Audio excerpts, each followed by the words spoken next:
Okay,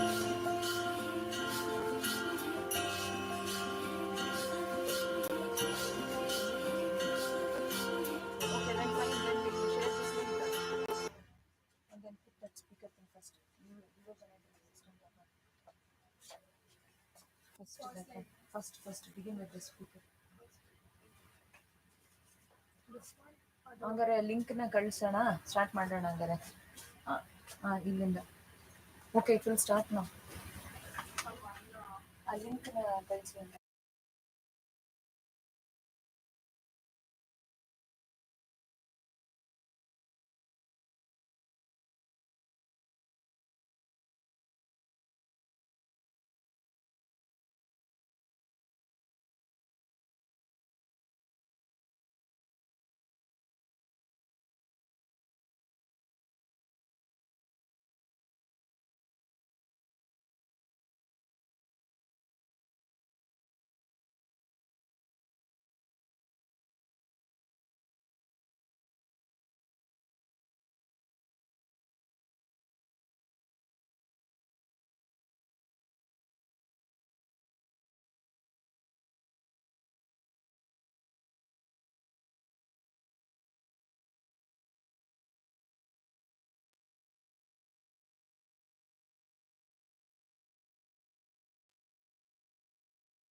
ಅಲ್ಲ ಈಗ ಇದು ಆಫ್ ಆಗದೆ ಇರೋದು 2 ಕಾಲರ್ ಮೈಕ್ 2 ಹ್ಯಾಂಡ್ ಮೈಕ್ ಇರೋದು ಗೊತ್ತು. ಅಲ್ಲ ಏನಕ್ಕೆ? ಅಲ್ಲ ಅವ್ರಿಗೆ ಏನಾದ್ರು ಅದೇ ಪ್ರಶ್ನೆ ಅಲ್ವಾ?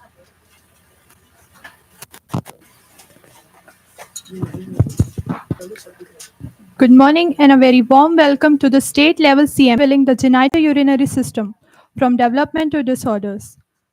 We would like to extend a heartfelt thank you to all the dignitaries and delegates who have joined us today for a day of explorations and empirical learning. We would begin with the first session of the CME and would like to invite Dr. Asha K, Professor and HOD Department of Anatomy, Siddhganga Medical College, and Dr. Raghavendra DR, Professor and HOD Department of Anatomy, Sri Devi Institute of Medical Science, to chair the sessions.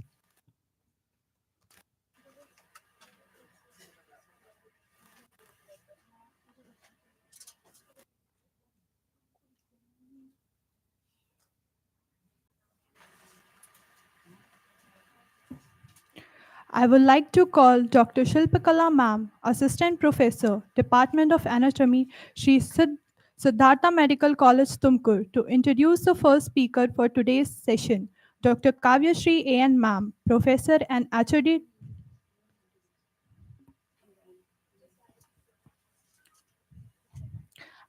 I would like to invite Dr. Kavya Shri Ma'am, Professor in HOD Department, to introduce today's session.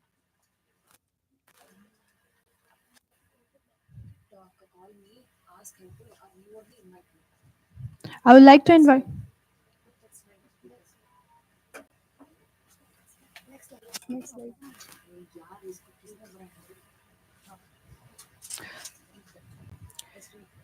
May we please request the chairperson to felicitate Dr. Kavya Shri Ma'am. We would like to invite Dr. Kavya Shri Ma'am, Professor in HOD Department of Anatomy, Sri Siddhartha Medical College, Tumkur.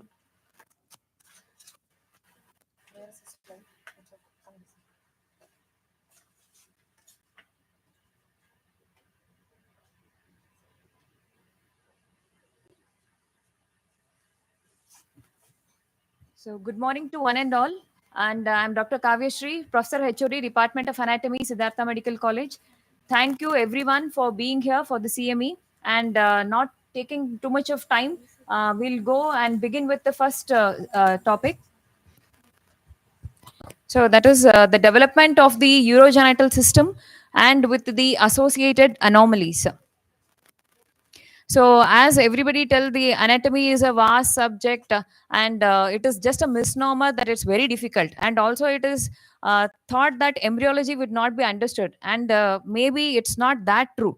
So, I would like to say I will try my best to make this understand. So, coming to the introduction, so these are we'll be dealing with the genital and the genital and the urinary system. So two embryonic structures which play an important role in the development of this urogenital system would be the intermediate mesoderm here. So this is the intermediate mesoderm and the cloaca. So which is a part of the hindgut. So this is the cloaca. So coming to in the beginning, in the intrauterine life, so developmental primordium of this urogenital system goes this way.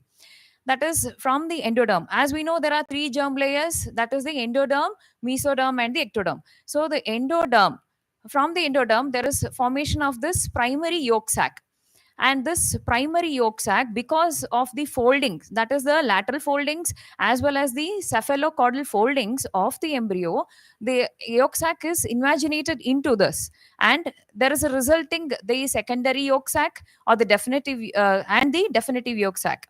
So this secondary yolk sac which is entered there will be again divided as the primitive gut and the vitellointestinal duct and the definitive yolk sac. So this primitive gut is again divided as foregut, midgut, and hindgut. So we all know this. Now the hindgut will be classified as pre-allantoic part. So we can see an extension and allantois. So pre-allantoic part will be there and post-allantoic part will be there. So this post-allantoic part is nothing but the endodermal cloaca. So we understand the term, the cloaca has got an endodermal part, endodermal cloaca. Then coming to the ectoderm. So how does ectoderm play a role in urogenital system? So ectoderm will be classified as like surface ectoderm, the pluripotent cells, and the neuroectoderm. So these pluripotent cells, that is, they're having they can change themselves to any type of cell. So the primitive streak cells will be formed, and from there the intraembryonic mesoderm will be formed. The intraembryonic mesoderm will can be divided into the lateral plate mesoderm, the intermediate mesoderm, and the paraxial mesoderm. So the intermediate mesoderm will give rise to this urogenital ridge, and this urogenital ridge will be again divided into nephrogenic cord and the genital ridge.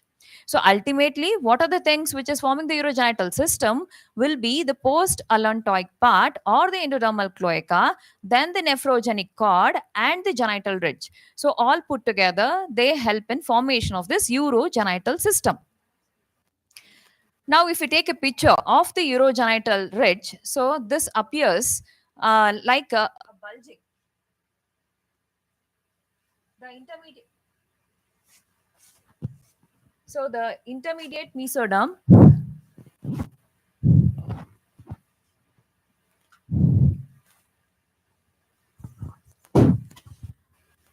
The intermediate mesoderm, this is seen as a bulging from the posterior abdominal wall.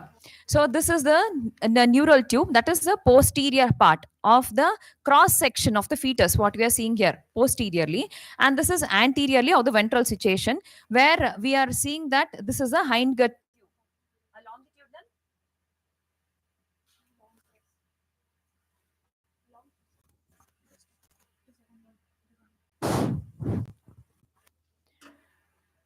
So this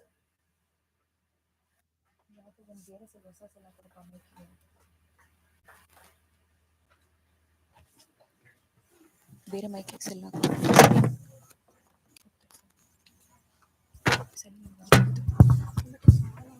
it's not working, it's switching off. This you see this one. The intermediate mesoderm. Change and give. Change ಮಾಡ್ಕೊಟ್ರೆ ಏನಿಲ್ಲ.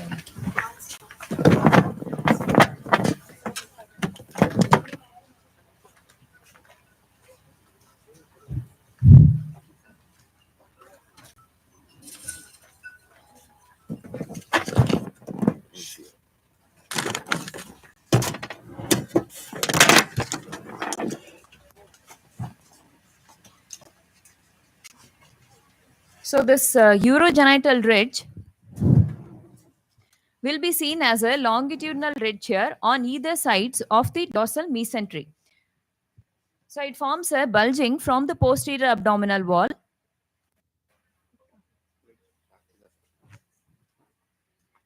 And this is present lateral to the dorsal attachment or the dorsal mesentery of the gut.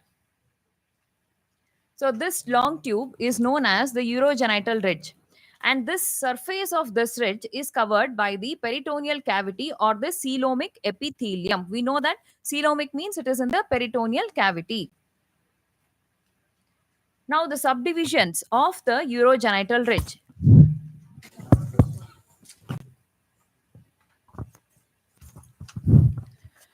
What are the subdivisions of this urogenital ridge? So the medial part is called as the genital ridge. So with the which gives rise to the gonads. So with the germinal epithelium, and the lateral part is called as the nephrogenic cord. So this forms the urinary system, and associated with this nephrogenic cord on either sides, we'll have the duct formation. So that is the mesonephric duct and the paramesonephric duct system. So the mesonephric duct is nothing but the condensation of the mesoderm, whereas the paramesonephric duct is the invagination of the surface of this urogenital ridge. Now, as we see the per se, so how it appears, the intermediate mesoderm, we saw that there is a nephrogenic cord and the gonadal ridges. So it is divided. Then from the nephrogenic cord, we'll have two parts, that is a segmented and the unsegmented part. So the segmented part will form the tubules, that is the pronephric and the mesonephric tubules, which will be forming the male genital ducts. And the male genital ducts derivatives would be the duct of the epididymis, vas deferens, and ejaculatory ducts. Whereas this mesonephric duct, so what does arrive from this? So it is the ureteric bud. So this ureteric bud would, it will help out to, that is from the ureteric bud, we'll have the induction of the metanephric blastema, which is nothing but the unsegmented part. The metanephric blastema and the ureteric bud give rise to the ureter as well as the parts of the kidney, that is the collecting and the excretory part of the kidney. And in the unsegmented part, so we also have paramesonephric duct, which gives rise to this female genital duct system. The ureteric bud, if it goes wrong in the development, what it leads to? So it is called as a renal agenesis. That is, in the ureteric bud will not be formed and it will not induce a metanephric blastema, so that the kidney is not formed. Then we call that condition as renal agenesis. Now, associated with this is nothing but the Potter's syndrome, wherein the oligohydramnios will be there. Because the kidneys are not developed, there will be oligohydramnios and the fetus will be compressed, leading to the syndrome, which is called as the Potter's syndrome. Now, coming to the life story of the kidney. So, the Mr. Kidney, so in his life, he has something that is an aim, that is never give up. He follows that you should never give up. So, what is that? It is according to the evolution, it explains as ontogeny repeats a phylogeny. First, it tries itself to be as the pronephros, but at the start of the fourth week of intrauterine life, that is, it is seen in the cervical region and it is persisting in the fishes as the kidneys. Then in the humans, it is not functional. Then later, it becomes the mesonephros or the mesonephric system. That is in the end of the fourth week. Now the kidneys are present in the thoracic and the abdominal region. Then that is functional only in the fishes and in the amphibians. And in the humans, it will be temporarily functional. And this forms mainly the mesonephric duct system. So the mesonephric duct will be giving rise to the ureteric bud and in turn the kidney and the ureters. So later at the fifth week, it becomes the metanephric system or the permanent kidneys. So we see that in the pelvis and it starts functional, becoming functional at the ninth week. So in the diagram, what is seen here, that is the pronephric tubules are visible and the pronephros are visible there. So these will enter into the pronephric duct, and this pronephric duct will be annexed with the mesonephric duct later, and the mesonephric tubules are draining into this mesonephric duct. Later, ultimately, they drain into the that is the mesonephric duct will persist and it enters into the urogenital sinus. And we are also seeing here that the dorsal aorta will give smaller branches or the arteries, and the metanephric blastema or the renal vesicle will reach this the branches of the aorta and it will help in formation of the glomerulus. Now, this is nothing but the mesonephric tubule persists as vasa efferentia of the testis. So, that is, these are the efferent ductules of the testis. Now, coming to the development of the permanent kidneys. So, it is developed as in the two parts. So, that is the secretory part, which is nothing but the nephrons. So, these are derived from the lowest part of the nephrogenic cord, and this part is nothing but the metanephros. Cells of this differentiate as the metanephric blastema. And next is the collecting part of the kidney, which is derived from a diverticulum, which is called as the ureteric bud, which arises from the lower part of the mesonephric duct. So from the mesonephric duct, there will be derivative of this ureteric bud. So this happens during the fifth week of intrauterine life. Now coming to the parts of this. So this is the picture showing the collecting and the excretory system. So this is the ductogenesis.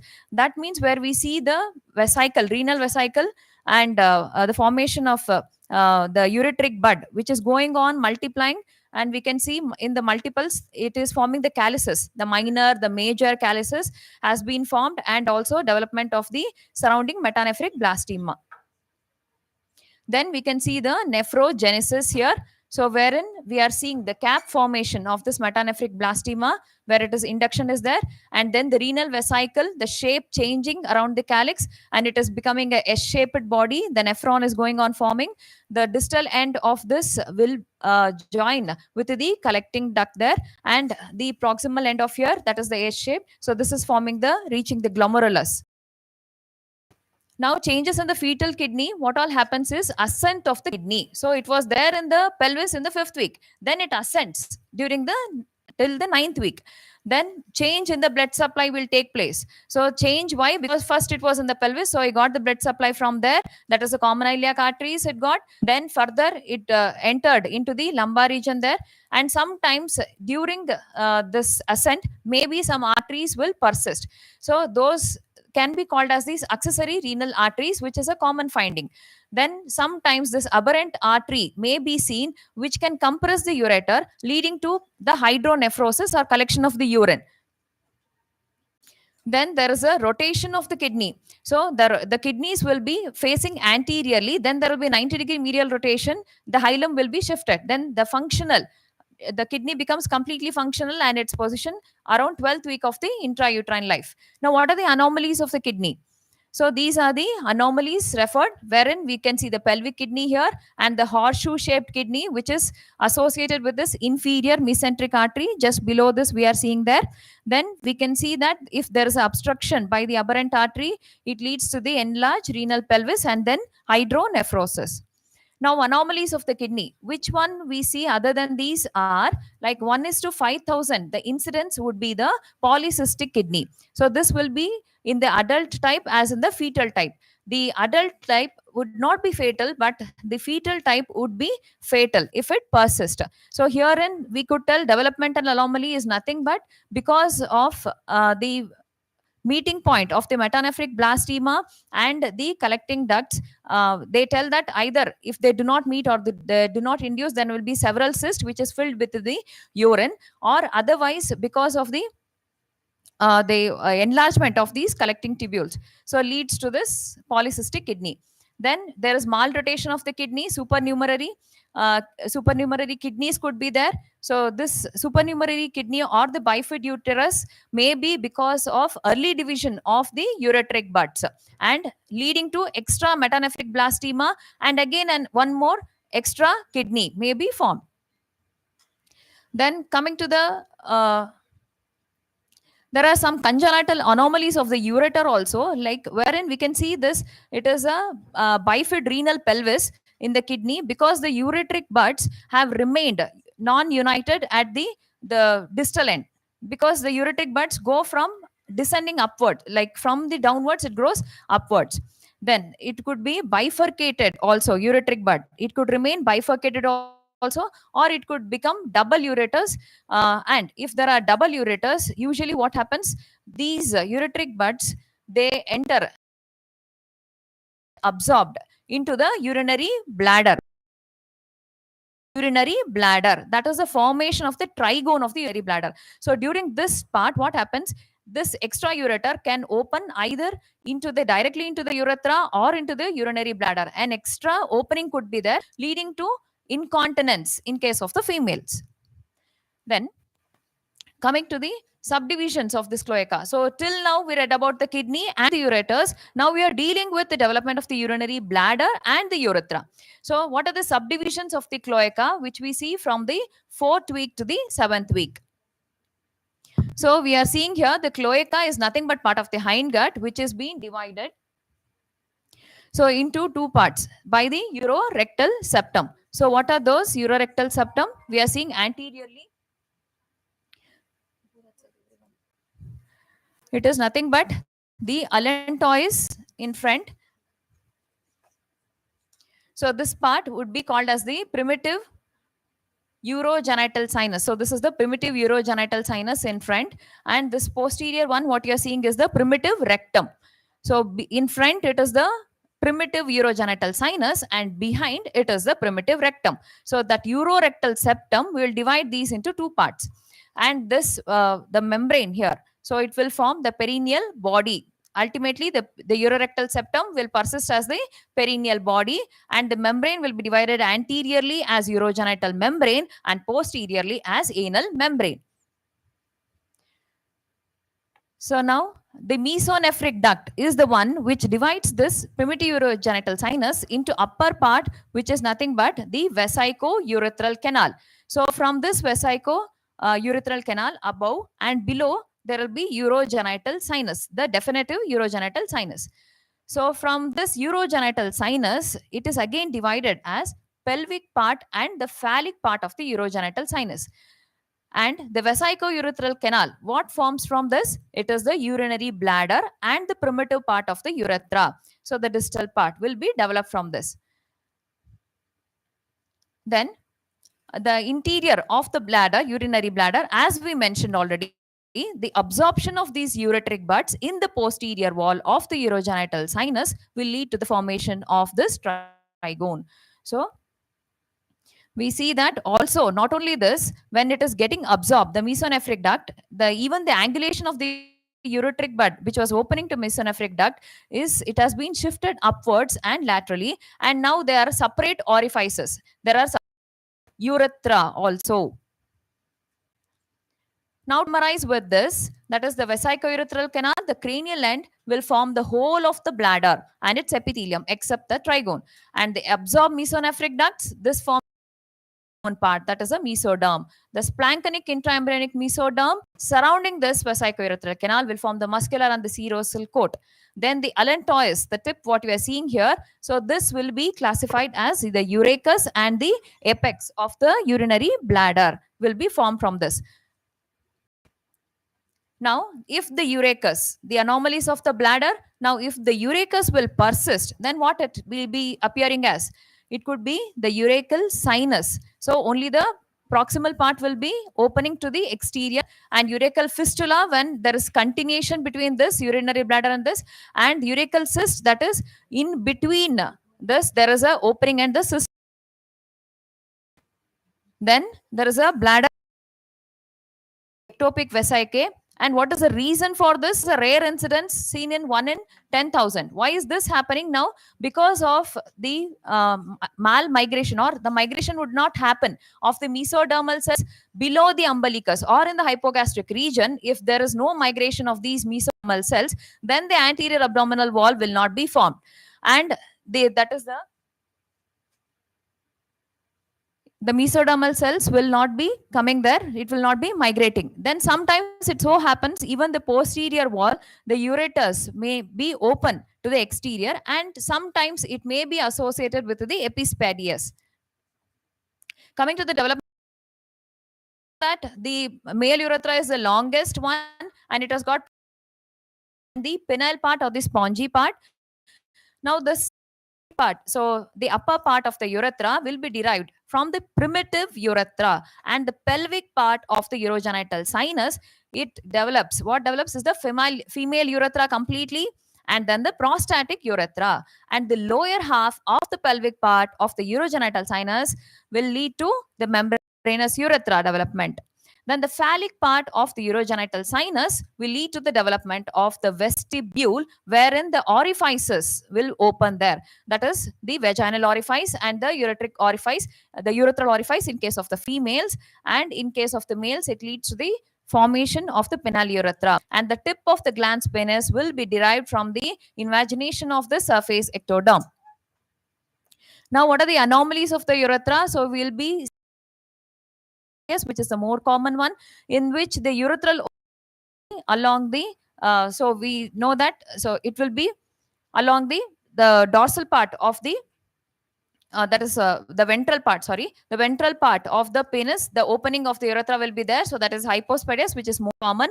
And the reverse of this, so it will be the epispadias. And the phimosis happens whenever there is inability to retract, because the glans penis and the prepuce, the surface ectoderm, the prepusal folds has to invaginate and it has to open up.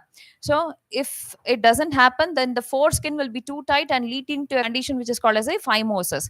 And if the skin over the glans penis or the prepusal folds, the skin is very tightly adherent and forming coronal fold, and it cannot be retracted, then that condition will be called as the paraphimosis, wherein the urine will be collected within the folds. Now this ends with one of the chapters. Thank goodness we are ended with one. Now we'll be going with the development of the genital system. So what is that? Now the gonads are in an indifferent stage from 1st to 6th week. From 1st to the 6th week, the gonads are indifferent. Now, after that 6th week, there is, because of these chromosomes, that is the XX chromosomes, the XY chromosomes. So, if you can identify, so if there is a male, then it is a XY chromosome. So the Y chromosome will have this SRY gene, that is the sex determining gene on the, that is the short arm of the Y, which leads to the testis determining factor, that is a protein. And then from this testis determining factor, it is a formation of the testis will be formed, and the cells, the Sertoli and the Leydig cells, so these cells will secrete the Mullerian inhibiting factor. So Mullerian inhibiting factor means it will avoid the formation of the female, and then the testosterone will be secreted, which will help in further differentiation of the male. Then the females, it is all obviously because of the absence of all these things, that is the SRY gene and the absence of the TDF, then the Mullerian inhibiting factor, and all these finally leading to the formation of the ovary. And at the 12th week, there is formation of this external genitalia, and the 20th week, the phenotypical differentiation. Now, because of this differentiation, there could be hermaphrodites and hermaphrodites, that is a true and false hermaphrodites. Two types would be there. If at all any malformation in this or induction, if it is wrong, it leads to this hermaphroditism. Then androgen insensitivity syndrome. So these are two forms of the anomalies which we could see because of this going wrong anything in the differentiation. Coming to the external genitalia in the development of the prostate, so this gland is developed from the prostatic urethra. The epithelium itself will give out the buds, which will further divide and form these glands. So this is the mesodermal in origin. The prostate will be the capsule, stroma, prostatic utricle, and the prostatic glands. And the the outer glandular zone, which is more prone for cancerous formation and early to be differentiated, would be this endoderm, that is the outer glandular zone. And what happens in case of females? It forms the urethral glands and the paraurethral glands of the skin. Then development of the genital ducts. Coming to this, so we know that we have two types, that is the paramesonephric and the mesonephric duct. So we dealt already with the mesonephric duct, so when we read about the ureteric buds. Now to the coming to the paramesonephric, which is also called as the Mullerian duct. So during the 6th week, it gets differentiated from the coelomic epithelium. So what happens? It gets differentiated and comes anteriorly and forming a tube, so that the upper end of it will be open. So the ostium, the abdominal ostium, will be open to the peritoneal cavity. So this explains why the females, the genital, it is open to the peritoneal cavity. Then there would be fusion of these, that is a paramesonephric duct from lateral to medial side, and it forms the fusion in the center in the caudal portion. So we'll divide it into three parts. The caudal portion would be fusing to form this uterovaginal canal, otherwise called as uterine canal, which comes in contact with the dorsal wall of the definitive urogenital sinus, which is a part of the cloaca. Now, ultimately, what does this derive? The paramesonephric ducts, the definitive urogenital sinus, the lower part will divide as the vestibule. So, wherein we already use of the paramesonephric duct would be uterus, the uterine tubes, and the part of the vagina. Now we can just see here the epithelium of the uterus, which forms, that is the fused paramesonephric ducts, it coming from the uterovaginal canal. The myometrium is derived from the mesoderm, and the fallopian tubes are formed because of the unfused part of the paramesonephric ducts. Usually the fusion will take place from the caudal to the cephalic end. So the cephalic end remains unfused to form these fallopian tubes, and hence the fimbriae, the fimbriae will be formed because of the opening of these cells, leading to opening into the peritoneal cavity. Then the upper 2/3 of the vagina and the fornices. So upper 2/3 of the vagina and the fornices here. So it will form the mesodermal. It is mesodermal. And the lower 1/3 of the vagina, it is endodermal. So it is from the sino-vaginal bulb. Then the hymen is nothing but where it reaches the vaginal plate, where it reaches the Mullerian eminence, there will be an opening later on because of the proliferation of the endodermal cells, and that will be called as a hymenal orifice. And the vestibule of the vagina, as earlier mentioned, the lower part or the phallic part of the urogenital sinus, it is derived from. Then there is a condition called as imperforate hymen, which leads to hematocolpus. That is, the blood has been filled in the lower part or in the vagina, because the hymenal orifice is not formed, because of the endodermal cells has not opened up or proliferated to open up the hymenal orifice. And surrounding is the mesoderm, the plate. Then it could also lead to this imperforate vagina when the vaginal plates are not, the endodermal cells do not proliferate to open up, form this imperforate vagina.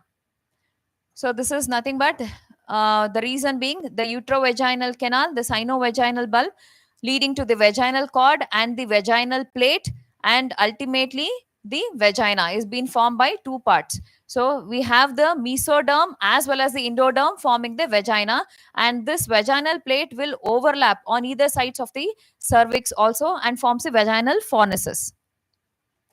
So this is just the congenital anomalies of the uterus.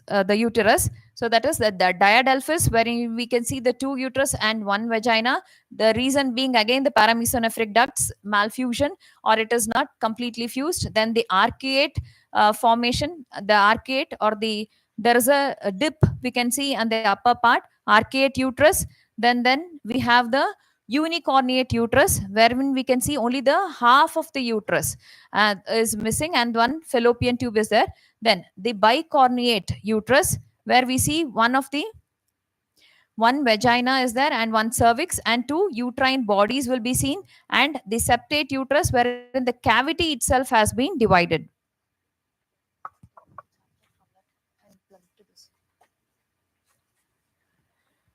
Then there is one more condition, that is the infantile uterus, that is which leads to the primary amenorrhea, wherein the uterine cavity or the paramesonephric ducts are not completely fused, and this leads to infantile type of the uterus.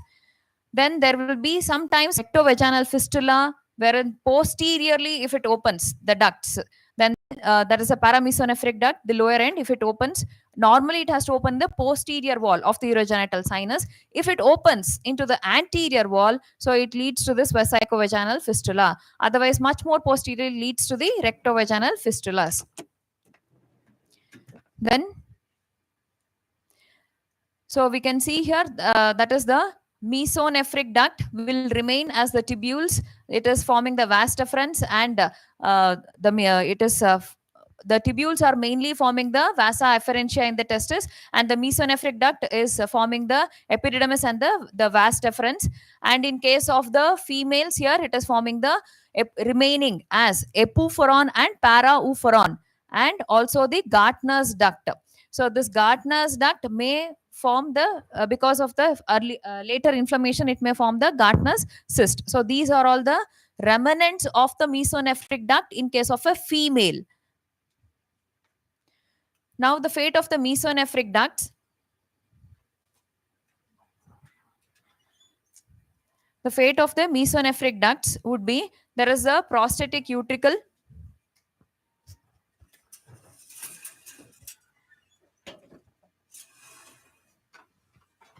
So we know that in the paramesonephric ducts, in case of the females, it will form the fallopian tubes, the uterus, and in case of the males, what does happen here? It remains as this prostatic utricle and the appendix of the testis. Now this is all about the genital system. Now the coming to the gonads per se, primordial germ cells. So from where does these primordial germ cells arise? So it is from the spermatozoa and the ova. These are formed throughout the life, and these are from the primordial germ cells. So we can see along the dorsal mesentery of the hindgut and the dorsal wall of the hindgut, there is migration of these the primitive sex cells which align here in the genital ridge to form this. So if we can remember it as medulla of the testis forms the male part, and the cortex of the ridge, it will be forming the female part. Now we can see that it is a indifferentiated part what we are seeing here. So we are seeing the sex cords there arranging from with they're migrating from the dorsal mesentery, the primordial germ cells, and they're forming a thickened, they're arranged here, and we can see the genital ridge which has been thickened coelomic epithelium. Then in between the in a line, and in between those we have these primordial cells.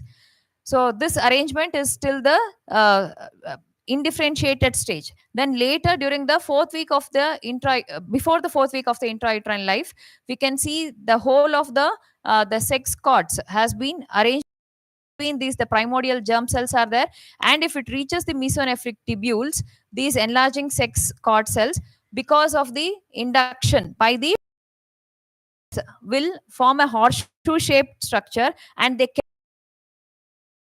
seminiferous tubules, and with cells, the primordial germ cells will differentiate. Yeah, and the Sertoli cells will be the mesodermal in origin, the Sertoli cells. Then the that is the retate testis has been used here.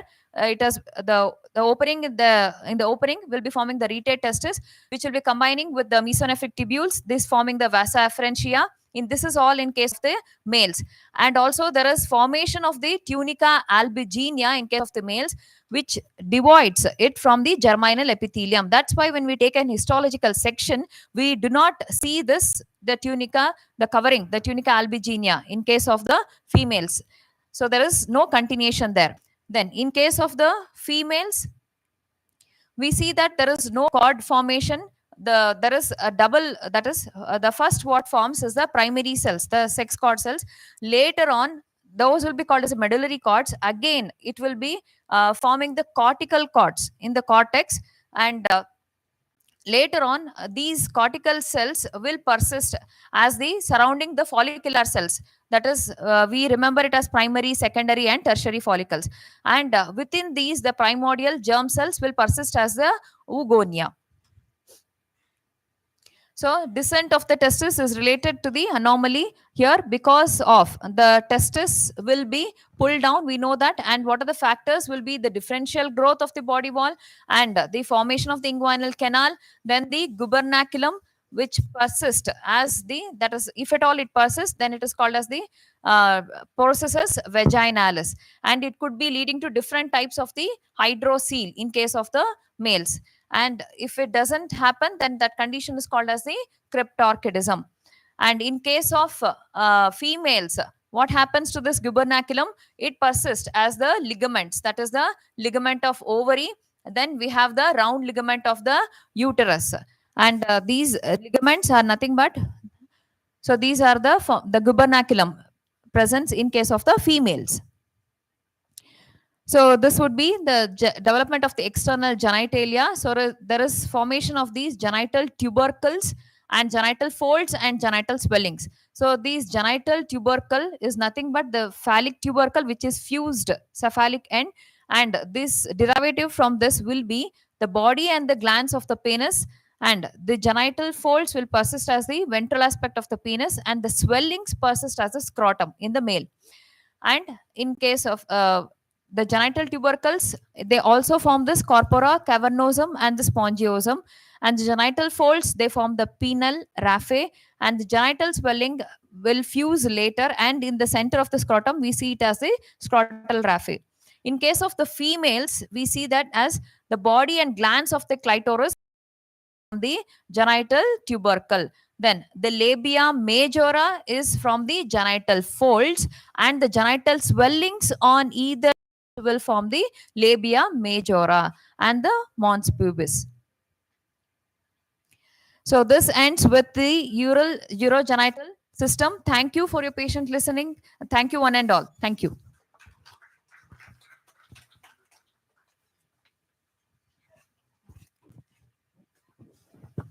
Thank you, ma'am, for the wonderful and insightful session on the development of genitourinary system and associated anomalies. Now the session is open for discussion.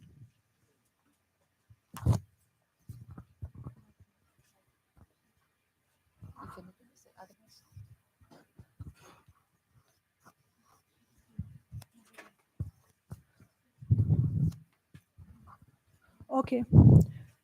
May we please request the chairperson to felicitate Dr. Kavyashree ma'am. Actually, I want to congratulate for delivering excellent presentation. We take these embryology classes for about 4 to 5 hours, and she was able to cover it in a single session with no glitches, and she gave a wonderful insight. Thank you. Thank you, ma'am. So, Now we so, so it please was request the chairperson to felicitate Dr. Kavyashree ma'am. okay. So it was a nice presentation because from the intermediate mesodome, so many changes will take place, and ma'am explained very nicely. Very nice. Thank you. Now we please request the chairperson to felicitate Dr. Kavyashree ma'am.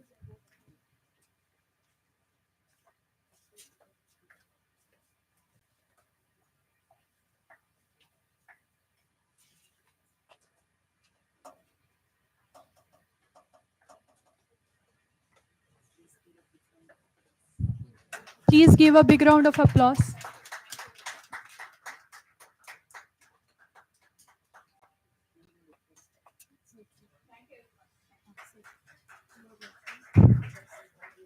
Thank you, sir and ma'am.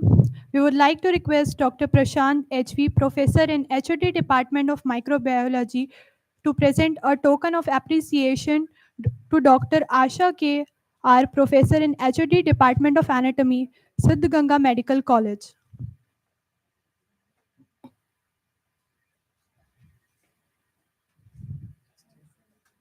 And Dr. Manjunath GN Sir, Professor of Pharmacology, to present a token of appreciation to Dr. Raghavendra DR, Professor in HOD Department of Anatomy, Sri Devi Institute of Medical Science. Give a big round of applause.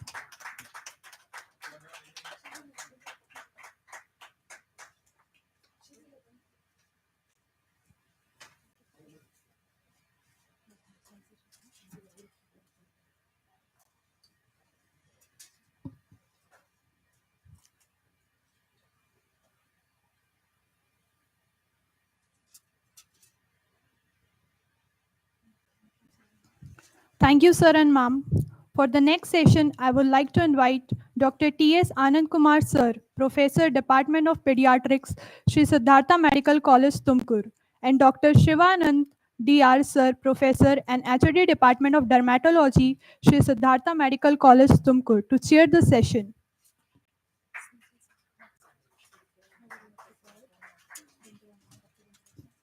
I would like to call Dr. Bindurani ma'am, Professor, Department of Anatomy, Sri Siddhartha Medical College, Tumkur, to introduce the next speaker, Dr. Jaya Rama SK sir, Specialist in Clinical Micro Cytogenetic CNG, Bangalore, and Consultant and Siddhartha Medical College, Tumkur.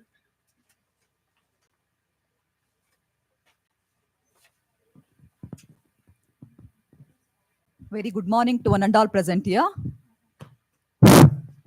It gives me immense pleasure to introduce Dr. Jairama S. Kadandale to the August gathering today. Sir has completed PhD in Zoology Cytogenetics from Mysore University in the year 1992.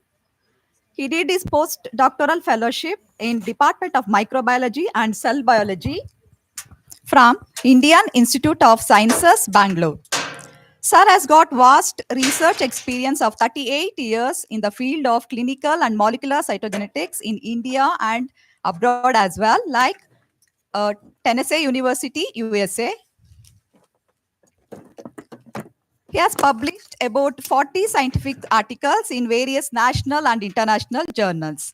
Currently, Sir is working as Director of Center of Human Genetics, Bangalore, and also Senior Consultant Cytogenetics Department, Sri Siddhartha Medical College.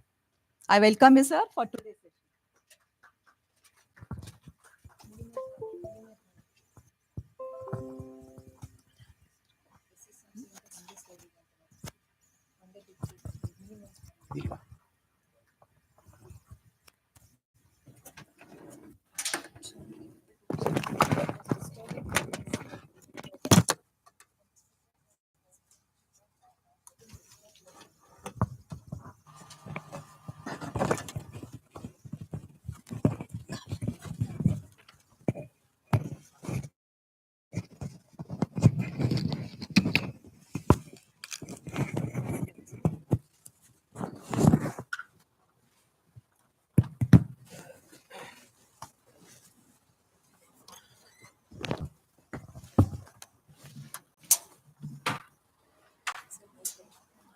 Yeah.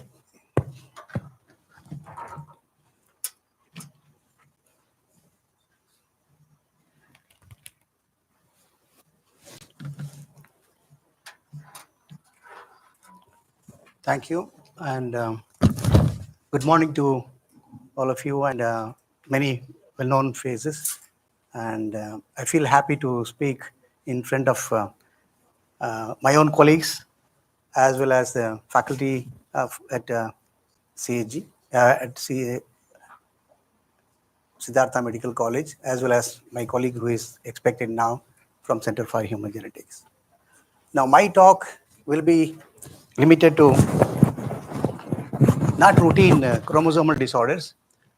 Chromosomal disorders in genitourinary and disorders of sexual development. Just now we heard from Dr. Kavya what is the regular formalities as well as format of development and what is regularly followed to become a male or to become a female. How it happens, when it happens, at the development. During the early development, immediately after fertilization, once the embryo is start developing, within few days, things will change. Routine for organ formation, all these things are started developing, but it has not formed just because it is male or is female. So they're all recognized and then identified, and you become this organ, you become this organ. It has been identified because it is genetically predetermined. How it is predetermined and what can go wrong if something goes wrong with genetics of it.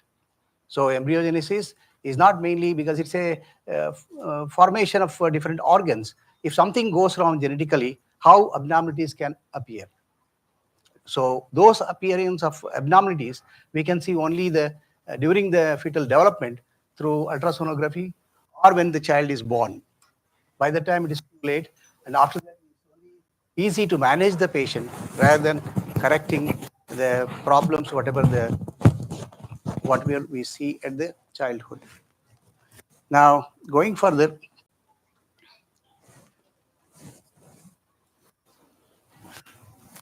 there are different investigations. I will limit myself to tell you something about the genetics part and the investigation part, how we can do it. There are three different investigations basically we can see in this kind of abnormalities.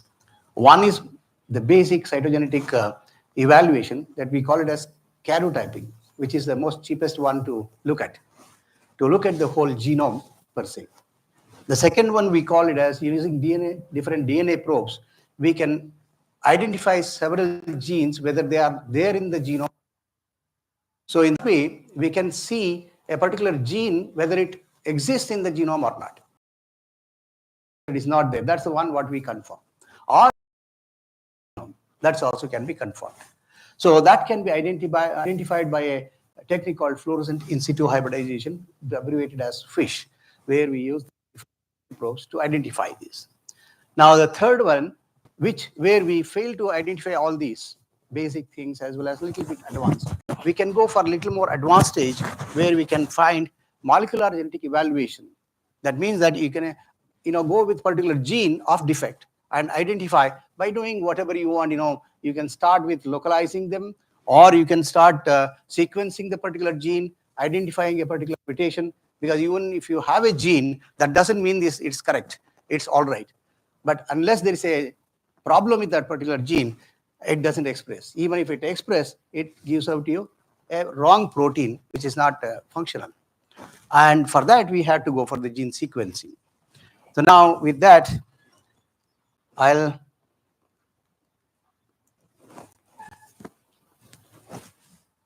just we explain about the basic abnormalities, what we see by doing, karyotyping or chromosome evaluation analysis.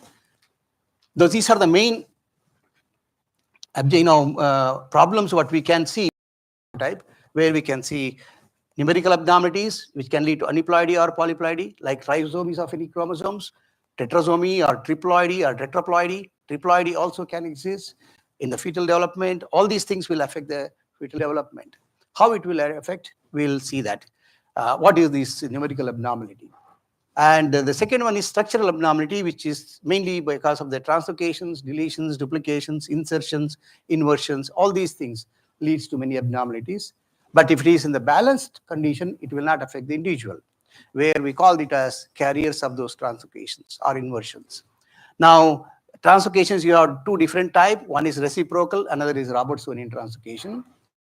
And I will come to this little later. And inversions, mainly one is barocentric, another one is pericentric. And the third category is more interesting.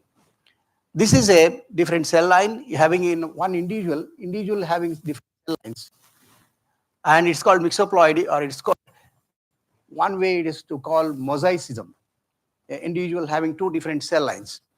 But at the same time, we call it as chimerism, when an individual has both the sexes. For example, XX and XY exist in an individual. We don't call it as, we call it as, prefer to call it as chimerism. So you must be knowing the intersex. So you'll be individuals. They are the mosaics. Formally, everybody calls it as mosaic, but they should be called as chimeric, because they are the intersex people who shows both ovotestes. So that's why we call it as hermaphrodites. It is generally called as intersex or hermaphrodite. That's normally we see them as hijdas, but not all the hijdas what we see in the signals, where they intersexes. They are all castrated men who wants to become. So that's mainly because they have done and they wanted to be like that. So there's a community where they get these things done because of their wish and will. So not all the hijdas are chimeric. They're all castrated men. And at the same time, mosaicism will not be in the intersex. The mosaicism exists in the, both for the autosomes as well as sex chromosomes. So generally what we do is we get the sample. Sample can be, starting with the blood sample, bone marrow in the case of cancer, or in the case of prenatal diagnosis, it can be amniotic fluid, chorionic villi, fetal blood. Basically, we culture these cells. In blood, we culture the lymphocytes. In, for example, in amniotic fluid or chorionic villi, we culture the fibroblasts and get this kind of chromosomes. So these are the chromosomes looked under the microscope. And this has been gone through a gold standard is called GTG banding, GMSA trypsin GMSA banding, to look at the chromosomes to identify different chromosomes. You can say this pattern of banding here is similar with this one. This is a chromosome 1. Like that, we identify chromosome 1 to 46.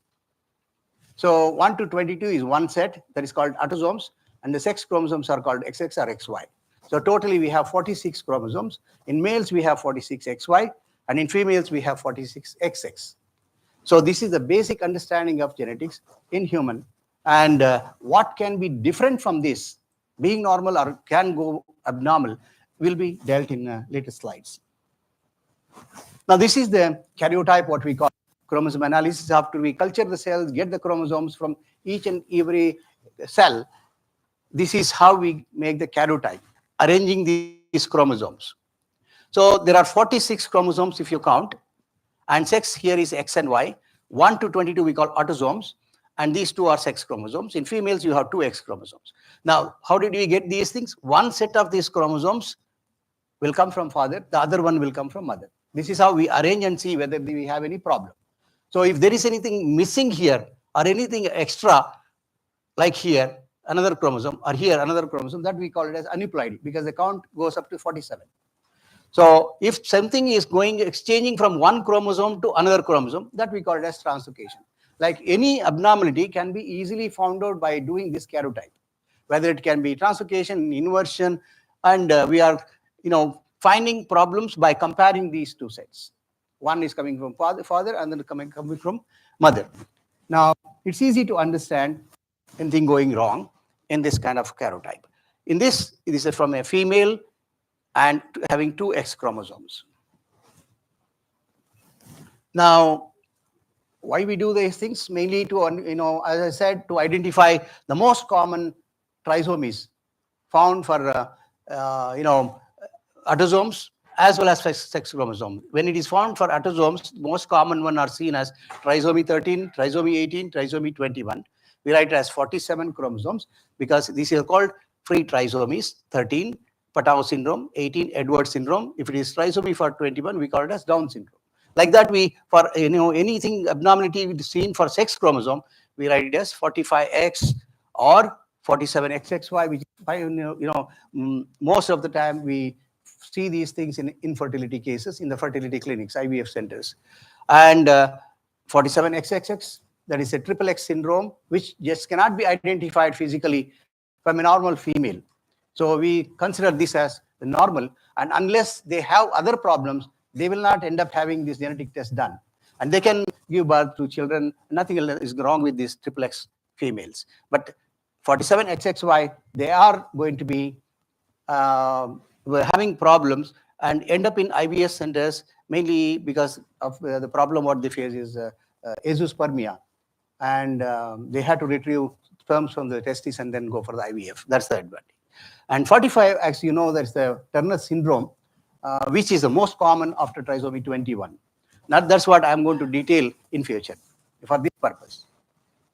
And this is the most common trisomy 21. It's called Down syndrome, which we call it as free trisomy when we have 3 count, where you can count 3 chromosomes easily. We call it as translocation type when the third 21 is sitting on 13 or 20, 14 or 15. So that's called translocation type. Or it can sit on its own, 21 sitting on its own, or it can sit on 22. So this is called translocation type. So when a translocation is happening between 13, 14, 15, 21, 22, which we call this as acrocentric chromosome, that we call it as Robertsonian translocation. When the translocation is happening, for example, 21 is sticking on to chromosome 12 or to 4, we call it as reciprocal translocation because there is exchange of material between 2 different chromosomes. So in that way, an individual who is having reciprocal translocation himself is called a carrier, whether it's a female or male. That can go and lead to abnormalities in the fetus. General notion what we have. And syndrome, the next most common chromosome abnormality what we see, which has this kind of physical abnormality, web neck and short stature and primary amenorrhea, all these things are there in this particular case. And this is typically they are made up of 45 chromosomes with only single X chromosome. We call it as monosomy for X chromosome. And X chromosome, which is resulting in a sex chromosome abnormality, be the whole chromosome, X chromosome is missing, or it chromosome. How it happens, we'll see how different kind of abnormalities happening on the X chromosome, which can lead to classical Turner syndrome, or it can lead to variant Turner syndrome. That's very, very important because depending on that, you can manage the patient very well. Without knowing how it has happened, genetically how it has happened, we may get into confusion because the complete physical appearance or the problems what they are expected is not found. Now, clinical symptoms include short stature, lack of breast development, and periods. And the variant Turner syndromes will vary, and they are different from the classical Turner syndrome genotype, mainly because it is not the complete X chromosome is missing there.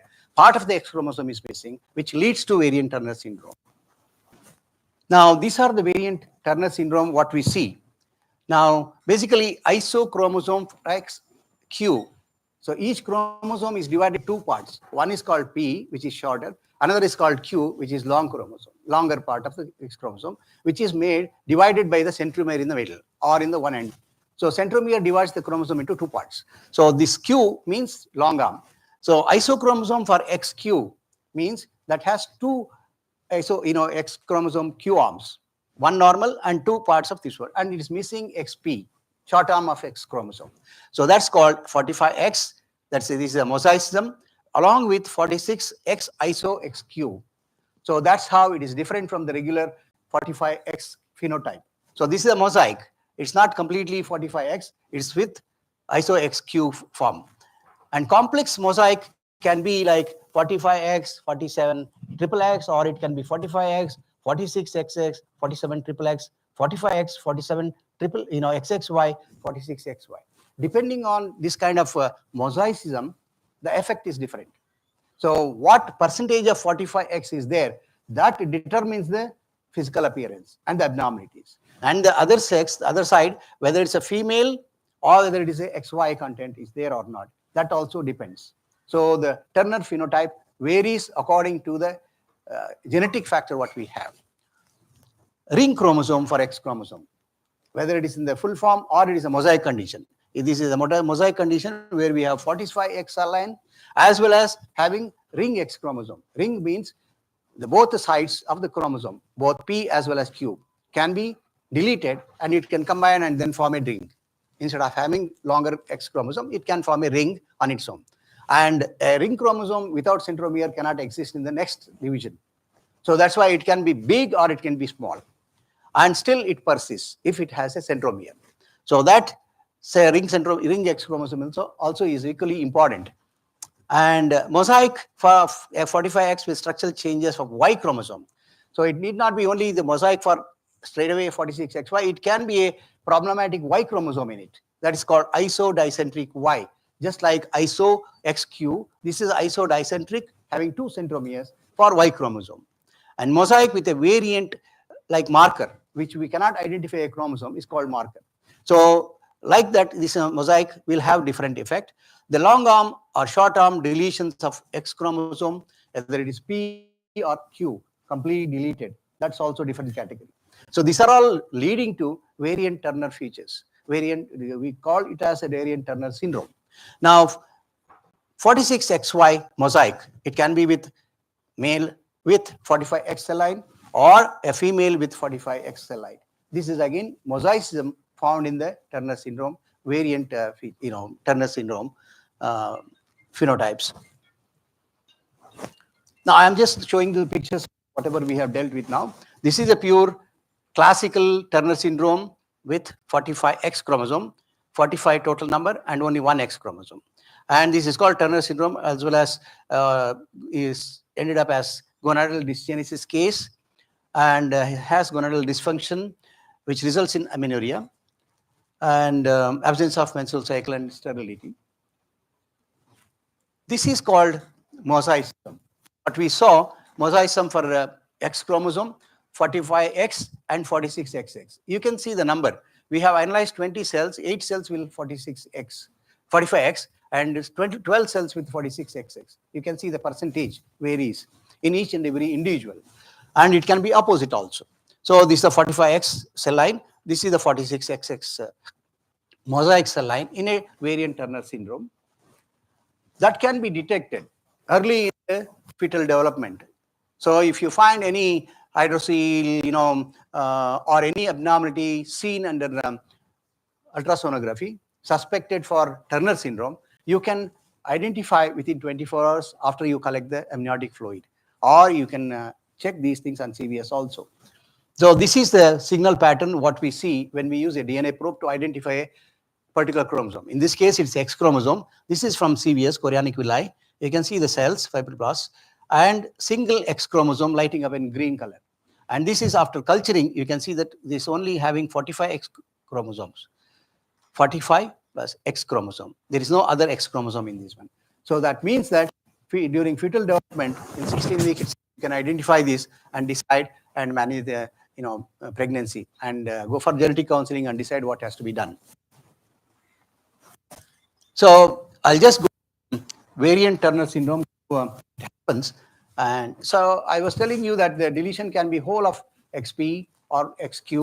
All these happen, or abnormalities of Y chromosome. In this case, you can see the complete P arm of X chromosome is gone. XP from the centromeric onwards, P arm is gone. This is a P, this is a Q. So P is gone completely. This leads to variant Turner syndrome. So like that, it can be a straightforward XP deletion, or it can be a mosaic having 45X cell line as well as 46X deletion XP. So this is how the mosaicism can be identified, and the number varies. And mainly this leads to many of these Turner phenotypes when there is a XP deletion. And this one is a variant Turner syndrome having iso-X Q arm. So this is a normal X chromosome. This is the iso-XQ, what I was telling you, having Q arm twice, duplicated Q arm here, called iso-XQ twice. Q arm, and this also Q arm. So P arm is missing. So the effect is like earlier one, but this is 100%. All the cells are having this problem. Now, this is having a XP deletion. You have seen the XQ deletion. Now in this one, this P arm has duplicated and made this XP iso XP. So there are 2 copies of XP in this one, in the second X chromosome, and it's missing XQ completely. And so this leads to different clinical phenotype of the variant Turner syndrome, and it can be 100% or it can be a mosaic like this with 45X as well as with 46X iso XP. So this is not from here. This is actually the P arm repeated here. So that we can identify how it happens by using different DNA probes. And this is the one what I was telling you, that how the marker chromosome is called. This is initially we call it as marker chromosome because we are not identifying and we cannot compare this one to any of these chromosomes. And later on, after confirmation, we place that marker chromosome in particular place. So in this case, there is a ring chromosome suspected for X chromosome. We have to suspect where it can come from, the origin of this marker. So that's what we have done. Initially, we write it as marker, and then we use different DNA probes and identify these markers. This this small X chromosome, what is seen as ring chromosome, is very, very important. So if it is 100%, it can lead to different phenotype. But still, it appears like Turner phenotype, whether it's Turner or it can be from any other chromosome. That also we have to be careful. That's why we have to confirm this one. How do we confirm? Is this way. So there is only one in one cell line, X chromosome. The other cell line is having, in the same individual, is having this marker chromosome. What we saw has been identified as originated from X chromosome because we have used a particular probe which is going only to the X chromosome. Like here, this is the X chromosome, this is the other X chromosome, identified using a DNA probe. So we can say that this much percentage is with 45X and this much percentage of cells with 46X and iso ring X chromosome. So that's how the patient can be very well managed by looking at the genetic factors and not straight away with considering it as 100% classical Turner syndrome. Now in this case, you can see that this is a mosaic. We're having this is called double aneuploidy, where you have 45X cell lines in one individual, and the other side, the other cell line, we have triple X. So Turner syndrome along with triple X. So this is not different from 46XX having 45X cell line. So it is similar because this doesn't have anything extra. It's not having any effect on the individual, because always one thing which we are supposed to know when we are teaching the genetics, because anything more than 2 X chromosome. In females, 1 X chromosome is extra compared to the males. 46 XY is male, 46 XX is female. 1 X chromosome in female, always it is inactivated. So dosage compensation is already happened. So male will not totally look different from female. So product level becomes equal. X chromosome product level becomes equal. That's called dosage compensation. So in this case, what happens? Anything more than 1 X chromosome gets inactivated. That's why this 47 X chromosome having this genetic material extra is not affecting the female, because the second X chromosome also, third X chromosome also get inactivated. That's why they are not different from regular females. Now going further, this is the male having a double aneuploidy, having one side, one cell line with 45X, other cell line with XYY chromosome. So this is like earlier one, having mosaicism for the sex chromosomes. Now, Turner syndrome, the classical versus variant genotype, what we have seen, chromosomes are the ones which we can easily make out and see. Now, genetic counseling for these genetically abnormal, like whatever we see the abnormalities in the, we are not spending too much money on that. Just by genetic makeup of this individual helps you a lot. And what has to be done for the next, whether it's happening for the male, whether it's happening, all these things, how to manage the patient, whether hormonal therapy is important, all these things depending on the problems existing in the genetics of the individual. So women or girls with the mosaic Turner syndrome or variant Turner syndrome tend to have fewer signs and health problems than those with the classical Turner syndrome. That's what we have learned. Now, I'm just moving into, since we listened to the nice talk from Dr. Kavya about the development of gonads and genital abnormalities, how it can happen, I can start from there. So I just touch into the disorders of sexual development, which is recently called as differences of sexual development instead of the disorders of sexual development. Both are same, but this is the recent terminology what we use, and how it happens, why it happens. To start with, I'll say that there is a, like explained earlier, sex determination is governed by the sex chromosomes, primarily XY and XX. The sex determining region on the Y chromosome is called SRY, sex determining region on Y chromosome, SRY. It's on YP11.23 region. This gene is located on the short arm of Y chromosome, is the binary switch that initiates the male developmental program. Primary is, switch in the sense is the master regulatory gene on Y chromosome to make the embryo to develop towards male. By default, all of us know that each and every embryo develops towards femaleness. Each and every embryo after fertilization. But when there is a master regulatory gene like SRY, I will just show you that one. So SRY functions as a transcription factor to trigger the developmental trajectory that directs differentiation of the bipotential gonad into a testis during the 6th week of human gestation. So that's where all these things are ready and starts developing towards male. And SRY, anything goes wrong with SRY, any mutations, all these things, even after having SRY, even after having Y chromosome, the fetus develops into a female. So that those examples I will show you. So even though there is a 46XY, it can develop towards female and it can become female. So that's why SRY gene, complete normal SRY gene is very, very important. The SRY includes a SOX9 group of genes, SOX group of genes involved in the downstream.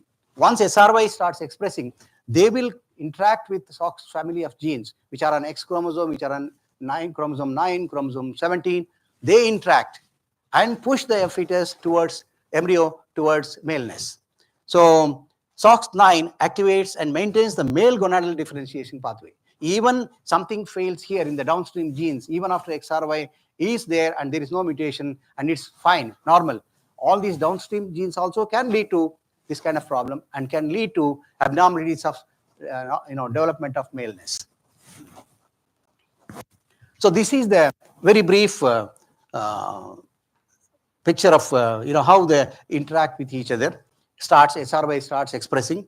This is the SRY. This is the Y chromosome. This is the long arm. This is completely heterochromatic. And this is the long arm. This is where our spermatogenic genes are residing here. Azoospermia factor. Okay. And this is the centromere of Y chromosome. This is the short arm of Y chromosome. This is called pseudo-autosomal region, where Y chromosome recombines with X chromosome. So that's where exchange can happen. Each and every chromosome should go through recombination. Otherwise, we would have been just like our father or grandfather. So we are all different from generation to generation, mainly because of recombination. So that's the reason Y also has to recombine with X chromosome. So Y chromosome originated from X chromosome itself. So it has resigned a portion of X chromosome. It's called pseudo-autosomal region, where the exchange material between X and Y chromosome. That's where the SRY gene exists, here at the junction of the pseudo-autosomal region. So this one get exchanged with the X chromosome also. So SRY can go to X chromosome because of these kind of problems and misaligning of chromosome. So this is the portion which is the region which has the SRY gene, locus or Y chromosome PIOM.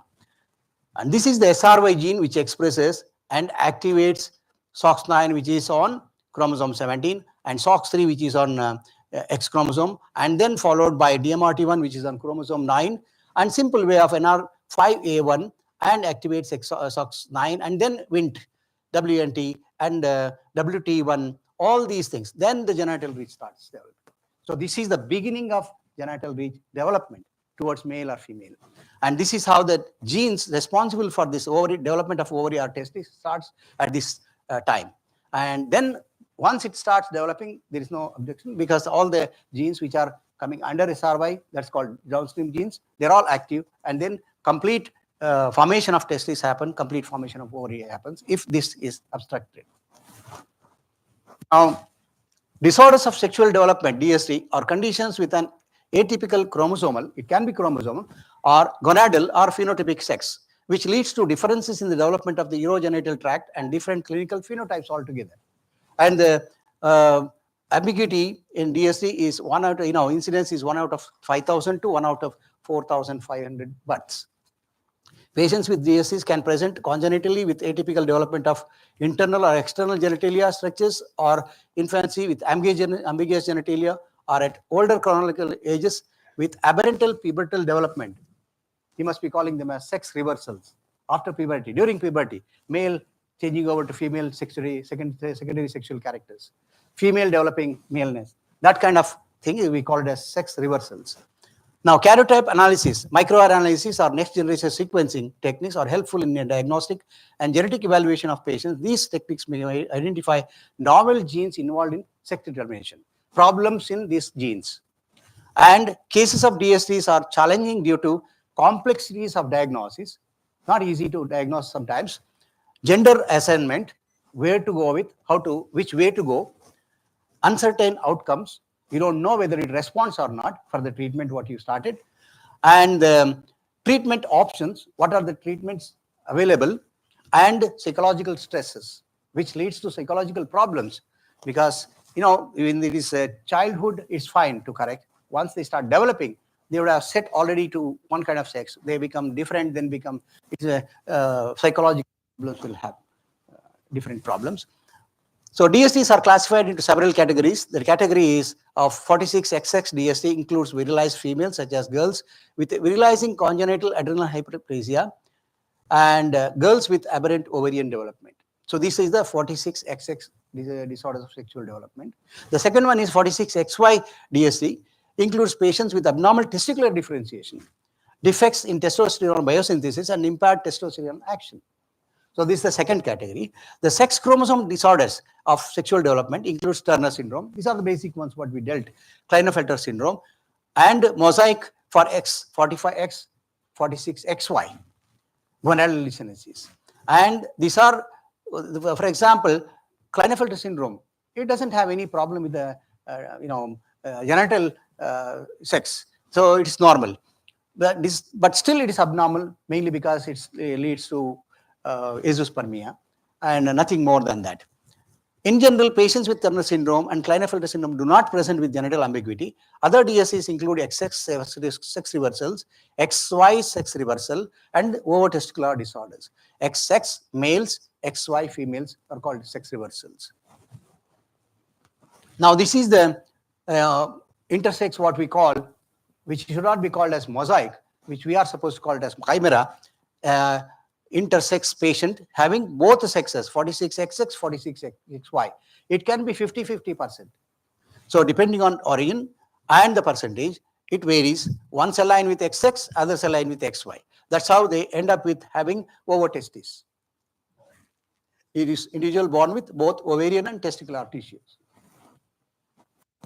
Now, this is an example to just give you 29 years of female, poorly developed secondary sexual characters, history of only withdrawal of bleeding, and then hormones FSH and LSH is increased, no follicular activity is noticed in the ovaries, uterus is normal. Now, what we see genetically when we study, we see a marker. It's not but it is suspected for deletion of X chromosome.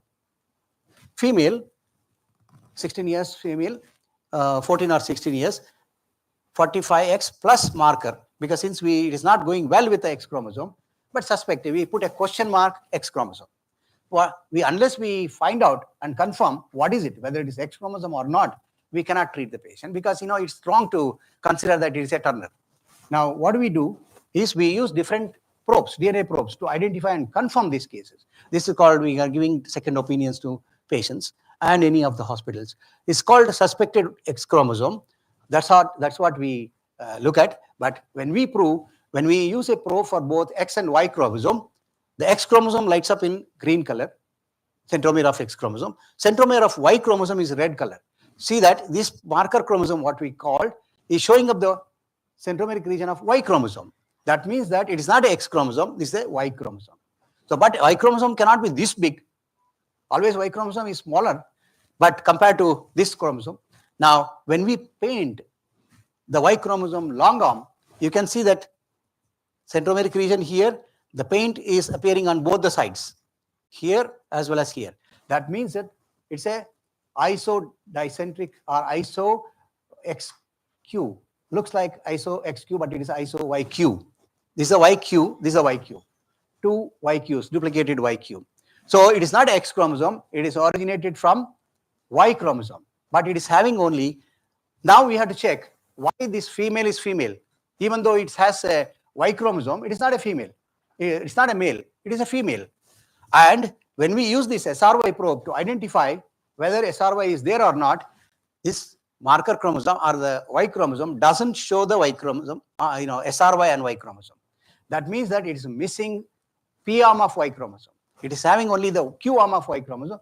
That's why during development, because of this fetus developed towards female, not towards the male even after having Y chromosome. This is one example. So this is another example where male child with overgrowth syndrome, nothing else. But it is a male child. That's all we know. Now, when we do genetics and see this is a partial karyotype, what we call, because we can put only what we want. Now, all other chromosomes are fine, except there is a missing Y chromosome, but it is a male child. So what happened to the Y chromosome? That's a question mark. Otherwise, by doing regular karyotyping, if you are not given a clinical phenotype of this one, I would have declared it as 45X Turner syndrome, but it is not Turner. It's a male child missing Y chromosome. The last one was having only YQ, but this one is missing the complete Y chromosome. Now, where is the Y chromosome? Because the male child cannot be a male not having a Y chromosome, part of Y chromosome. So when we use the DNA probes, but we see something wrong here. This is called satellite of acrocentric chromosomes. But satellites always look like this only. But anybody can get missed. But actually, this is a translocation between YP and 22P.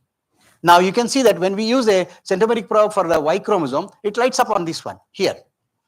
That means that Y chromosome is lighting up here. So when we use SRY probe, it lights up above this one. So that means SRY is here. So because this individual has Y chromosome part, P arm of Y chromosome, which is translocated to chromosome 22, this fetus developed completely towards male. So this 45, having 45, this karyotype doesn't mean anything. Now this one is written like derivative 22, translocation Y22. This is how we write after we confirm. And confirmation is through all these probes, DNA probes.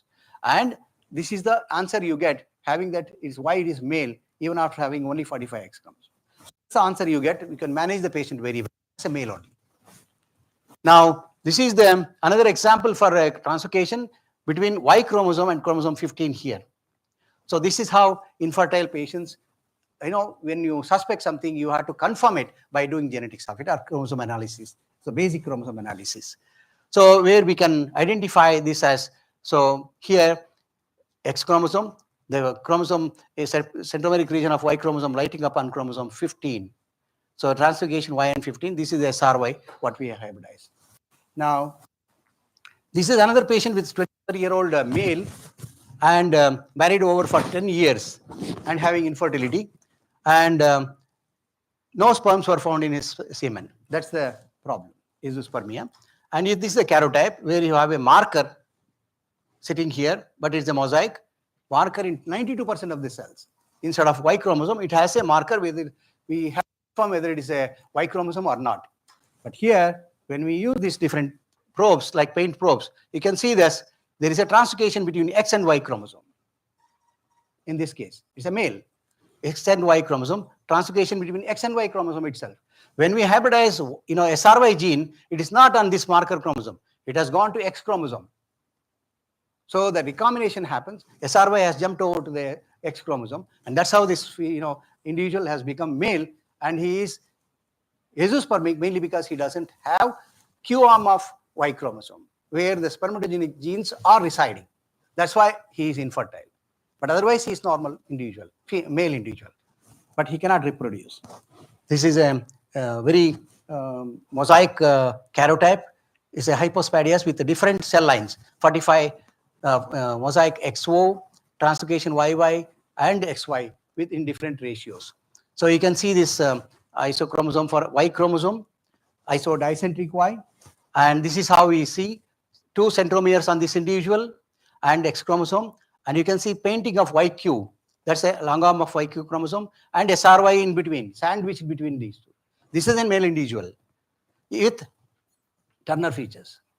So this is how we paint and then confirm the whether it is having SRY or not, how it is a male, and what is the problem having this genotype. Now, there are many types of abnormalities on Y chromosome: monocentric, dicentric, tricentric. This is the best example of dicentric Y chromosome. Looks very long, but it has 2 centromeres on both the sides. And you can see this is the dicentric chromosome. It's on centromeres on both the sides. Tricentric Y chromosome. These are the abnormalities found on Y chromosome. May or may not be complete. So these 2 may be found in the females also, which if it doesn't have PRM or SRY gene. So interchromosomal and intrachromosome abnormalities are very common. Interchromosomal abnormalities we can see by painting, reciprocal translocations, inversion, all those things can be studied very well using different colors of probes. But intrachromosomal is not easy to find out. When something happens, any event happening within a chromosome, it's not easy to find. So we'll see how to, one example I'll give for translocations, how to find out, and one example for any of these inversion duplication or inversions happening. So this is called spectral karyotyping or multicolor fish. So where we paint each and every chromosome in different colors.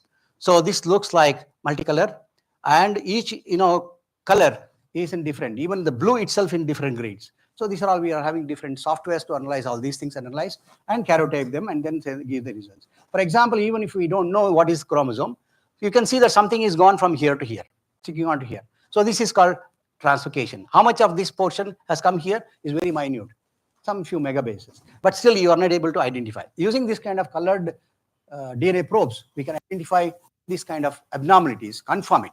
So these are all very useful in the cancer detection. So we use mainly for the leukemia, solid tumors, where it's difficult to identify their translocations. And this is one of them. And you can see that not always X chromosome will have iso-XQ or iso-XP. Something else can also happen here. This is a 45X cell line. This is a second abnormal X chromosome. Doesn't look like iso-XQ, but it looks longer than normal, and it has abnormality. So this is a mosaic condition. It's called derivative X chromosome. We don't know what is derivative. X chromosome, abnormal X chromosome, yes, but what is there extra? So if we do this kind of abnormality, so we use a multicolor banding. Each and every portion of the chromosome is taken out, dissected out, and labeled. DNA probe is made, and then hybridized back. This is how we do for the chromosome 13. Each and every section of chromosome is different color. So this one is the normal X chromosome. This is the abnormal X chromosome. I'll just give this last slide. This is the iso-XQ, what I explained earlier cases.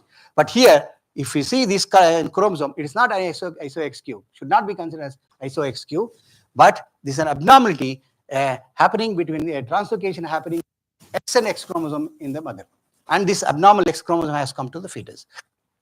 By doing multicolor banding, it's called M-band. M-band, from here till here it is same. Again, this portion is repeated here. That is the translocation has happened. So because of this, it has become variant Turner syndrome. Not the routine variant, it's a totally different variant syndrome. And the translocation between X chromosome with the breakpoints at Q22 P11, Q22 P11 is translocation. So this is how we study various translocations as well as insertions, inversions, and complicated chromosomal abnormalities can be dealt like this by using several technology, which is recent.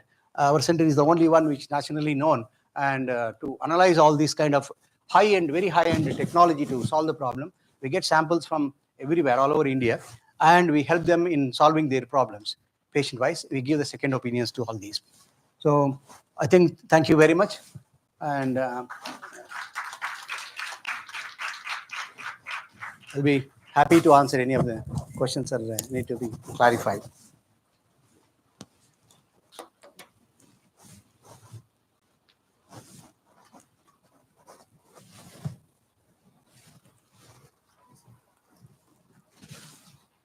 So I think that, common question will be asked is, how much, yeah, please. Congratulations for your nice presentation, sir. Now, my question is, what is the ideal time to send the samples so that we can detect these abnormalities very early? As early as you detect any abnormality in the child, or even if you have some suspicion in the prenatally also, we can solve.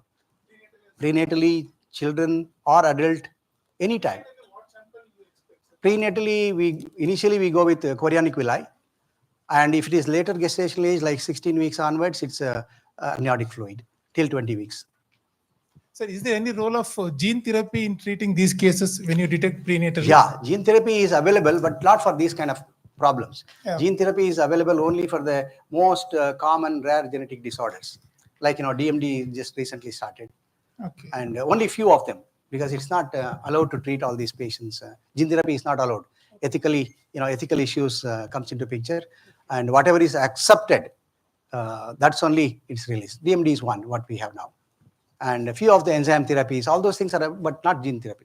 So we are starting a new unit called genome editing and gene therapy. In that, we are going to try out all these things, different disorders, gene therapy for different disorders.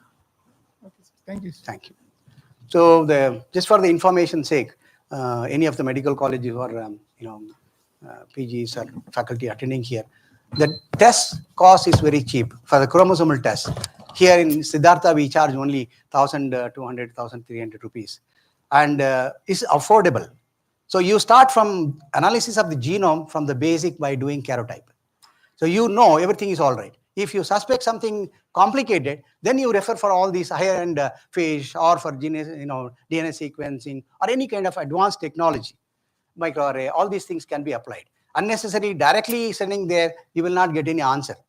Only the starting basic techniques should be used. After that, you decide what you want to do. So unnecessarily, you need not spend money, because DNA using DNA Pro fish itself costs starting from for here we charge only 2,000 rupees, because we make it very cheap at the cost, and otherwise outside it costs around 6,000-7,000 rupees. And any microarray, all these things starts from 7,000-8,000 rupees onwards, and sequencing starts from 15,000 to 35,000. So unnecessary burden for the patient. So start from basic, which you are supposed to do, and then go for higher end technology, so that your question will be answered properly. I have a very small question. Thank you so much for a wonderful presentation. Myself, Dr. Yogesh from Sridevi Medical College. My question is regarding one of the mosaic conditions, variant Turner 45X and 47XXX, in which there are inactivation of two X chromosomes with the 47XXX, but the other one, 45X, that cell line will have some of the X chromosomes inactivated and some of them active.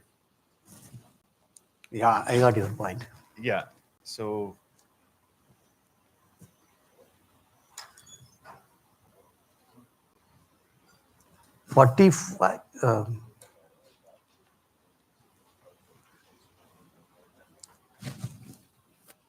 this one, triple X, and then along with 45X. Yes, so you have two cell lines in individual. Yes. So it's mosaic. Yeah, it's mosaic, but with where the cell line with 3X chromosomes, two of them will be inactivated. So the dosage in that cell line is compensated. But in the other cell line, the dosage is not compensated. Yes. So just imagine, 46XX is a female. Yes.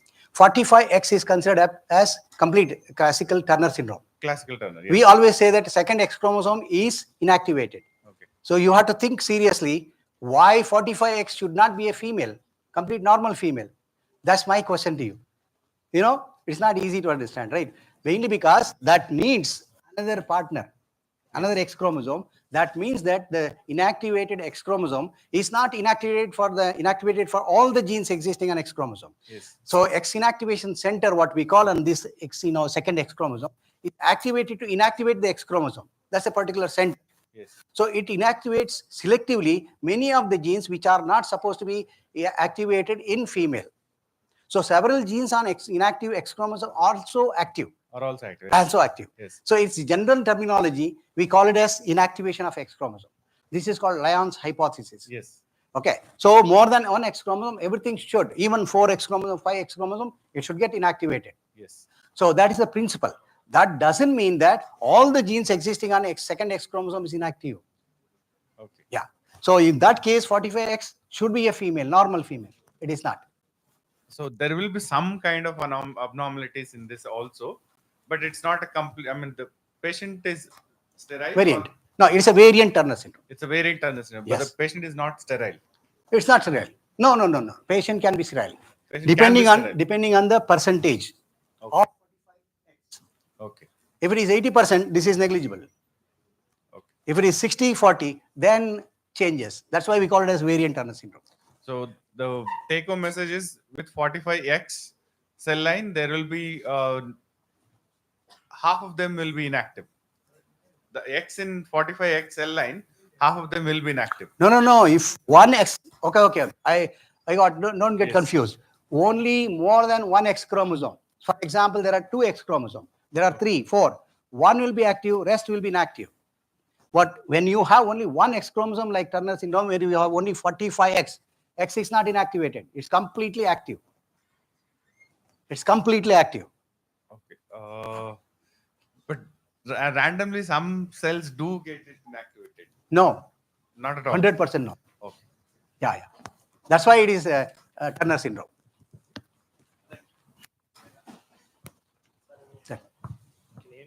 Sir, I'm a pediatric surgeon. We get these ambiguous genitalias, and we are called in that scenario. Now it's a social emergency. How fast can you give us the karyotyping, sir? Because we need to disclose the sex for the parents.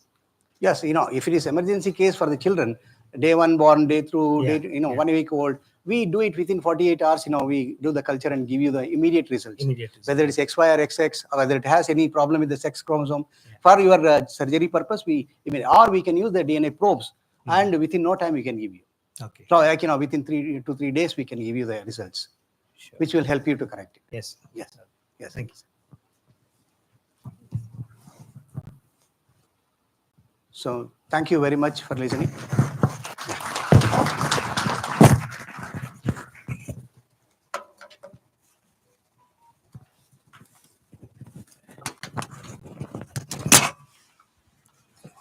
So, can I, but it has to be close, right?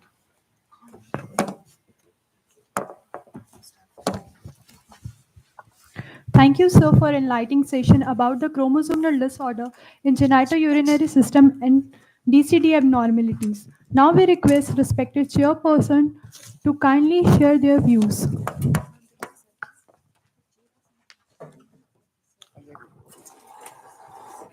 Thank you very much, sir. We congratulate to make this very complex topic into a very simple one. Even from our student days also, it was very complex. Now it has become more and more complex. Yeah. Made it very simple, sir. Thank you, sir. Thank you. Regarding this common genetic disorders like the thalassemia and Wilson's disease, what best can be done for early diagnosis, sir? Using these techniques, recent techniques. Thalassemia is the routine. Yes, that's not. We don't do this kind of genetic analysis for thalassemia. It's only the gel electrophoresis and confirm initially, and then you can go for the sequencing studies to confirm it. So sequencing we have to do. Yeah, there is a later stage. First, you have to do the regular electrophoresis and PCR. That's also helpful, and but not doing chromosomes, you won't get any answer. Cytogenetics, this kind of genetics doesn't help. So little more complex it is. Yeah, that's it's not complex. It's more common where you are finding out whether they are carriers or not. Whether the mother is a carrier or the father is a carrier. If it is one person is a carrier, you are not worried about. And counseling is very, very important there. And with both are carriers, then you are worried about the fetus. It can become homozygous, deletion or mutations. That's where we are. But this kind of study, diagnostics will not help you. Yes, Thank you, sir. yes. Thank you, sir. May we please request the chairperson to felicitate Dr. Jayarama SK, sir.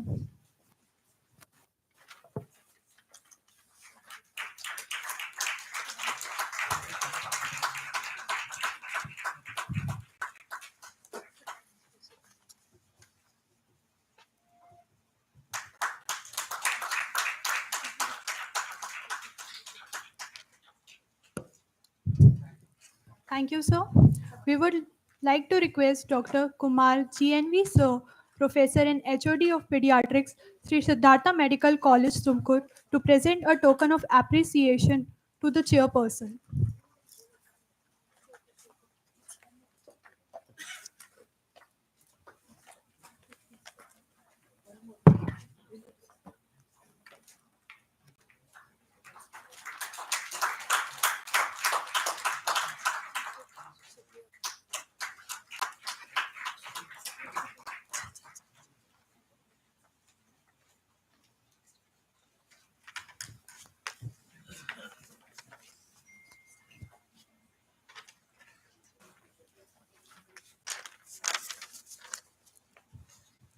We would like to start our inauguration ceremony by seeking blessing of Dr. H.M. Gangadharya Sir, founder of SSMC Tumkur, whose vision continues to shape our minds and future.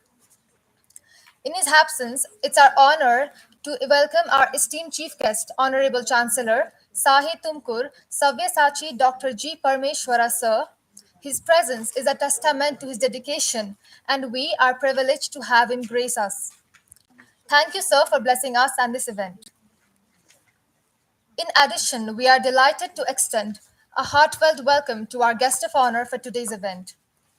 Respected Registrar Sahi Tumkur, Dr. M.Z. Kurian, sir. Respected Controller of Examination Sahi Tumkur, Dr. Guru Shankar ji, sir. Respected Advisor to Chancellor Sahi Tumkur, Mr. Vivek Viraya, sir. Respected Principal SSMC Tumkur, Dr. Sanikop MB, sir. Respected Vice Principal SSMC Tumkur, Dr. Prabhakara Jian, sir. Respected Medical Superintendent SSMC Tumkur, Dr. N.S. Venkatesh, sir. Respected Chief Administrative Officer SSMC Tumkur, Dr. M. Kiran Kumar, sir. Respected Organizing Chairperson, Professor and HOD Department of Anatomy, SSMC Tumkur, Dr. Kavishri A.N. ma'am. We would like to invite all the dignitaries to please take the dais.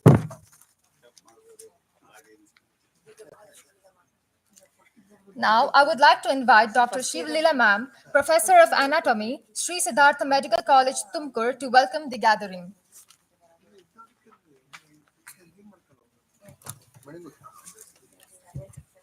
Good morning, all. At the outset, I would like to heartily welcome our Honorable Chancellor of Sahe and respected Home Minister of Karnataka State, Sabyasachi Dr. G. Parmeshwara sir, in his absentia, for all his support and always being a driving force for all the academic events of the university. We welcome you, sir.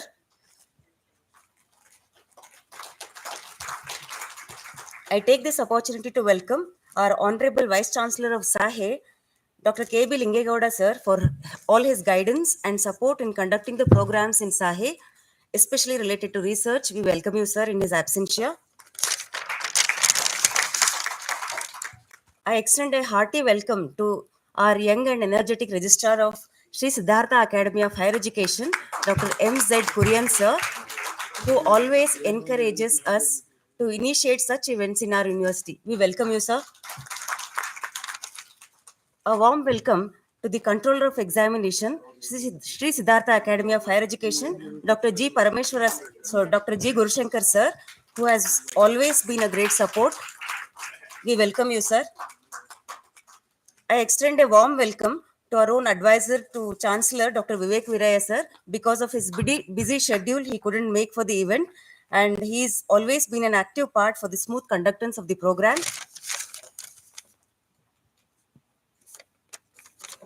A lot of ideas goes prior to initiate an innovative event of today's grandeur.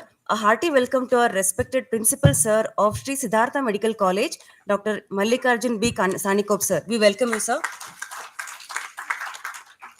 who has been the brainchild for this state level CME. A gentleman whose dictionary never has the word no. I'm sure you all know whom I'm talking about. It's our own beloved and respected Vice Principal, Dr. Prabhakara GN, sir, Vice Principal SSMC. We welcome you, sir, in his absence. A warm welcome to our Medical Superintendent of Sri Siddhartha Medical College, Dr. N.S. Venkatesh, sir, for his unconditional, constant support in organizing this program. We welcome you, sir.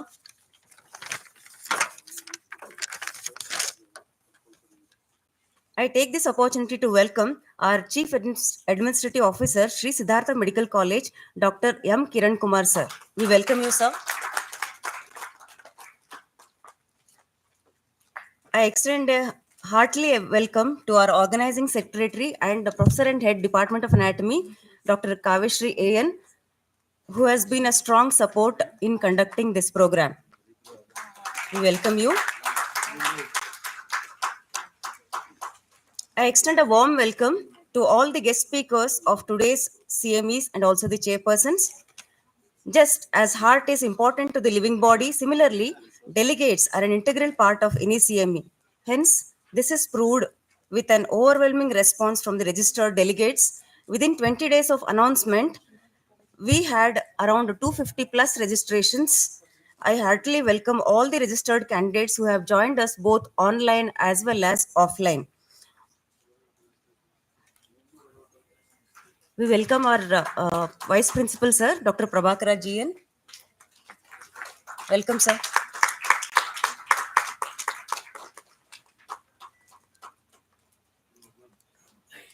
A heartily welcome to all the registered delegates who have joined us both online and offline from all the parts of country. Though it is a state level CME, we have got registrations across India. Whether you take a name of few, we have got registrations from Jammu and Kashmir, Maharashtra, Tamil Nadu, Delhi, and all. So I welcome all of you and thank you for this overwhelming response. I welcome all the faculties, consultants, postgraduates, and undergraduates. Welcome all. Thank you.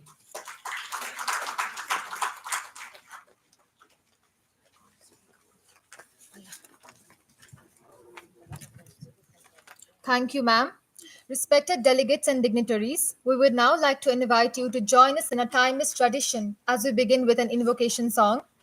We would like to welcome Prakruti to the stage to come and invoke the blessing of Almighty.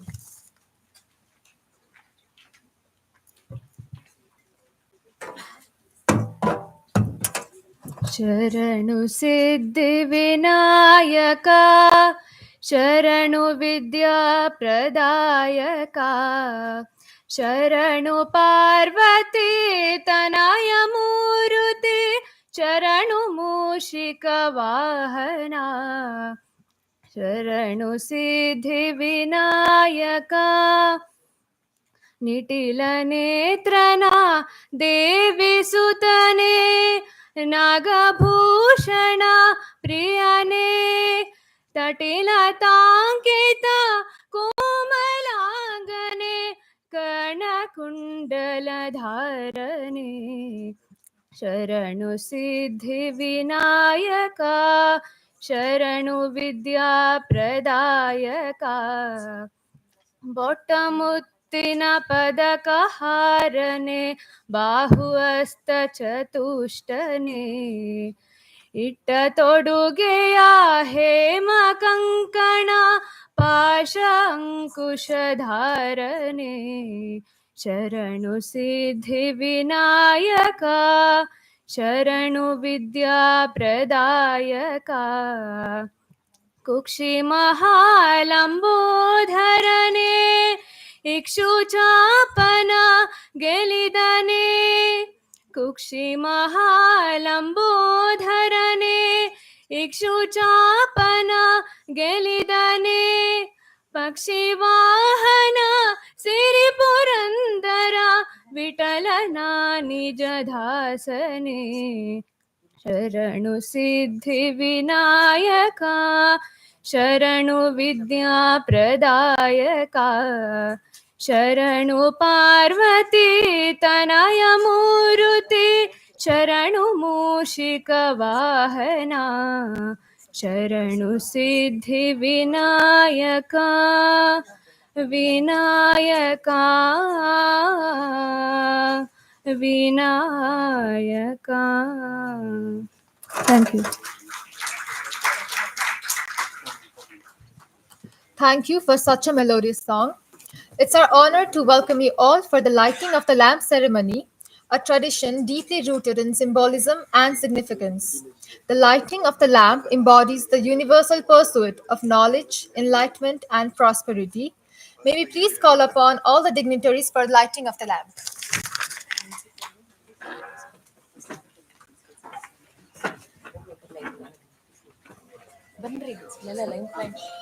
ಬನ್ನಿ.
We would now like to extend a warm welcome to respected Principal Dr. Sanikop MB Sir to say a few words.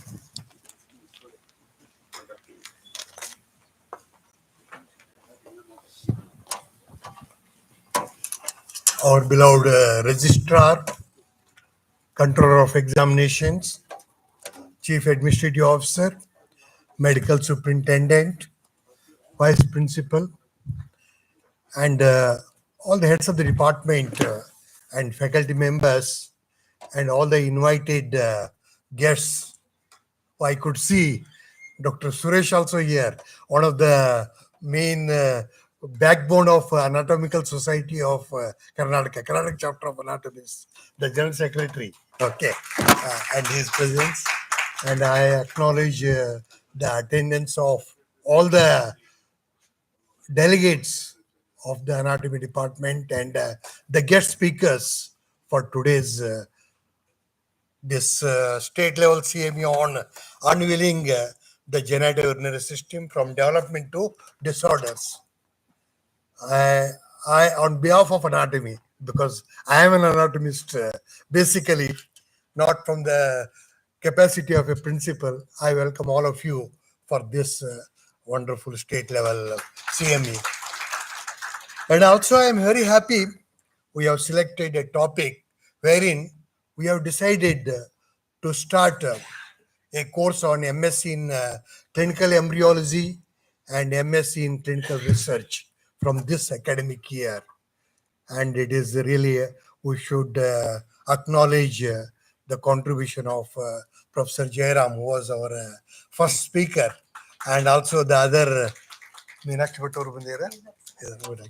Okay, Meenakshi Bhatt, and all they are the one, the inspiration to start our MSc clinical embryology in our from this academic year. Of course, it is in the pipeline because our registrar will tell where is the order for you to start. We are in the process of starting. We have placed it before the Board of Studies of Allied Health Science and also Board of Studies. We are planning to place it to the academic council, which will be held within another 2-3 weeks, and wherein there will be approval for that because we have got all the facilities to start these MSc courses, especially which are for especially anatomy department and physiology, biochemistry, and all the allied health science. This one for them, it is going to be one of the wonderful opportunity to do the research work also in their respective subjects. And I'm very happy that all the equipments we have procured, and also we had the IVF center. Of course, it was not functional for a few days, and that IVF center we are trying to see to that it is functional within few more days. And apart from that, we are planning to have some collaborations with Bangalore organizations to support for this clinical research as well as clinical embryology. And those things will happen this academic year. And our chancellor is very keen to ensure that the more and more courses are added up. And also we are involved more into the research activities. Apart from that, submission of project proposals pertaining to all the 21 broad specialities. And I'm very happy to mention here all our professors, all the professors and faculty of the broad specialties are very much dedicated, and they are very much keen to submit their proposals pertaining to even the clinical research. Apart from that, even pertaining to this clinical embryology and all, they are all doing it. And I'm very happy to mention that our clinical research laboratory is rejuvenated now under the guidance of Dr. Suresh Babu. He has taken the full charge of that, and our chancellor yesterday only, 2 days back only, he is inaugurated very well furnished central research lab. And we are proud to mention that we have submitted this time to ICMR as well as to the DST for even the infrastructure enhancement and all that are in process this year. And I am very proud to announce all these things during this state level CME, because the people from the delegates from all the medical colleges, some people are online, some people are offline, they're all present here. You can carry the message that Siddhartha Medical College, under the umbrella of Siddhartha Academy of Higher Education, we are all starting the master courses pertaining to the allied subjects of this MSc courses, right? Apart from that, this Board of Studies of Medicine is likely to approve starting of a MSc Anatomy, MSc Physiology, and MSc Biochemistry, Medical Anatomy, Physiology, and Biochemistry. Because all of you are knowing now, in some of the medical colleges, we don't have the faculty also to teach the first year students. We are likely to start from this year.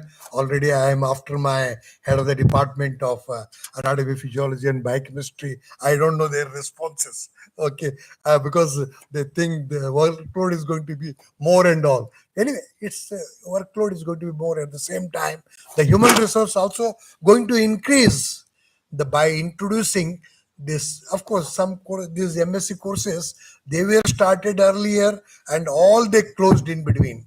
But now the NMC has permitted to be as a faculty for especially preclinical subjects for these 3 subjects. And for these 3 subjects, if we start MS Anatomy, Physiology, and Biochemistry, definitely the workload on the people who are teaching the first year as well as the dental, allied health science, whatnot, you know it, how much pressure the preclinical teachers will have. With the introduction of this, definitely we'll be having a very good advantage, as well as the advancement of the human resource, especially for these three subjects. And I thank once again for having given me an opportunity to talk in this state level CME. Thank you.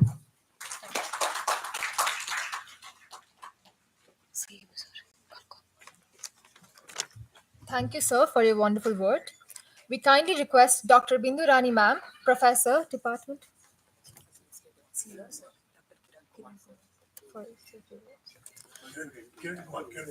I kindly request Dr. Kiran Kumar sir to say a few words. Respected dignitaries on the dais and off the dais,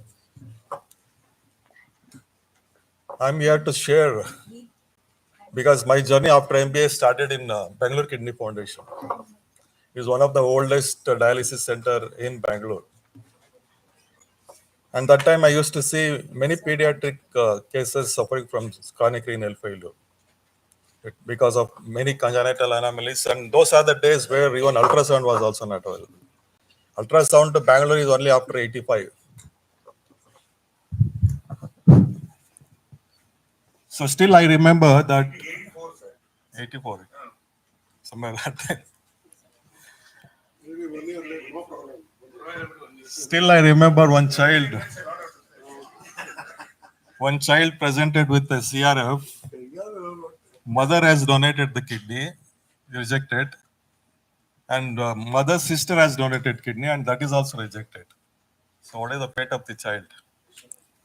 So I am saying is that even from last 3 years, I was getting Jiva Sarthakate, which is one of the government center for organ donation. So deceased donor program I was getting.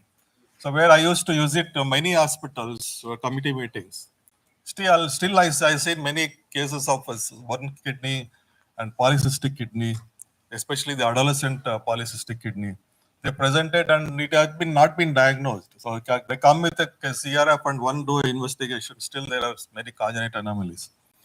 So science is so advanced. You can talk about genetic level now, and a lot of investigation is there. And I think anomaly study from the radiologist is a crucial. They touch differentiate between a good radiologist and average radiologist. It is very. You should pick up those type of scans. Some advanced technology and advanced writing also.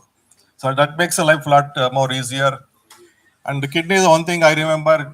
Thank you for inviting me to remind me of what I read from the anatomy, Inderpal Singh. I think that was the textbook which we read on the anatomy, this Grace Anatomy. And I still remember one of the pioneer of Karnataka, Dr. Krishnars. He was one of the pioneers in anatomy during those times. He's a wonderful speaker, wonderful teacher. So I think old timers will be knowing about him.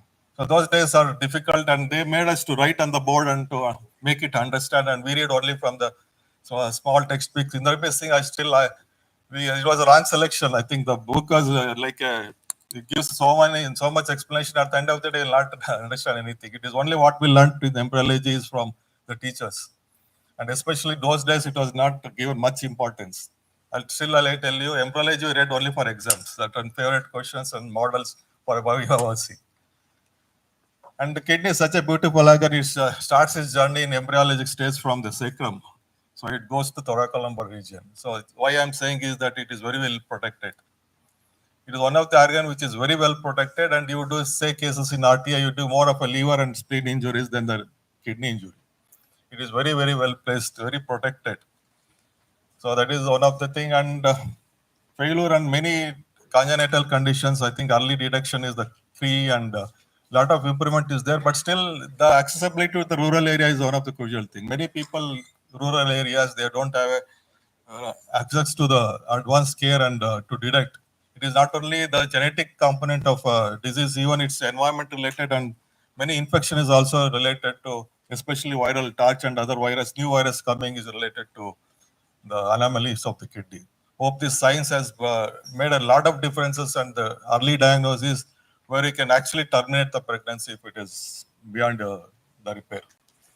I like to congratulate the team, the HOD of anatomy.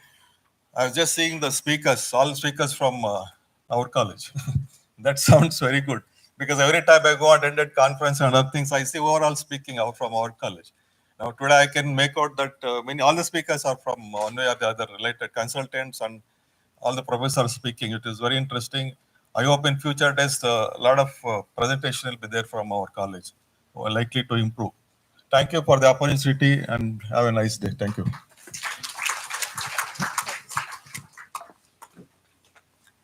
Thank you, sir. We kindly request Dr. Bindu Rani ma'am, Professor, Department of Anatomy, Sri Siddhartha Medical College, Tumkur, to propose the vote of thanks.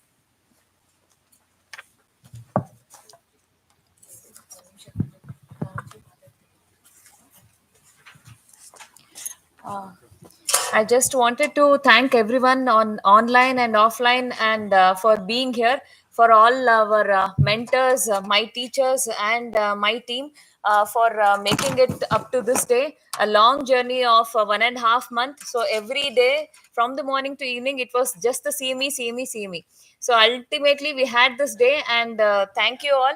And it's just an example, like a good team with a good leader and good mentors here on the dais and off the dais, my great teachers, all of them. It's only because of that we could have this day. Thank you one and all, and also the offline delegates who are there out there.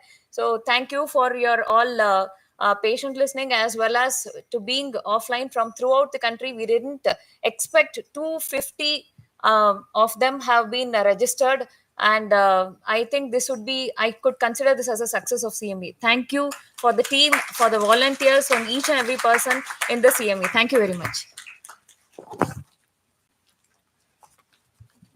Very good morning to one and all here. It's great honor for me to deliver vote of thanks on behalf of Department of Anatomy. First of all, I would like to express my profound gratitude to Honorable Chancellor and Home Minister, Government of Karnataka, Savyasachi Dr. G. Parmeshwara sir, who always stands as source of energy for all the academic events of our institution. Thank you, sir, for your unconditional support and blessings. I'm very thankful to Vice Chancellor Dr. Lingegowda KB sir for his exceptional leadership and encouragement. I convey my sincere gratitude to Registrar Sahe Dr. MZ Kurian sir for his motivation and support. Thank you, sir, for always being with us in all the events. I thank Controller of Examination Dr. Guru Shankar sir for being with us and gracing the occasion. Thank you, sir. I am very happy to offer special thanks to Mr. Vivek Viraya sir, advisor to Chancellor, for encouragement and providing IT support, which is very essential as our CME is being conducted in hybrid mode. I extend my sincere thanks to our beloved principal sir, Dr. MB Sanikop sir, for his valuable suggestions and guidance. Thank you so much, sir. My words may not be sufficient to express gratitude to our Vice Principal, Dr. Prabhakara GN sir, for guidance, solving all obstacles, and also helping us out for getting credit hours in KMC for today's CME. Thank you so much, sir.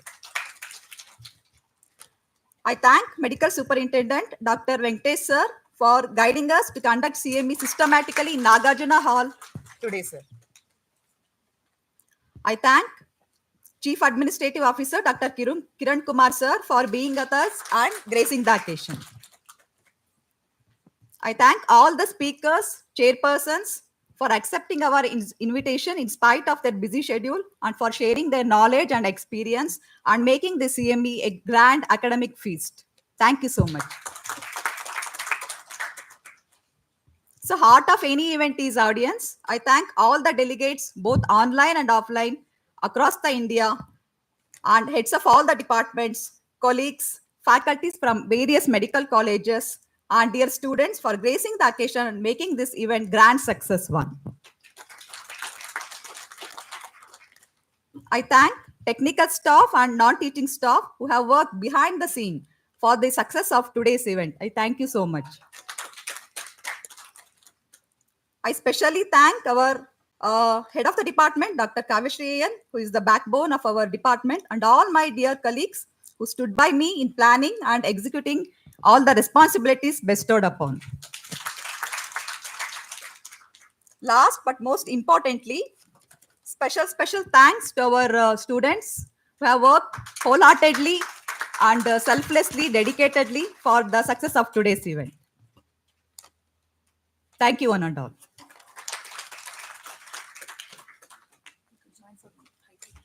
Before we begin our next session, we would request everyone to please proceed for a short tea break.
Hello.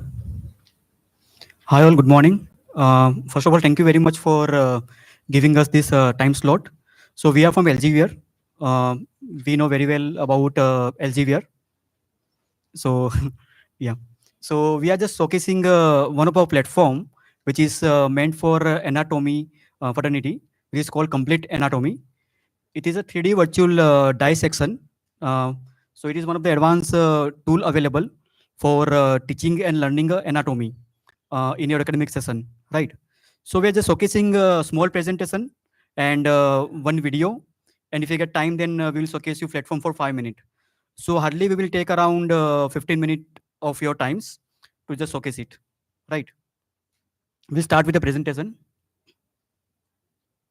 So this is a complete anatomy, as I said. So what is there in complete anatomy for anatomy fraternity? So it is having, as I said, it is a teaching learning tool for faculty, and for student, it can be a 3D virtual dissection tool, right? So it is having 300 plus lectures, 1000 plus screens, 1500 plus video inside the platform, right? Further, 4000 plus curriculum resources, 17,000 selectable 3D resources. So these all are combination become a complete anatomy, which can be a handy tool to engage a student in classroom. Because nowadays we are facing many challenges to engage student in a classroom. There are shortage of cadavers in dissection labs, right? So all these problems are there, and we hear many times from different institute in Pan India global level. So we came with this solution where student can access complete anatomy, all the details. They can do dissections virtually by sitting at home in classroom. Faculty can teach, learn from this platform, right?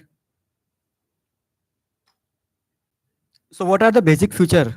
So these are basic feature which is available for both the faculty and student. 3D atlas, cross sections, videos, online courses, and images, right? X-ray and CT scan, all the images, right? So these are the basic feature available for both the faculty and student, right? Now faculty will get some advanced feature because you are going to teach or you are going to conduct the classes from this platform also. You can do it. So faculty will get, they can create a lecture courses. You can create a presentation with latest images of Guyton Visram Singh books of Elsevier content. So all the content are from Elsevier Guyton content, which are authenticated. So any image you use during the classroom or presentation, you don't need to worry because it is authenticated by Elsevier, right? Definitely you can export image. You can take a assessment. If you want to take a assessment from the platform, you can take a small quiz or assessment with a selected or group of student from this platform, right? And automatic dashboard available in the platform. So you can see the real-time result also. So what is the result? Because you need to take a frequent assessment as per new curriculum. So as per that guideline also, you can take a frequent assessment, and so many MCQs are inbuilt. So you don't need to create a MCQ again and again, right? We are giving you ready-made MCQs, which you can use for taking assessment, right? How it can be used? Once again, you may ask me or ask us. So definitely you can use for creating a material, maybe presentation, classroom creation, or teaching purpose, right? It can be used in classroom activity also. You want to engage student in better way. We are listening from many institute, student engagement is going day by day less. So you can showcase this platform in a classroom. You can teach from this, and student engagement can be gained, right? After that, after classroom also, you can assign an assignment from this platform. As assessment is a part of platform. So without assessment, knowledge checking and learning is incomplete, right? So that's why assessment also part of a platform, which can be assigned post classroom, right? So this is a dashboard look like. We will give you a trial also, whichever faculty or whichever audience is here. We will give you a 1-month trial. Please provide your email ID. We are outside only the whole, so you can access the platform for 1 month at least, right? You can see the features. So this is a dashboard look like when you take any assessment. The dashboard look like this: which students are scoring which marks, how they are performing in particular topics, right? These are the institute using this platform right now in India.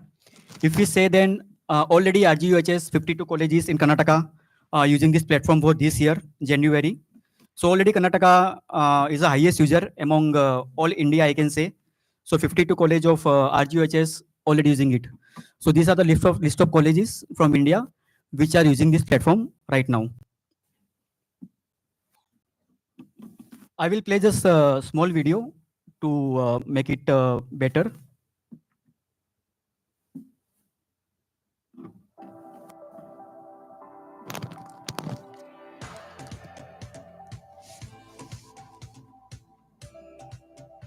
Just a minute.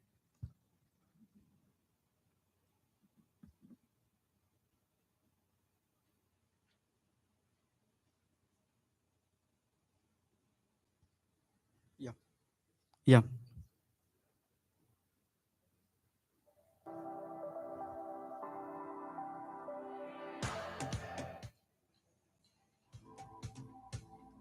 So this will help you to understand what complete anatomy is about from this video. It have both male and female structure in this.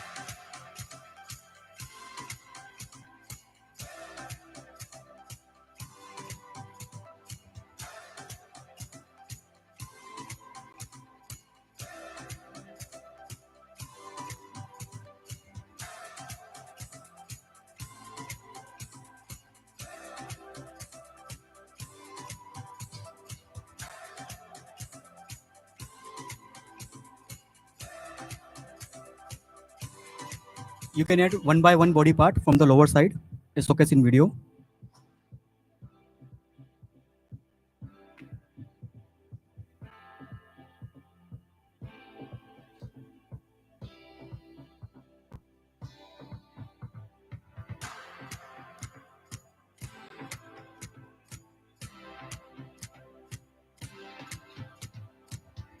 Cross sections also available for different body part.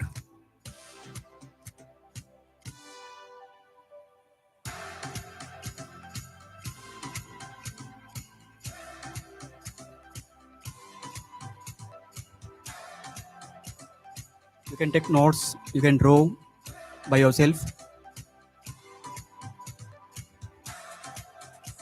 Dissection tool available, so complete dissection can be done.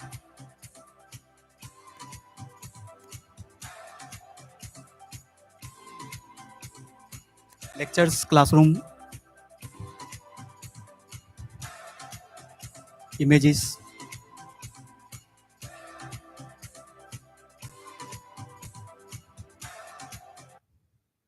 So yeah, this is about complete anatomy. I will just take 5 minutes more to just showcase you platform, how it look like. It is a platform which is in front of you right now. It can be used in laptop, mobile or tablet also. It is an app only which can be downloaded from the Play Store, right? So this is the first landing page we are getting. If you go to models, we can see female or male, both model available here, and female accurate model available further. So we just click, we just select cadaver and we can add the body part one by one from downside. You can see things are added over here, right? You can click on any part of the cadaver. Left hand side, all the information will come up about that part, right? Whichever part is kicked. I want to hide other, I want to focus on that part only, I can do that. So rest of the part will be hide. I am focusing in this classroom only for this part, particular part, right? So I can discuss 10-15 minutes about this part only, right? I can come back and I can again bring that part back. So there is a cross section available for that part which we selected, right?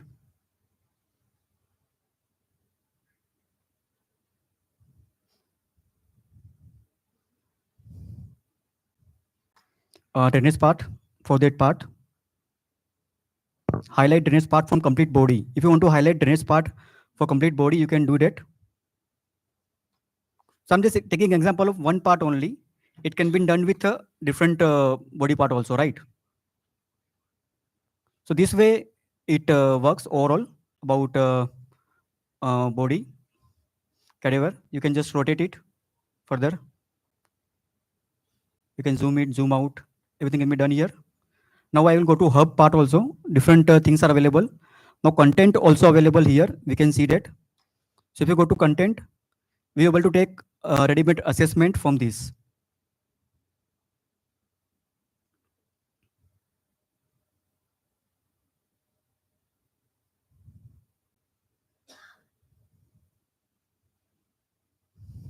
So different content available over here, and you can choose it, you can use it.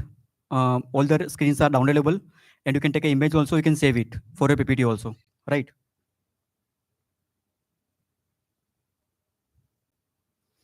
Courses available, ready-made courses available, videos are available. So all the well-known global courses are available over here. Further videos also available over here. So all the content available in one platform, which can be taught in an anatomy classroom to increase the student engagement. Atherosclerosis is a condition in which plaque gradually builds up in the wall of an artery. The plaque may also rupture and lead to the formation of a clot, which disrupts the flow of blood through the artery. To remove a clot, a thrombus aspiration is carried out. This involves the insertion of a catheter through which segments So of the clot simplified are video aspirated available. out of the artery using a suction syringe. A balloon catheter with a stent is then advanced into the artery. The balloon is inflated to expand the stent and push the plaque and thrombus against the wall, thus increasing the width of the artery and restoring normal blood flow. Right, so this is a small video, not a big video. So student attentions can be gained because big videos are not getting the proper attention, right?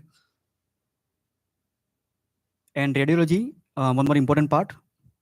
Like you want to just showcase X-ray in the classroom, you can showcase it. In the left-hand side, right-hand side, you can see which part I am clicking, that is highlighted over there, right? So that way it can be used. All the parts are available and you can click accordingly, it will be highlighted over there. You can zoom it further. Right. Likewise, CTR, CT scan, everything available. So I can say this is a complete platform for anatomy fertility, which can be used as a classroom teaching learning tool, which can increase definitely attention of a student towards the subject. And it is easy to carry, so they can access anytime, anywhere. So it is not so that they are in classroom, then only they can do a dissection. So they are at home, they are at free time, they can access the complete material, they can go through it, right? And virtual dissection also available. So they can at least feel the what is dissection look like, right? Virtually also, maybe at anytime, anywhere. So yeah, that's all from our side. Any query, anything is there, we are there outside the hall. We are there only, our counter is there. And we have a demo also available. If anyone to see a demo at here, you get a time, you just visit us, we will do it. And we will require your ID afterwards. So we will give you 1 month trial for free. So you can use it. Thank you very much. Thank you all.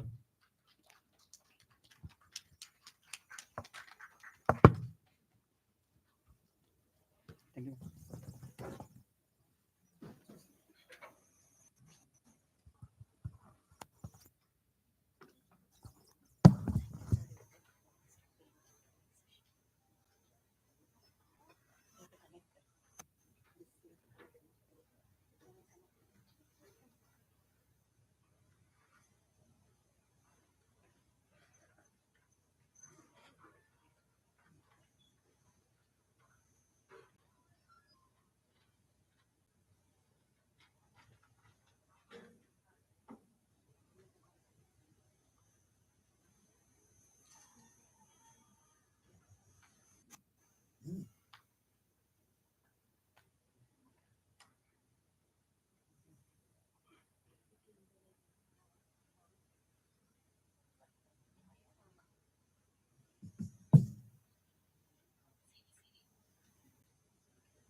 Welcome back, everyone. We hope you are feeling refreshed and energized because we have some wonderful presentation awaiting us. I would like to request Dr. Lokesh Babu Sir, Professor, Department of Psychiatry, Sri Siddhartha Medical College, Tumkur, and Dr. Manjunath GN Sir, Professor, Department of Pharmacology, Sri Siddhartha Medical College, Tumkur, to kindly chair the session.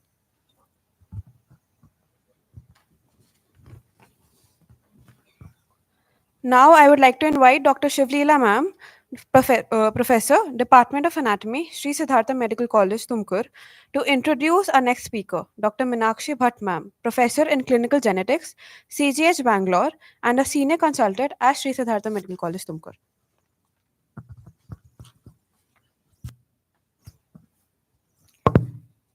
Good morning, all. It's my pleasure to introduce Dr. Meenakshi Bhatt ma'am. Madam completed her MBBS from JJMMC Davangere. She completed her DCH from Mumbai, MD Pediatrics from SEDGS Medical College, Mumbai, DNB Pediatrics from Ireland, CCST in Clinical Genetics from London, UK. Madam has worked in various institutions inside and outside India. Currently, we are fortunate to have her in our department as senior consultant in clinical genetics. Madam has got many many awards to her credit. To name a few, she has got first rank in final MBBS, Mysore University, first rank in MD Pediatrics from Bombay University. Madam has published around 31 publications in various national and international journals. She has written 4 chapters in the textbook and she has got various memberships. We are lucky to have you, ma'am. Thank you.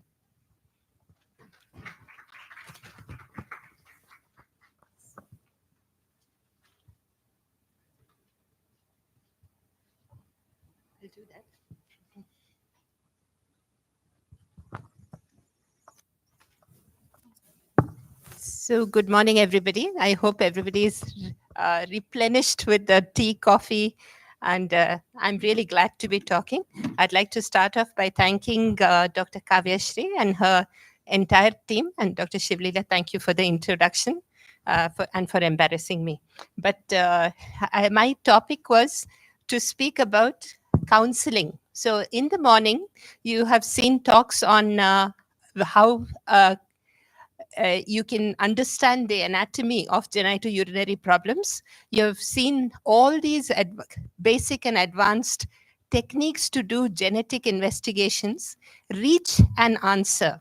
And I'm sure all of you will agree that the most difficult thing that you as medical people, we as medical people do is to communicate this to an individual. Many of us find genetics difficult, and some of the topics, such as sex reversal, are very sensitive topics. You can't just call in people and say, oh, by the way. So, how we tell people, keeping empathy behind you and accuracy in front of you, is genetic counseling. So, I'm going to speak a little bit from experience of what we have been doing, but a little background to it is that all through the investigations that had been shown indicate genetic disorders. We used to call it rare genetic disorders, but there are multitudes of disorders that are caused as the result of a problem with a chromosome or with a gene. And these disorders collectively are nearly 7,000. Individually, they're rare. As a group, they're common. So if you count everybody together that has a rare genetic disorder, there are estimated to be about 70 million affected people in India, 1/5 of the world's load of rare diseases. 70 million is the same number as the number of people with tuberculosis in this country. So out of these 7,000 disorders, less than 500 have a sure treatment. Many times these treatments are not accessible, expensive, or continuously need to be given, which is why we try to educate ourselves on what you could do and how you can do things for people. Is it important for any country that has reached an infant mortality rate of 30 or below? Karnataka in parts has got as low as 4. So we have reached that level of advancement. We need to take this into cognizance because nearly 1/3 of the deaths in the very young are caused by these rare disorders. So it becomes important when we're trying to look at what we need to address. Today's set of topics is extremely interesting. It's unusual also. We don't have too many focused topics like this. And it's important to know that when you combine male and female genitourinary abnormalities, at least 2 to 3% of live-borns have a problem at birth. We don't know how much more has it in when it's detected in utero. When you have very good pregnancy-related scanning, there is a chance that many of these will be picked up in pregnancy and identified in pregnancy at a time when you can decide whether it's serious enough to be addressed by stopping the pregnancy, investigating further, or meeting a specialist to decide what to do next after birth. So these things become important with all the advances that we have. reached. So I'm going to give you a couple of examples for each situation just to illustrate what we are trying to say. The commonest reason for which pregnancy-related scanning became available and early pregnancy scanning was for nuchal translucency. Nuchal refers to neck, and the back of the neck, which is the dependent area in a fetus, at between 11 and 13 plus weeks, is a critical time to measure the thickness. Usually it's minuscule. The fluid that is retained at the back of the neck is shown as a dark shadow here marked between the two yellow arrows. So what happens is you have a specified amount of thickness for each week of gestation. If it is enlarged far beyond what is acceptable as normal, it may be an early indicator for multiple problems in the growing fetus. The commonest of these used to be Down syndrome, but there are a lot of other fluid generating problems that may be part of these disorders. But the first thing I would think of as a medical person dealing with an antenatal scan with this thick, something that is between 6 and 8 millimeters thickness when you do it, is Turner's syndrome. In the morning, there was a good description of Turner's syndrome and how you have one chromosome X that may be deficient or missing completely. And these people present at different ages with different features. Most of us are used to seeing them as teenagers or adults when they present with either primary amenorrhea or primary infertility. But they have a lot of other issues also: short stature, webbing of neck, which is the retention of that fluid, which after absorption, the skin is broader at the neck level. They also have very primordial tissue left in the place of where the ovaries should be, which may or may not be functional. They have endocrine issues, including hypothyroidism that has to be monitored. But very importantly, they also have horseshoe kidneys and a lifelong risk of hypertension. A third of them have congenital heart disease also. What do we do about counseling in Turner's syndrome? You already saw that there are different types of Turner's syndrome. You have to be very careful to see whether there's a Y chromosome element left over. Even if a small percentage of cells has Y chromosome elements, it predisposes to gonadoblastoma. And therefore, you would have to have elective surgery for these girls at a point to remove the remnants of the gonads to see that they don't have a problem. You have to counsel about the condition. Most of the children that have this have got a sporadic condition. It's not coming from mother, not coming from father. And many times parents undergo this real guilt of bringing children into the world, and somehow they feel it is their fault, something they ate, some stress that they went through pregnancy, and you have to allay those parts first when you're talking to the parents. Infertility, people think that that's the end of the world if they can't have children. We need to understand that the anatomy shows that the uterus is intact and primed with hormones at around the pre and around teenage years can allow them to have pregnancies created by IVF and donor ova. So there are ways forward, not ideal maybe, but yes, there are ways forward. And now more increasingly, because short stature is a constant problem, growth hormone can be given for enhancing the maximum height of a woman who is affected with Turner's syndrome. Why I'm alluding to the growth hormone is that government has come out with a policy, and I'm going to talk about that, and this is covered under the government policy. You have to review for complications and have to have, like any other genetic disorder, regular follow-ups.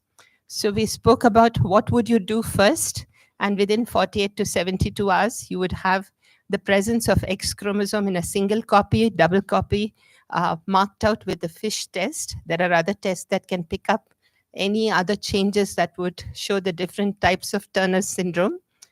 Something that gets overlooked a little bit, I put over here, is the fourth metacarpal being short, both on X-ray, antenatal, postnatal, and you can see in this particular hand that all you need to do is see.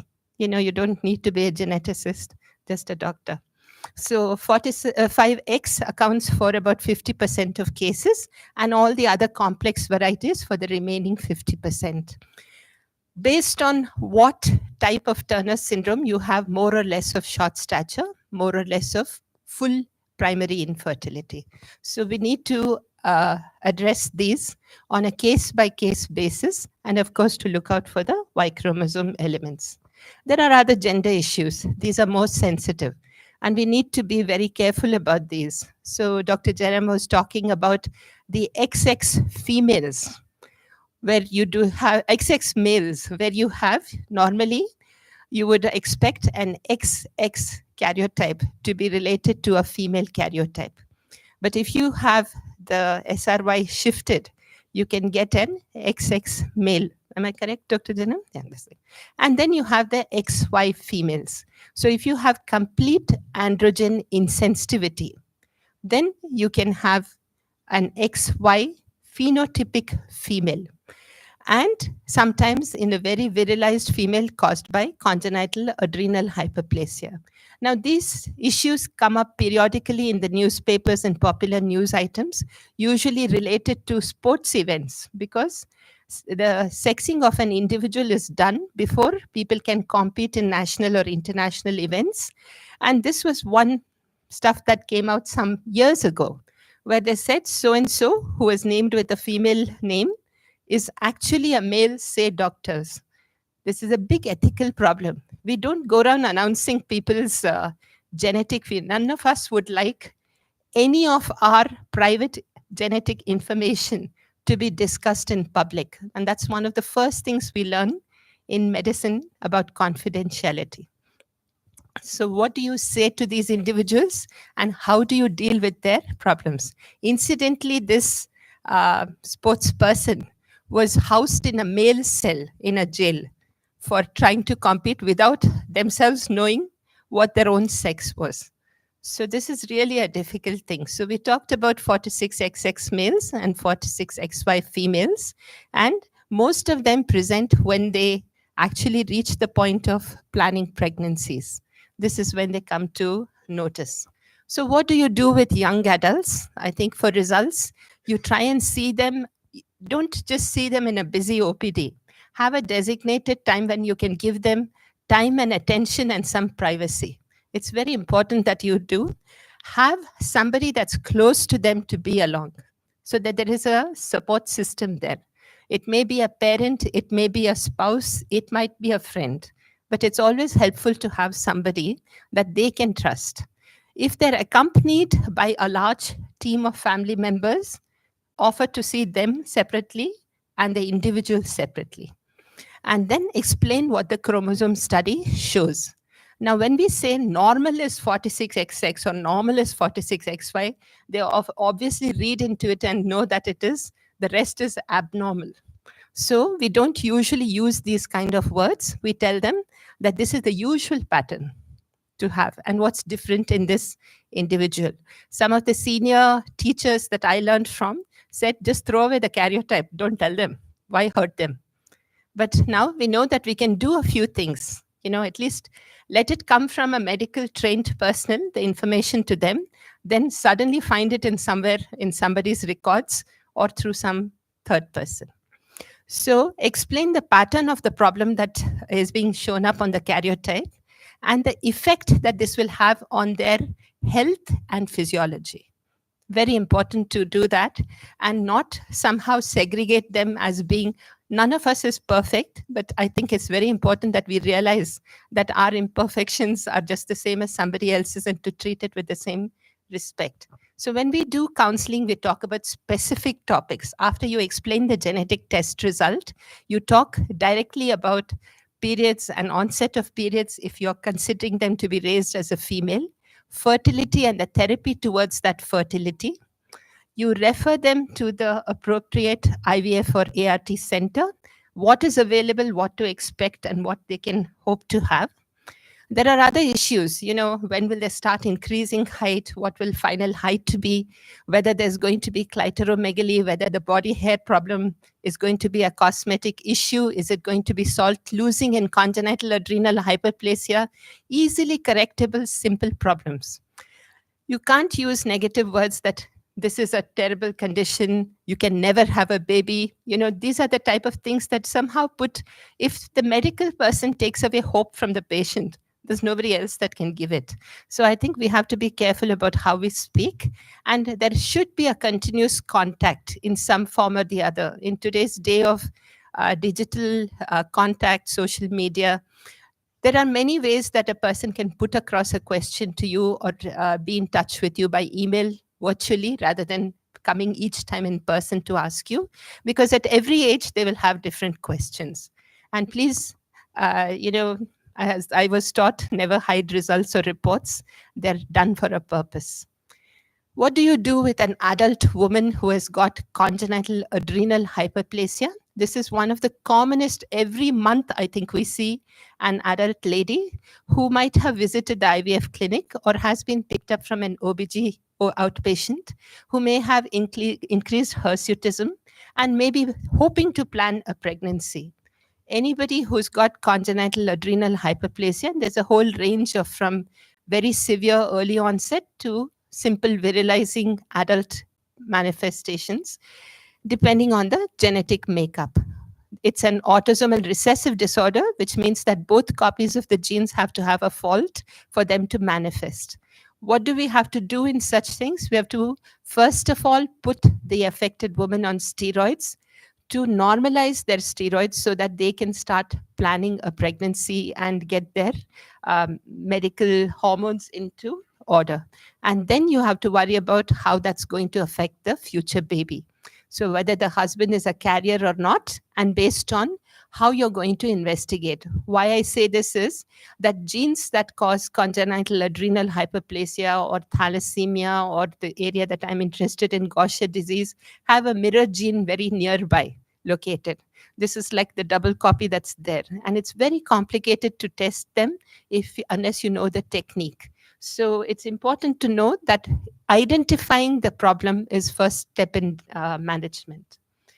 Now, there are other structural syndromic problems. We talked about isolated problems caused by chromosomes, and this is something that is caused by a part of a chromosome. So this is an individual. Most of you who are sitting here and still awake to see the pictures will note that this person doesn't look completely okay. There's some heaviness in the face, and this person also had a congenital heart disease. But in addition, when an ultrasound was done of the abdomen, there were cysts in both the kidneys. A third of people who have this chromosomal problem have got structural kidney problems, which can manifest with issues. But they also have other major problems such as congenital heart disease. And this is caused by a small deletion on chromosome 22. So if you have one copy that is deleted in a very small region, which cannot be picked up by routine karyotyping because it's so small and will require advanced techniques such as FISH, we call this chromosome 22q microdeletion syndrome. 1 in about 4,000 to 5,000 people have this. It's not as rare as we think. It's the commonest microdeletion syndrome. And if you look back to look at their parents, about 10% of affected individuals will have an affected parent. So it's very important that we look out to see who has it, because the spectrum of clinical findings that we are looking in this list can affect all the patients. What's also important is people who survive into adulthood beyond the congenital heart disease, its repair, kidney problems, a third of them develop serious psychiatric problems. In fact, for my psychiatric colleagues, 1% of all people with serious schizophrenia have 22q microdeletion. So it's an important test to do when we are looking at a monogenic or a monogenetic cause of this. So Dr. Jairam had shown you some about indications about FISH.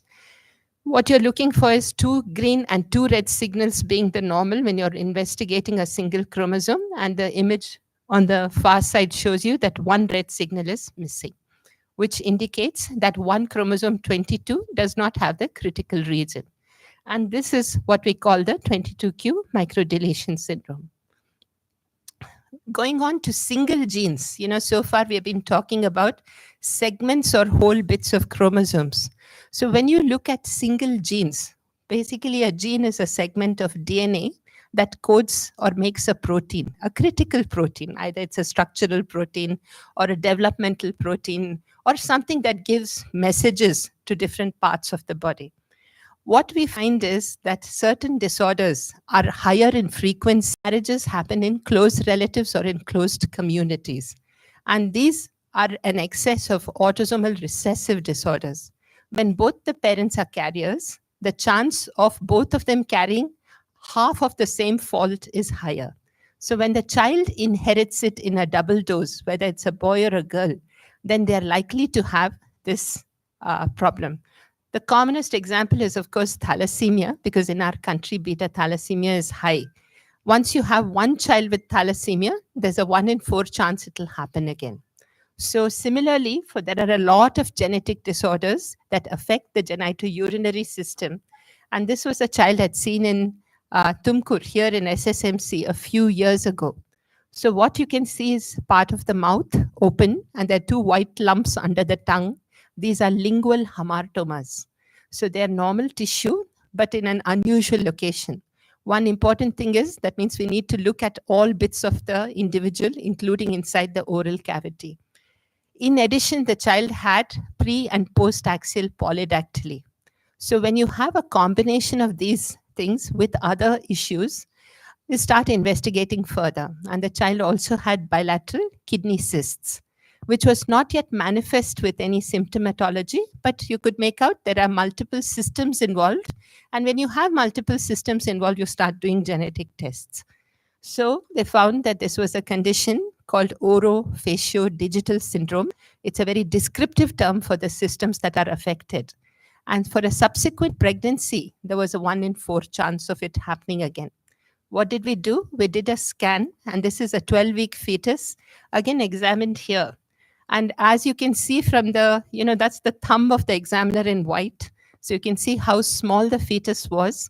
But if you count the fingers, you can see there are 6 fingers, and the toes are bifid. So this was a recurrence of an affected pregnancy. So it's important to know that there are conditions that can happen again and again within a family, and some of them may be accompanied by serious medical problems, including intellectual disability. So these are the things that we need to be careful about when it happens. And I put a list of some of the other recessive disorders that also have a similar pattern of recurrence with a 1 in 4 chance of happening again. Some of you will recognize this. So what you can see is this lump at the top of a fetus's head. That's a meningomyelocele. And you can see that you have bilateral kidneys dissected out, which are multicystic. The combination of this and the fact that there are extra fingers that can be counted is a triad which we call Meckel-Gruber syndrome. Again, the kidney is the significant part of it. The more affected the kidney is, the quicker you can pick it up in pregnancy, as early as 12 weeks. And if you can, this is the time you start investigating that individual case so that you have a recurrence risk for the next pregnancy. This is another example of an autosomal recessive disorder, and it needs to be. So syndromic cases are not always difficult if we can describe it and try to get an answer so that you can give accurate information. Majority of the patients that I see over here in my clinic in SSMC are people that are couples who have had a previous pregnancy with some such abnormality, disorder, which can be addressed. So if you see only a kidney cyst, you might think it's polycystic kidneys. If you see only the neural tube defect, you may give them a low recurrence risk. But this has a 25% recurrence risk. This is another unusual. This set of parents named their daughter Durga because she couldn't put her tongue back in. She had enlarged tongue, large birth weight. So this is macroglossia. And she was born 4.5 kilos at birth to a very small mom. So she was overweight when she was born. And over a period of time, she developed a renal tumor. And this renal tumor was Wilms tumor, one of those early onset tumors, which is seen in association with certain syndromes. So these are malignancies that appear early in association with syndromes that have hemihypertrophy of the body. One half of the body is on the bigger side. The syndrome itself has a name called Beckwith-Wiedemann. It's easy to identify because they're born with enlarged, huge tongues that do not go back into the oral cavity. And sometimes these children choke on their tongues if you don't sleep them to the side rather than on the back. These things need to be looked out for, and some of the cases have a microdeletion in the region where you expect to see this thing. So this is on chromosome 13, I think so, 11. So it's easy to pick up if you do a FISH test, the people that have had this deletion. For others, you can get the mutation tested in the same region. So knowing that you have picked up a malignancy, highly amenable to treatment and highly amenable, high chance of recurrence in the other kidney. So it becomes important for us to follow these children up and to see that we don't miss out an opportunity to act early. So what we do is, if we pick up a child with Beckwith-Wiedemann or even one limb hypertrophy, we get them to have ultrasound of the abdomen and pelvis every 3 months till they're about 5 years old. And that's all you need to do, non-invasively. So if you pick up a tumor early, you can treat it. So this is the importance of familiar renal tumors, and there are many out of them. Wilms tumor is associated with half a dozen genetic syndromes, and this is just to show you how quickly it can grow big and how important it is that we look out for all associations in an early childhood tumor. Sometimes you have families that have multiple people of a particular gender that are more affected with some of these genitourinary issues. So when you have only males being affected, here's the pattern with which one index adult male came to us that come through dermatology. This boy who was 13 when he started having these kind of punctate red skin lesions had got it now extensively all over the body and also had evolving renal failure. And what you can see is these lesions. Anybody knows the diagnosis? This is a treatable disease. It's called Fabry's disease. It's a lysosomal storage disorder. And he had a whole host of investigations right through until somebody realized that one of the causes of early onset progressive renal failure could be Fabry disease. And they just did a spot test to work out the enzyme values. And these enzymes were highly reduced because the body was not manufacturing the necessary enzyme. And they found that it is a multi-system disorder that can affect many cyst parts of the body, and it is treatable with enzyme replacement therapy, as are a number of disorders. These therapies need to be given every fortnight as an IV infusion on a continuous basis and can reverse most of the symptoms if you pick it up early. The skin lesions go away. They have pains, which is like peripheral neuropathy. It goes away. They can have cardiac involvement with cardiac hypertrophy, which improves or stabilizes. And basically, they can get back to normal life. So it's important to know that there are certain conditions for which there are treatment. Sometimes we see families where there are multitudes in every generation that is affected. This is why it's important to take a family tree. Here's an example of a child that was picked up antenatally. There were ear tags and disproportionate shape of the ear on both sides. So you can also see the smile is a bit crooked. So the mouth is turned towards one side. From the heart anomalies that we know that go associated with this, we knew that this is a condition known as golden heart syndrome.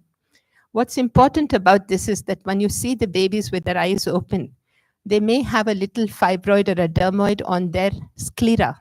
And this is pathognomonic of this condition that is otherwise called oculo-auriculovertebral syndrome. At least 50% of them have genitourinary problems, but almost all of them have normal intellect. So if you can address the medical issues, the congenital abnormality, the cosmetic issues, they usually do well. And it's important to know that their intelligence is normal and there is a medical problem that can be addressed. We don't jump in and advise them to stop pregnancies if you pick up things on better scans. So it's very, very important to go back and look at parents also. Sometimes a parent with just a single ear tag may go on to have a fully affected baby. So seeing parents is important. I thought I'd put in a common condition which does not usually have a primary renal involvement, but almost all of us would have seen neurofibromatosis. My colleague who's here, the Dr. Surya, does a specialist holistic clinic for neurofibromatosis type 1. There are criteria. All of us have seen people who have these progressive lumps and bumps on the skin, and it gets worse with age. What's important is that internally also these growths can impinge upon the kidney or the renal artery, and there's again a lifelong risk of developing hypertension, which can be addressed easily if you have an ability to reduce that growth on the renal tissue. And what's really exciting is that since 2020, there is a definitive therapy for this disorder, which does a dramatic improvement of all these conditions. So it's so important that we are aware that there are so many advances that are happening either as an injectable or an oral medication that are coming through for at least those people that are asking you questions and saying, what is my diagnosis? How can I treat it? Especially skin conditions, because marriage options become compromised in our society. Whether it's a male or a female, when you're looking for a spouse, even if you are earning well and you're intelligent and everything else, somehow people have a reluctance to go forward with proposals if you have a dermatological condition. So what do we do when we see, if I'm sitting in a genetic clinic and evaluating a family, what do? We take a full 3-generation pedigree. We see the full family. We ask for specific questions, whether they're related by marriage consanguinity, any early deaths, any medical problems of similar types, any teratogens that the mother may have been exposed to. This includes diabetes and any medicines she may be on. How did the pregnancy go? What got picked up in pregnancy? What got picked up later? You do a thorough investigation, not only of the genitourinary system, but things that develop embryologically at the same time. You do an eye examination to look for eye involvement of some of these LSDs and other disorders. You always do a hearing test because this is usually hand in hand and compromised in some ways. Look at the skin, back, front, undressed. Look at the back for any neural tube defects which may be covered or otherwise. Count the fingers and toes. Ask them if they had any surgical toe or finger removal, because some of that polydactyly may be gone by the time they're adults. And then do a host of specific organ investigations. This is followed by the genetic test. Either it may be for an individual gene that you suspect or a blanket test for multiple genes. But never forget to look at the parents. The parents may give you a clue if they are also similarly affected, and that's the advantage of a genetic disorder. So unless we spend time looking at both parents, you're never going to. So sometimes we just ask them, it's great to have WhatsApp. You just ask them if the other parent is not present, get them either to show their smartphone with a picture album or get it through WhatsApp. So no excuses for not seeing both parents. There are many, many genetic tests to get to a diagnosis. This is not the forum to discuss it, but choosing the right genetic test depends on full clinical examination and evaluating a pedigree. When you know what has happened, and if you know it's recurrent serious problems, you can do prenatal diagnosis in the next pregnancy, anytime from 12 weeks onwards, and you can subject that sample to genetic tests. That will give you the answer for an affected or an unaffected pregnancy. And finally, you need to, suppose it's a terrible condition, parents are poor, you don't have access to a genetic lab, all you need to do is preserve a sample from the affected baby. Either you can do it on a filter paper for newborn screening, or you can collect it in a normal FBC tube of purple vacutainer. This is EDTA sample kept for DNA extraction. Take the sample, put it in your freezer, and you can keep it, preserve it for months. Invaluable in diagnosis of the index case and reaching an answer. It's so important that we do this because this is what is helping us get to diagnosis. What's happened on the government level? All these conditions, which are like short notes from textbooks, have changed into actually something that our young generation of doctors cannot afford to ignore. The National Policy for Rare Diseases got announced in 2021. This mandates that these children who are diagnosed are given treatment where eligible. They'll be supported after to a maximum level of 50 lakhs per patient through the country. Anybody that is ₹500 crore per patient. There is an application process. We are one of the centers of excellence identified by the Government of India to enroll these patients into the treatment protocol. Since the policy was announced and since the finance was allocated in the middle of 2022, we have enrolled over 300 patients with rare disorders onto therapy. What else have they done from the government? They started manufacturing in India cheaper versions of the same medications. And this has reduced the cost of many of the medicines used for rare disease treatment to about 1/50th to 100th the cost. And this is being done by multiple ministries within the Government of India. And beyond this, it's important that we realize that you can reach and you will reach. So this is just a section of the people that have been growth hormone, given growth hormone under this policy in one center. That's our center. And I just wanted to say that whether it's Turner syndrome, whether it's Prader-Willi syndrome, whether it's primary growth hormone deficiency, this is just one disorder. So it's very important that we start diagnosing them early and do something good for them that makes a difference to their future life. Where can you do it? If people need to come for therapy, we have set up a Center of Excellence Therapy Center, which we did long before the government announced any policies. And for the last 8 or 10 years, we're giving. Many hospitals have picked this as the model for therapy, because not all nurses, not all doctors know what to give, when it is rare disease therapy and how to procure it. So you need people who have a specialized interest where you can give these. So this is a daycare ward. And this is how we have gone forward. Thank you.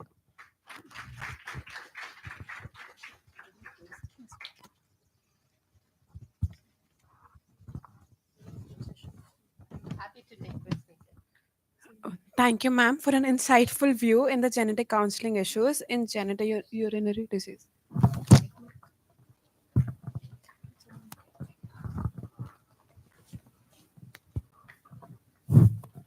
Thank you, madam. It's a very nice presentation. Regarding NIPT, I wanted to ask, this it has become a big way of investigating for genetic anomaly right now. So what are the current deficits or problems you see with this NIPT, and how far it is really useful practically? So I need that mic. So the question you asked is NIPT, which stands for non-invasive prenatal testing. So when I showed a slide, we talked about taking either an amniocentesis sample or a CVS sample, which requires experts. The new technology that's available since the last 10 years is to take a sample of blood from a pregnant mother and be able to identify the small fraction of circulating fetal DNA in the mother's blood. And by using highly advanced genetic techniques to measure out that fraction and come to a diagnosis for certain genetic disorders. At the moment, it's used as purely a screening test, not a diagnostic test. It is mainly used in high-risk mothers. Suppose there is something else, family history, abnormal scan, increased NT. These are the women that are undergoing this test. The advantage of this over other tests is that you do not need to have an expert to put a needle into the womb. You can take a direct blood sample, and in 2 to 3 weeks, you get an answer. The disadvantage of this test is that it tests for a limited number of conditions, mostly chromosomal aneuploidies, Down syndrome, trisomy 18, bits of chromosomes, the microdeletion syndromes, not yet an effective blanket test for screening. But it can even pick up differences between twins in twin pregnancies. And it still remains a screening test. It is not, if you find an abnormal NIPT, you still have to do an invasive test. So that is how it works. So the place for CVS and amniocentesis still remains? Yes, but to a reduced amount of cases. Okay. Thank you, madam. Yeah.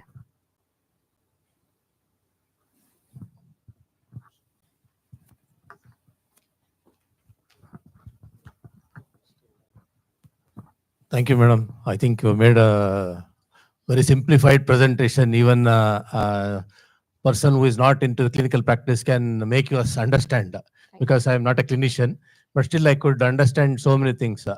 Just one question can I ask? What are the challenges you face while counseling a patient?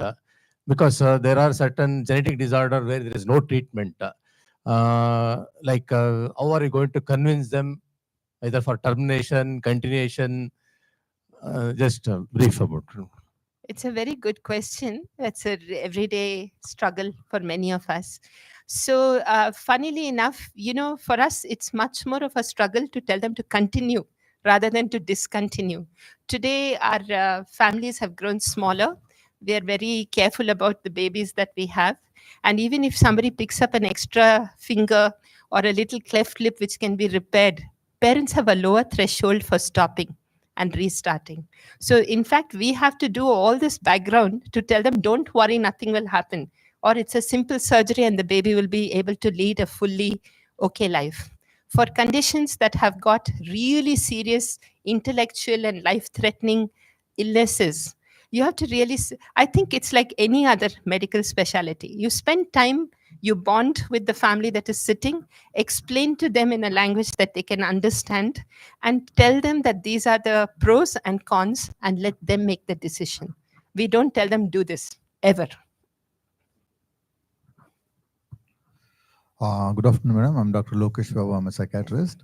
So actually, few words which you used was very impressive. Actually, one was like unusual. Instead of saying it's normally it happens, normally I also felt like whenever my patients I see, normally I use a lot, like we use. So instead of that, usual or unusual, that word is very acceptable to the client. That is one thing. And presentation was very smooth and very interesting. Definitely, we are hopeful that we can have one seminar from you on psychiatric diseases and genetics. Thank you, ma'am. Thank you, sir. So.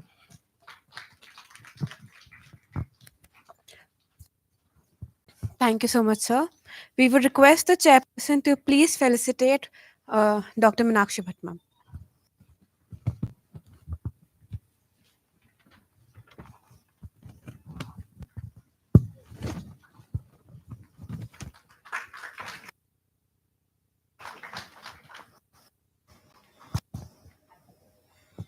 Thank you, sir.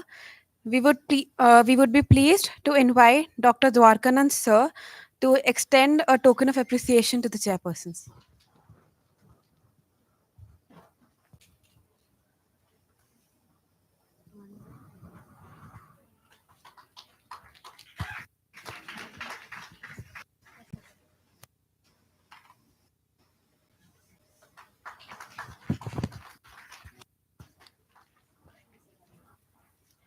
Thank you, sir.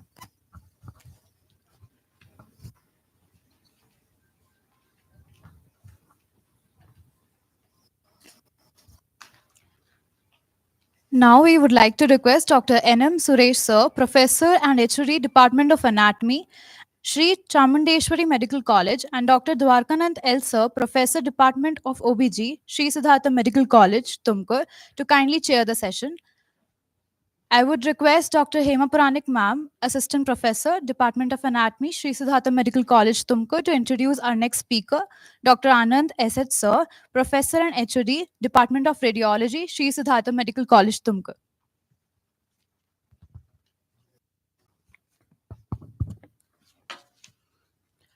Good afternoon to all. I humbly stand before you to introduce our speaker today, Dr. Anand H.S. Sir. Dr. Anand Sir is Professor and HOD Department of Radiology, SSMC Tumkur. Sir has graduated from Bangalore Medical College and holds post-graduation degree of MD Radiodiagnosis, again from Bangalore Medical College. Dr. Anand Sir has delivered his service as assistant professor in Christian Medical College, Vellore, and right now, and also an SSMC Tumkur. Dr. Anand Sir has held post of Chief Radiologist and Board of Director at THS Diagnostic Center, Tumkur, and Managing Director at Jiva MRI Center, Tumkur. Sir has about 10 publications to his credit I request Dr. Anand sir to kindly enlighten us with his talk on topic prenatal diagnosis of genitourinary disorders.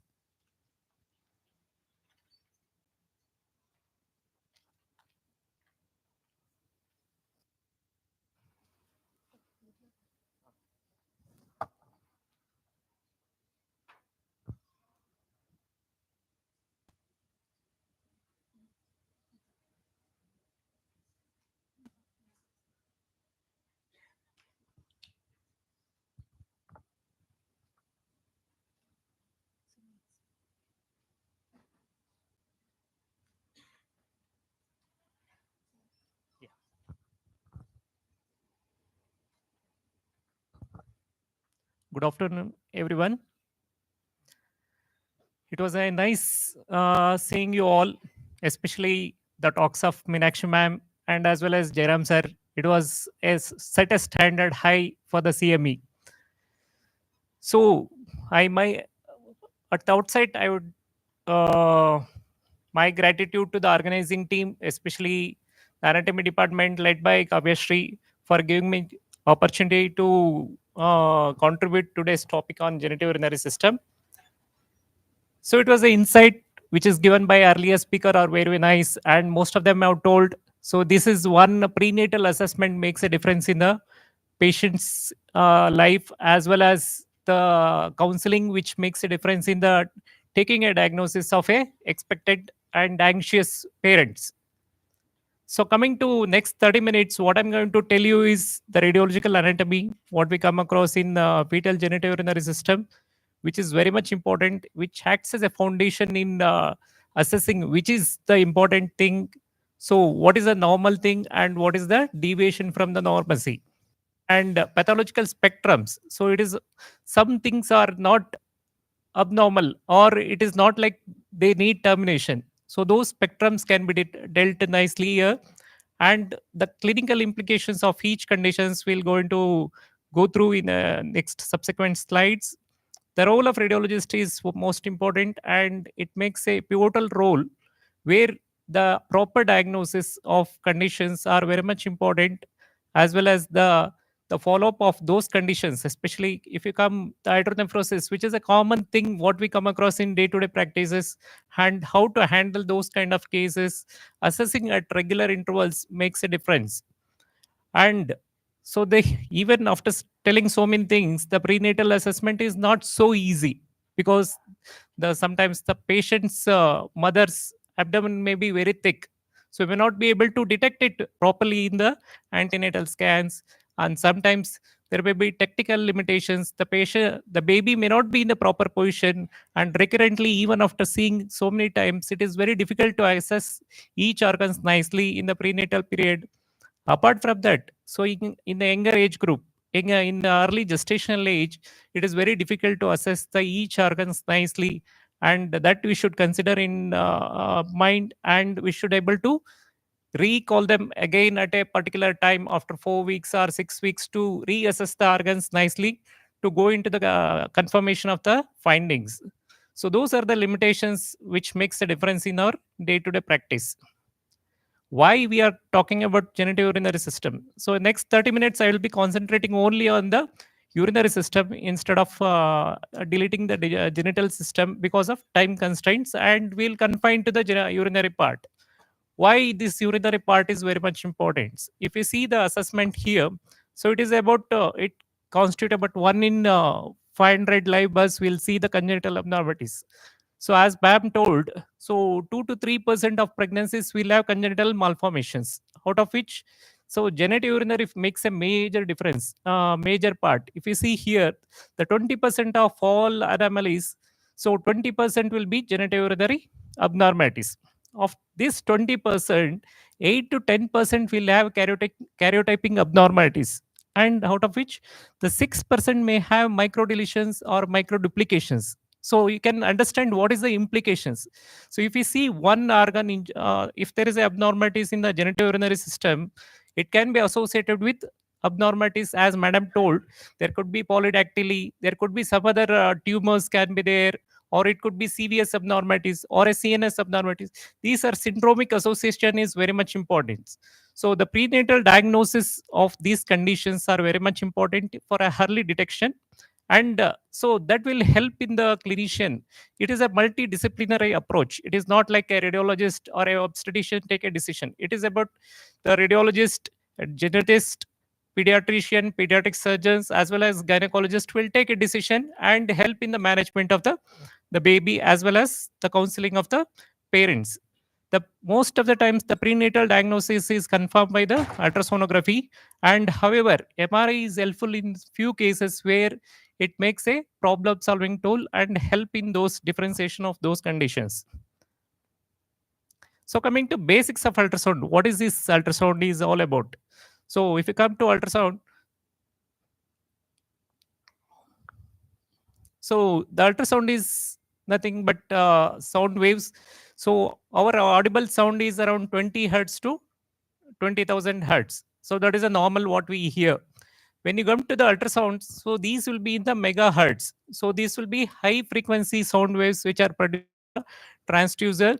So which acts as which contains a piezoelectric crystal at the end. So which forms the sound waves because of there is a contraction and rarefaction. So that means there is a compression and there is expansion with the help of the electrical signals, and this forms at a level of megahertz. So it is about 2 to 10 megahertz is the normal thing. And so these ultrasound beams what are formed, so they pass through the organ of interest through the coupling agent gel. So again, whatever the ultrasound beams which are formed at the organs of interest will come back and hit the transducer. In this time, it is act as a receiver.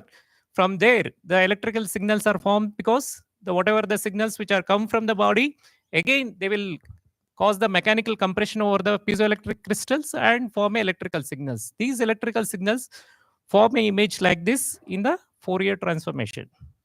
So these are the nowadays for the past 1 decade there is a significant improvement in the ultrasound machines actually. So initially we had a very dark images like this earlier. So so it was like a dot images like this, and nowadays if you see there is a significant improvement in the temporal resolution of the images where it is very difficult to see the nasal bone in this kind of images than this kind of images. Everybody agree for that? And this differences in the piezoelectric crystals as well as the software algorithm has made a huge difference in the day-to-day practice of a radiologist. So briefly about embryology. Initially, the organs of interest. So the kidneys were in the lower down pelvic region. Gradually, it ascends upwards and laterally, and they will be medially rotated by 90 degrees and form a complete urinary system. This is what very much important. Coming to development, kidneys are very much demonstrable by 11 to 12 weeks, and even bladder will be by 9th week. So if you see here, this is the normal anatomy. So you can able to see this organs. So from the ureteric bud, it starts developing as early as 5 to 6 weeks, and by almost by 11 to 12 weeks, there is a significant kidney formation will be happening, and by almost 14 to 15 weeks, the corticomedullary differentiation will be seen, and so the most of the times by 12th week, by NT assessment time, so there will be significant amniotic fluid is formed by the 2/3 is formed by the fetal urination, and 1/3 by the pleural fluid or lung fluid. So what I'm going to tell you is the normal anatomy is how the kidneys, after the kidneys initially phase, it will be hyperechoic. Hyperechoic means they are bright oval structures, and gradually they will turn into hypoechoic structures with gradually corticomedullary differentiation. So that is what important. So this is the images where you can able to see this. These are the images. This is the kidneys. So this is the vertebral bodies. What we are seeing here. This is in the plane. So we are seeing the kidneys here. So these are the antero-posterior diameter of the renal pelvis. The same thing in the coronal plane. This is the outline of the kidneys. This is the outline of the kidneys. What is we can able to make out. So what we are seeing what is the shape of the kidney. So whether there is any significant lobulations are seen, whether there is a distortion of the any abnormal architecture is seen or not. So whether the renal pelvis is normal, whether there is a dilatation, those things are able to assess it. So one more important thing what we are supposed to see is renal arteries, how they look in these kind of cases. So this is the aorta, this is the renal arteries which are seen here. So this is not vein actually. This is what we are considering. It is towards the probe. Whatever the flow which is towards the probe will look red and which is away from the probe will look blue. This is what the renal artery assessment is very much important to assess the renal agenesis also. So this is one important thing what we are supposed to see. If you see a bladder, this is the bladder is the anechoic structure which is seen in the pelvis. Around that, so there is a umbilical arteries which are seen and they pass out through the umbilical this umbilical cord.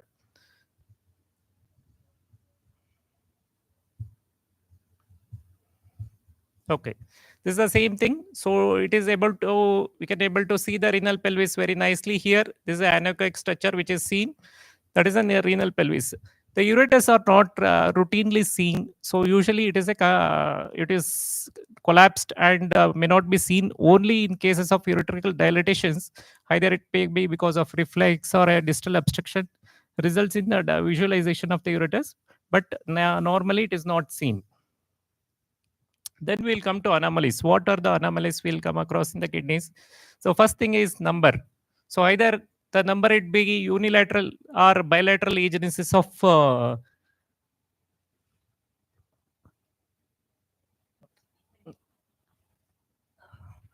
unilateral or bilateral agenesis of kidneys. Then or it could be a additional kidney can be seen. One side there could be additional kidney attached to the main kidney. Then fusion, the horseshoe kidney that can be there. The cross-fused ectopic kidney, pancake kidneys. We'll see the images in the little later part and locations. Either it could be in the pelvic kidneys or it may be a floating or a malrotation kidneys. So these are the things in earlier images I showed you. So what are the supposed to see? Whether the kidneys, whether it is normal or abnormal in position, or whether there is an abnormal fusion can be seen, or it is in a different location. Those things can be able to make out along with, we can able to see the shape of the kidneys, whether it is normal, abnormal, there is a, the lip is present or a indentation is present, that is all called a hilar lip, or there is a abnormal contour of the kidney is present or not. And vasculature is very difficult to assess and sometimes it may not have significant importance in the earlier age group. And collecting systems, we'll see the duplex systems. Even though after telling all these things, it is not easy to detect all these things in a prenatal period. It is only for the anatomy part, for the sake of anatomy. And these kind of things doesn't carry much importance. We'll go to important things. What is next? We'll go to the important things in day-to-day practice. First is renal agenesis. The renal agenesis, either it could be unilateral or bilateral. So unilateral is more common. It is 1 in 500 cases. Bilateral is 1 in 4,000 cases. And if you can able to see, most of the times the urinary abnormalities are common in the male babies than in the female babies. And these are the association with renal agenesis. It is associated with the trisomy 21, 22, 7 and 10. So 45X0 mosaicism, Turner syndrome, and 22Q microdeletions. So these are the multiple syndromic association associated with the renal artery renal agenesis. So why it is important? So why this we are talking about congenital abnormalities of renal diseases, or so these are the diseases, these are the babies which will be going into the recurrent UTI in their postnatal period. So during that period, so recurrent UTIs can cause nephrolithiasis and early onset of hypertension and renal failures. So that's why the early detection of these findings are very much important, and identification of these babies are very much important in the proper management of the postnatal period. The renal agenesis, same thing. The absent kidney is seen on this side. So there could be compensatory hypertrophy of the opposite kidney. The renal artery is not seen here, and sometimes so the there will be elongation of the adrenal gland. This is the adrenal gland. there is a elongation of the adrenal gland which can mimic like a kidney. So those are the things which is important. And one more thing is ectopic kidney. We are supposed to see the pelvic areas whether there is a ectopic kidney is present or not, or if it is a cross fused ectopic, so there will be a single kidney. Only thing is there will be indentation is seen in the coronal plane to see with the cross fused ectopic kidney. And if it is a bilateral renal agenesis, so it may be associated with abnormalities, non-visualization of the bladder. And so there will be significant, almost nil anitromnias will be the oligod. It is not oligodromnias, almost there will be no amniotic fluid. So that is one thing we are supposed to, that will give an indication. If there is a amniotic fluid is less, so that will give there is abnormalities, either it is at the level of renal system, either it could be obstructive or agenesis. Coming to fusion diseases, so this is the horseshoe kidney. The inferior part of the both the kidneys are fused at the lower part, and this contains this will be found in most of the babies of 30% of babies of Turner syndrome and this of trisomy 18. The associated symptoms are seen in 15% of cases. And one important thing we should always remember is this fusion of kidneys or horseshoe kidney will be associated with sacral agenesis. So there will be significant anal atresia or sacrum may be absent. And so these patients will have associated CNS or cardiac abnormalities can be seen in these kind of cases. Cross-fused ectopic. So cross-fused ectopic, I discussed you earlier slide. So this is, there will be indentation will be seen. So the inferior part of the superior kidney and superior part of the inferior kidney are fused. And there will be two collecting system will be seen. So that is a cross-fused ectopic. Pan kidney is a single kidney which is seen here. So location abnormalities, either it could be at the pelvic region. So this is along the genital ridge. So you along the genital ridge, the kidneys can be there in the pelvis, or it could be in the RIF or LIF, and those areas we can able to make out. In this image, you can able to see this is the normal position of the kidney, and there is a abnormal position of the kidney in the lower down. So this is the one more kidney which is seen just adjacent to the bladder. Those are the abnormal location. Normal fetal lobulation can be seen like this. So that is normal. But if it is persistent in the postnatal period, so gradually in the adults also we may able to see this fetal lobulations. That is quite normal. So nothing physiological abnormalities. Whereas sometimes there could be prominent hypertrophy of Burton, and there could be a dromedary hump. So how do we see is like, so how do we differentiate these things from the normal abnormal tumors is? So the normal vessels will be passing through these swellings. So vascular abnormalities, either it could be the renal arteries, early duplications, or polar arteries will be from the superior and inferior aspect, or it could be abnormal drainage of the renal veins.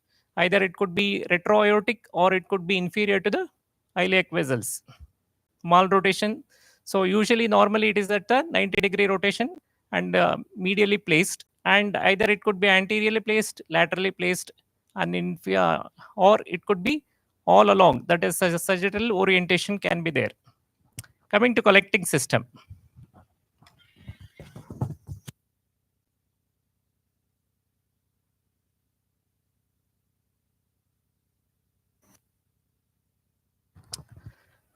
Okay, coming to collecting system. So if you see here, the kidneys which are seen here, this is the pelvic calyceal system, and this is the ureter, and this is the bladder. So the abnormalities at the calyceal system can happen. So either it could be increased in number, that is called megacalicosis, or it could be the renal papillae can get abnormal, or it can be dilated, and pelviureteric junction abnormalities. It could be obstruction at this pelviureteric junction, so which will be seen as a ballooning here. So or it could be at the vesicoureteric junctions. So these vesicoureteric junctions can result in dilatation of the ureters, which will be normally seen. Normally not seen, and the urethral dilatation in the seen in these kind of cases, and there will be abnormal pelvic calyceal dilatation can be seen in the these kind of cases. So that is incomplete dilatation can be seen. sometimes there could be ectopic urethral insertions. So there will be duplex moiety, will be a duplex kidney will be there, and the ureter from the upper moiety can join to the abnormal ectopic insertion. So then megaureters. So there could be dilatation of the pelvic ileal system, dilatation of the ureters, but so there may not be a obstruction at the distal part. So that will be assessed by the renal scans. Then ureterosols, there will be bulging or mucosal elevations of the ureters can be seen. Coming to important part, obstruction. So if there is a obstruction or a dilatation of the pelvic ileal system in day-to-day practice, the most of the times we are supposed to see these two things. We have to keep it in mind. One is transient hydronephrosis or a physiological hydronephrosis, which forms around 60 to 60% of cases, 60 to 65% of cases, where the transient hydronephrosis is there is a pelvic ileal dilatation is present in the few hours and gradually it will regress. So what happens? Usually the over-distended bladder can result in a mild pelvic ileal dilatation of the in the early age groups, but it gradually regresses. And next would be the PUJ obstructions forms a major almost 11%. Vesicoureteric reflexes in 9%, and megaureters are UJ stenosis in 4% of cases. So the definitions, one is what is important is this is the pelvic ileal dilatation what we are seeing here. If you see the first, the renal pelvis is mildly dilated, so that is a grade 1 without ileal dilatation. If you see this image, so there is a mild pelvic ileal dilatation is seen here, that is a grade 2 and grade 3. So there is a medulla is short and thin in the grade 3 pelvic ileal system dilatation, and grade 4 there is a significant narrowing of the renal compromise on the renal pelvis. There is a significant renal parenchyma. This is a grade 4. Why it is important? Because so these things can be a progressive one. So every 4 weeks apart, we have to see these kind of cases to see whether it is progressive coming from grade 1 to grade 4. Grade 4 is relatively compromising on the quality of the renal function. So what is the cutoff? So in second trimester, mild is 4 to 7 and moderate is 7 to 10 and severe is 10 mm. So if you can see in third trimester, 9 mm, 7 to 9 mm, 9 to 15 mm and more than 15 mm is the hydronephrosis. This is the algorithm. So if you see hydronephrosis, which is unilateral with normal bladder and urethral seal is seen, so then it is a probability of duplex kidney. If we see hydronephrosis, normal bladder, normal ureter, PUJ obstructions, so where there is a narrowing at the pelvic ileal system and junction. And if you see a normal bladder, dilated ureter, it could be due to vesicoureteric reflex or stenosis at a vesicoureteric junction. If it is a bilateral hydronephrosis, so see whether it is a dilated bladder is seen. So if it is a dilated bladder, so then hypertrophic wall or a keyhole sign is seen, then it could be posterior urethral valves. So if it is not seen, then it is a megacystitis microcolon hypoperistalsis syndrome. So PUJ obstruction, 1 in 2000 live births, predominantly males, and unilateral in 80% of cases. So monitoring at every 4 weeks. And vesicoureteric junction obstructions are relatively very rare, which is seen in 1 in 10,000 live births, and it may be associated with duplex kidney or duplex collecting systems. Again, monitoring will be at around 4 weeks. Vesicoureteric reflex, there will be dilatation of the pelvic ileal system. There is a reflex which is seen. So either it could be at the urethral level or it extending up to the pelvic ileal system, or it could be sometimes can cause a significant ballooning and renal compromise. That is a grade 5 vesicoureteric reflex. Posterior urethral valve, if you see this, the urinary bladder is over distended and keyhole appearance is seen. So it is seen in 1 in 10,000 to 25,000 live births. And so there is a thick valve-like membrane. It is from the Wolffian duct. So over distended bladder with hydronephrosis and hydroureter is common in these cases. So there is a proposal by the consensus about heteronephrosis. What are the things we are supposed to mention? One is anteroposterior pelvic diameter. There is a calycial dilatation is present or absent. Renal parenchymal thickness, renal parenchymal appearance, whether it is echogenic or hypoechoic. So urethral abnormalities, what we are supposed to see, and these are the important criteria for follow-up of these kind of cases.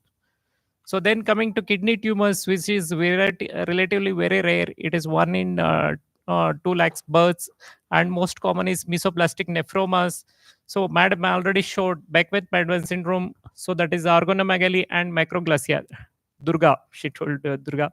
Okay, the mesoplastic nephromas are very common. If you can able to see the heterogeneous hypoechoic areas here, so there is a significant increased vascularity and displacement of the vessels will be seen.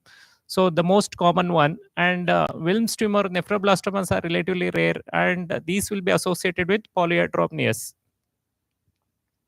Multidysplastic kidneys. So it is seen in 1 in 1000 babies, and usually unilateral. 80% of cases it is unilateral. If you see here, this is how it looks like. So it is a dilated, it is a increased size of the kidney, and there is a multiple cysts of varying sizes are seen here, and this may be associated with the trisomy 18. Brachioautorenal syndrome, these are associated syndromes. Brachio is brachial cyst, and ear abnormalities and renal cyst. Vectoral anomalies, it can be associated with vertebral anorectal anomalies, cardiac, tracheoesophageal abnormalities, renal, and as well as limb abnormalities, polyrib and polydactyly. So polydactyly is one important muscular. So the association is most of the times it is CNS, CVS, and musculoskeletal abnormalities will be seen.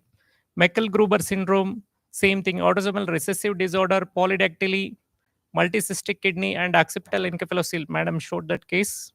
And autosomal dominant polycystic kidneys, so which is seen in 1 in 1000 people carry these mutant genes. And here what happens, this if you see here, the kidneys are relatively bigger and hyperechoic. So even though corticomedullary differentiation is seen, the renal pelvis are visualized in this case, and bladder and amniotic fluids are normal in these kind of cases. So the gene association is PKD1 and PKD2 genes. And whereas if you see here autosomal recessive, so renal pelvis is not visualized, and there will be early onset of oligoautonomnias will be seen from the second trimester. The gene association is also different. Fetal bladder, this will be anechoic structure which will be seen in the pelvis with the umbilical vessels passing adjacent to it. So usually what is the this one, the diameter would be around 7 mm in first trimester, 30 mm in second trimester, and 60 mm in third trimester. So if there is a significant distension is seen, it could be due to multiple causes like posterior urethral valve, where we can able to see the keyhole appearances of the at the urethral level, urethral atresia, uretrocele can be there, or megacystitis megaureter association, and megacystitis megacolon intestinal hypoperistalsis syndrome. So what is the role of a radiologist is the detection of these conditions, diagnosis, coming into the diagnosis, syndromic association if there is any, and follow-up of this hydronephrosis or reflexes can be seen at a regular intervals, and associated disorders and interventions like either amniocentesis or Korean CVPs for these kind of cases. A quick review on what we discussed right now. So it is a main kidney disorders. Either it could be agenesis, so unilateral or bilateral, location of the kidneys or shape of the kidneys is normal or abnormal, malrotation, vasculature abnormalities can be there, but it may not be very significant. Collecting system abnormalities, either it is a bifid or something, additional or duplex kidneys, or obstructive lesions, either it could be PUJ obstructions or vesico-ureteric junction obstruction or posterior urethral valves. And reflexes, vesico-ureteric junction reflexes, dysplastic kidneys, it is a multicystic dysplastic or autosomal recessive polycystic kidney disorders, and tumors which are relatively very rare. And ureter, so usually normally is not seen. So if there is a dilatation, it will be visualized, and this dilatation can be seen in different conditions. There could be a duplications also. So coming to bladder, There could be extrophy of the bladder where there is a anterior part is opened up, and so there will be leakage of urine from anteriorly. So either it could be extrophy or over distension. These are my references. Thank you very much for the patience hearing.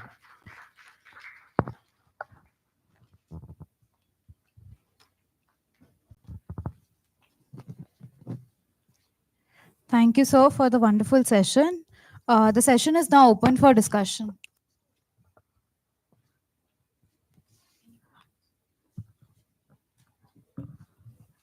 Now we would request to respected chairpersons to kindly share their views.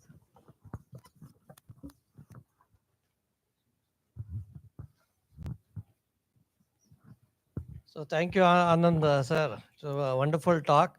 You showed the importance of anatomy, especially embryology has showed. Well, so unless you know your embryology, I don't think you can be a good radiologist. Yes, sir, I agree. Well, so he has done the wonderful work. Hopefully that our anatomy department, you have to thank them, and they should actually invite you for taking some classes for the They're particular doing first year actually. students also to show the importance of this. Well, so at the outset, I'd like to thank our previous chairman, Dr. Shiv Prasad, without whom I don't think a genetics lab would have opened here, IVF as well, both particular labs. And what we are seeing, whatever he has sown previously, now we are seeing the fruits of this important occasion has occurred. And even thank our now present chairman, or for Dr. Parmeshwar, no? So now it actually previous chairman wanted to make a separate super specialty hospital, but now this looks like a super specialty hospital itself. So whatever Gangadharaya sir has made, so now it has turned out to be a super specialty hospital. So I'm seeing a lot of changes, sir. So thank you for the Department of Anatomy as well as the organizers and our management for this wonderful function. Thank you, sir. Thank you, Dr. It's a very nice lucid presentation you have made. There is a very popular statement regarding genitourinary anomalies. Always it goes with genitourinary anomalies. I think you do agree with me, yes, because it's not you don't say only urinary anomalies or genital anomalies. That's one. And there is a very popular statement: kidneys descend, right? Gonads ascend, right? So this is also very important statement the undergraduates student has to remember in view of the anomaly. Kidneys ascend, gonads descend. Correct. And if you see here nowadays, what's in ultrasonography, because of PCP and DT, there is no very less limited role in the assessment of genital systems, especially.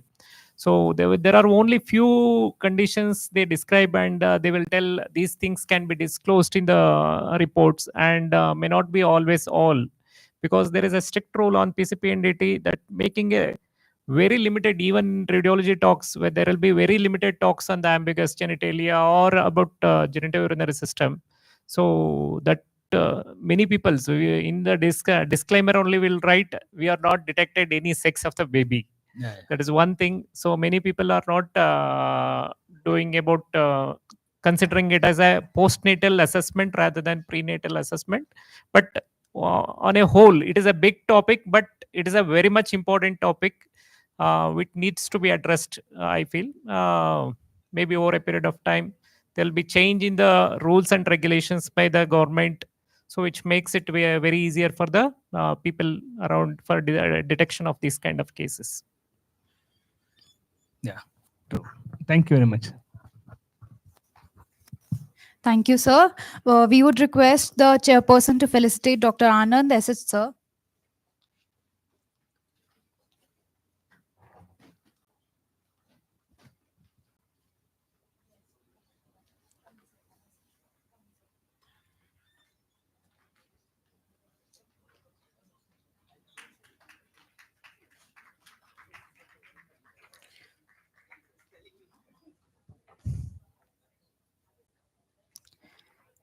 Thank you, sir. We would be pleased to invite Dr. Dipali Ma'am, Professor and HOD, Department of Physiology, SSMC Tumkur, to felicitate the chairpersons.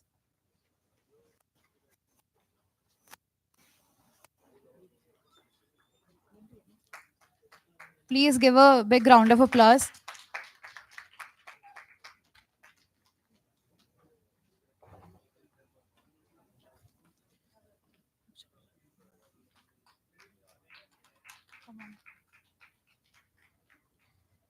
Thank you, sir. Thank you, ma'am.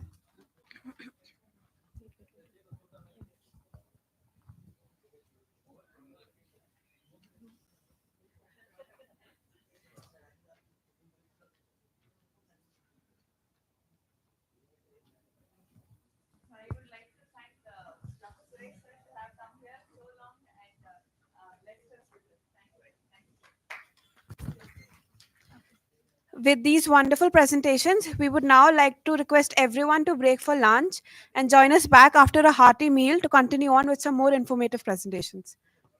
Thank you.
Ladies and gentlemen, welcome back from the lunch break. I hope you all managed to digest both your food and the morning's riveting presentations. Now, let's see if we can keep you awake through the post lunch slump with some caffeinated content and a sprinkle of humor. Now that we are all fueled up and recharged, let's dive back into the conference. I would like to invite Dr. Kumar G.V. Sir, Professor and HOD, Department of Pediatrics, Sri Siddhartha Medical College, Tumkur, and Dr. Muhammad Anis Ur Rahman Sir, Associate Professor, Department of Pediatrics, Sri Siddhartha Medical College, Tumkur, to kindly chair the session. I request Dr. Hema Puranik Ma'am, Assistant Professor, Sri Siddhartha Medical College, Tumkur, to introduce our next speaker, Dr. Subramanya Kattapura Sir, Professor and HOD, Department of Pediatric Surgery, Sri Siddhartha Medical College, Tumkur.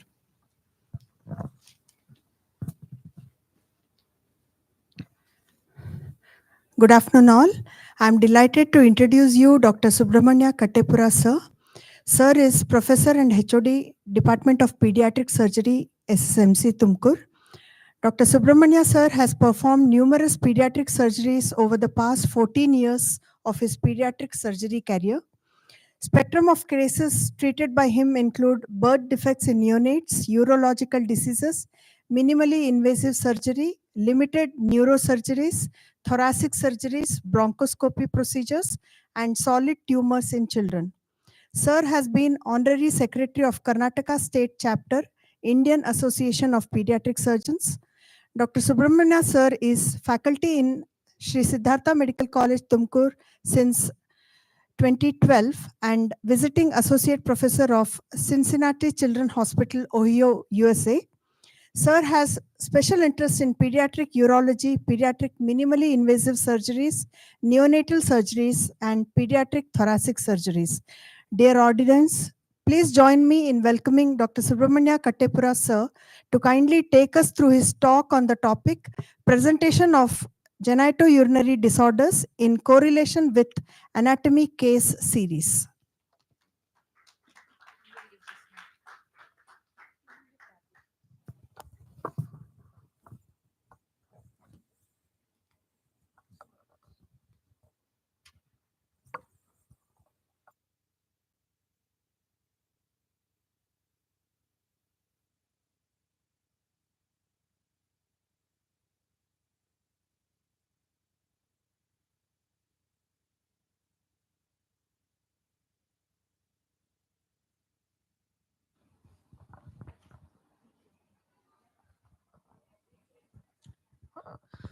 First of all, thanks for those good words.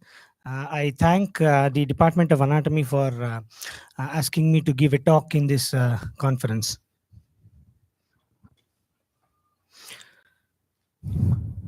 So these are my teachers from St. John's Medical College. Yatindra sir, probably most of you will know, he was our professor here some time back. And then Indira Gandhi Institute of Child Health, our old principal who nurtured me, who watered me, who asked me to stay here for many years. So I thank all of them.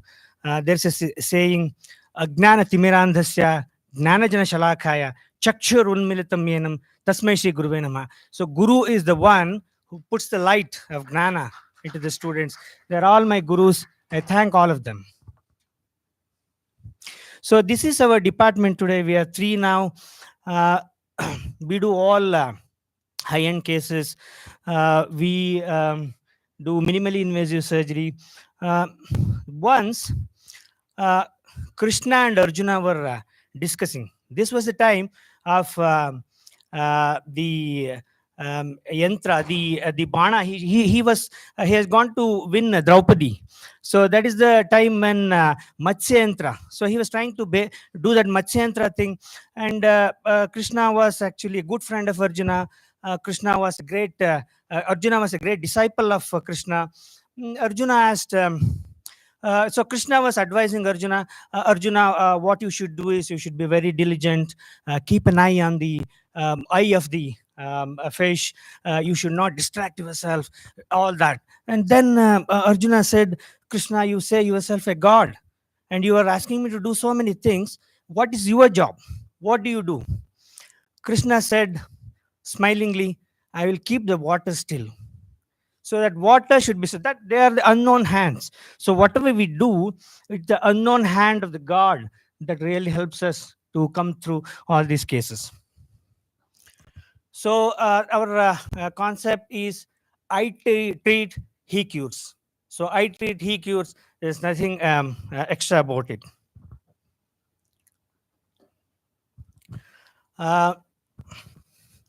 So these are our angels. We try and protect them. We give them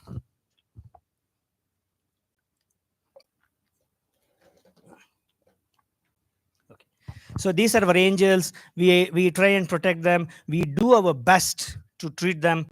That's what is our aim. So our country is a population, it's a pediatric population, it's a young country. We have lot many pediatric population than the geriatric ones as opposed to the Western world. So we are the organ specific, we are not the organ specific specialty, we are the age specific specialty. We are bothered about the age. We start actually from the antenatal period and we end up till 17 18 years of age. So it's a age specific specialty rather than the organ specific specialty. So we get numerous things to do from head to toe. So what happens is we are jack of all the trades, and sometimes they say the saying is master of none, but that's not true. We are jack of all the trades and we are better than the master one. This is very important. It takes many years to train in this field. It is not a simple sort of organ specific field wherein you train for a few years and you get out of it. It takes many years. There is I was reading a joke which said the Kaikeyi and the father of Rama, Dasharatha, were discussing. So what shall we do? What is the best punishment for Rama? Then Kaikeyi said, why don't you make him join MBBS? It is MBBS, MD, DM. It's going to be 14 years of big Vanamasa. So that is worse than real Vanamasa. So this amount of training we take, this amount of training we do to come to the point, and after that it takes many years more to learn and hone the skills of pediatric surgery. We are like locked in syndrome. We do a lot of laparoscopies. It's like locked in syndrome. It's very difficult to negotiate the instruments. We are operating on a very constrained space. So it's very difficult. We need to learn the steps. It is small step at a time, reaching the goal. Slow and steady wins the race. I must thank our beloved anesthetists. Without them, we dare not touch any of these children. They are extremely important. Their role is extremely big, especially in pediatric surgery. So now I'm going to come to the core talk of today. I'm going to start off with the urological anomalies, then I'll talk about the genital anomalies. The first, this is not in order, but what I do is I talk about pelvic junction obstruction, reflux, posterior urethral wall, atresia, and other kidney anomalies. This picture, probably you people are familiar by now. This was alluded by the speakers of the past. What is important here is I talk about the pelvic junction obstruction, then vesicular reflux, posterior urethral wall. Then we have Harshav kidney, unascended kidney, and all that, and cross-fused ectopia. Here, what is important is the multicystic dysplastic kidney. We see them quite often.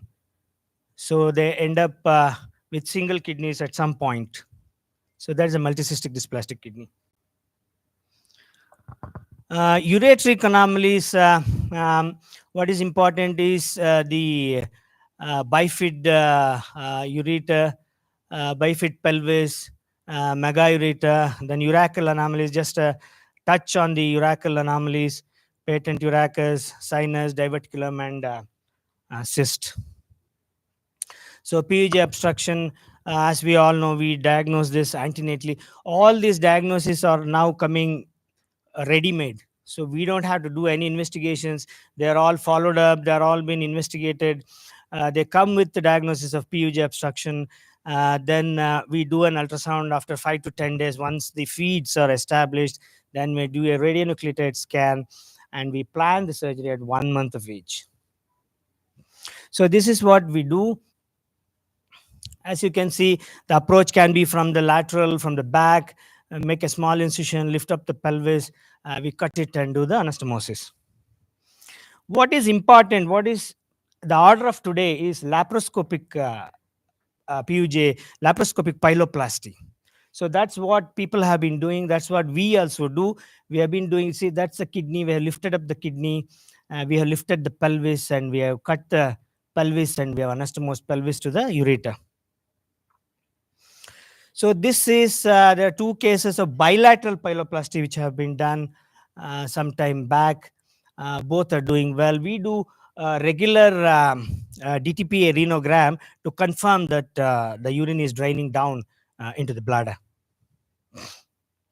Posterior urethral wall, again, it's very difficult entity to treat. These children are diagnosed antenatally, as Anand sir was showing. You see that keyhole sign, and people have tried antenatal procedures, especially UK and US. They have put vesicoamniotic shunt. The problem with that is the fetal loss. Fetal loss is always a problem with these antenatal procedures, and then once they are born, we need to optimize the child in the form of hydration, in the form of sepsis, in the form of coagulation problems. So all that we need to take care of, and they'll have high creatinine and potassium, which needs to be taken care. And we do fulguration of the wall if we can negotiate the scope, or else we can do vesicostomy.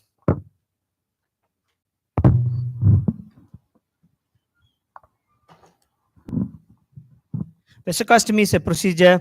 It is like similar to exteriorization of the intestine. We bring out the bladder so the urine can drain through it. This is a picture when what you can see is that that's a valve.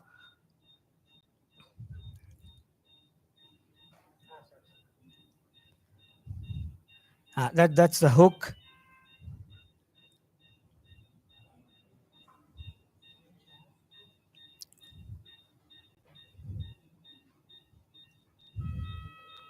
So that's what we do. That's called fulguration. So coming next is the vesico-ureteric reflex. Again, this is antenatally detected. Most of us will have an antenatal scan showing bilateral ureters are dilated. Again, the differential diagnosis for this would be posterior urethral wall. They come in with, they're either asymptomatic or they will have recurrent urinary tract infections. You can do either top-down approach or bottom-up approach. The only difference is if you start doing DMSA and then MCU, it's called top-down, and if you go from below, it's bottom-up approach. Medical management is most of them are put on antibiotic prophylaxis, antibiotics at night, and then surgical management in the form of ureteric reimplantation. You see a variety of refluxes, bilateral, large reflux with non-functioning kidney, bilateral reflux. So we do a DMSA scan to look for the scars. If the patient has a solitary kidney, he's got recurrent infections on prophylaxis, and he's developing new scars, then it's an indication for surgery. What we do is ureteric implantation. Either we do open ureteric implantation, see bilateral ureters have been stented, or we do what's called a vesicoscopic reimplantation, which has been we have started doing. Quite a few cases are up now. We put in a scope into the urinary bladder, and we try and do the vesicoscopic reimplantation. So that's we put in a sound in the beginning and put the ports, and we do vesicoscopic reimplantation. So we had ureteric atresia is another one. You can see the dilated ureter, again antenatally detected. The whole purpose of our work is to save the kidney. salvaging the kidney. Kidney is the center point. We do a ureterostomy for the urinary drainage, and then we do reimplantation. See, this child was antenatally detected, and the ultrasound report had said ovarian cyst. When I opened, it was all tortuous ureter. So I did a ureterostomy, huge ureterostomy. Again, you can see that a postnatal follow-up of a huge, it's called a mega ureter. That's see, the ureterostomy drains urine, it seeps the extrusion of the urine through that small hole in the groin. And then this is the we dissect the ureter and do extra vesicle reimplantation. We follow them up. We had a paper wherein 6 patients were presented in the paper, and it's been published in Journal of Clinical Urology. Here, what I want to show is this was a recent case wherein we could not pass a stent across the ureter. There was a membrane here. This membrane is called Schwaller's membrane.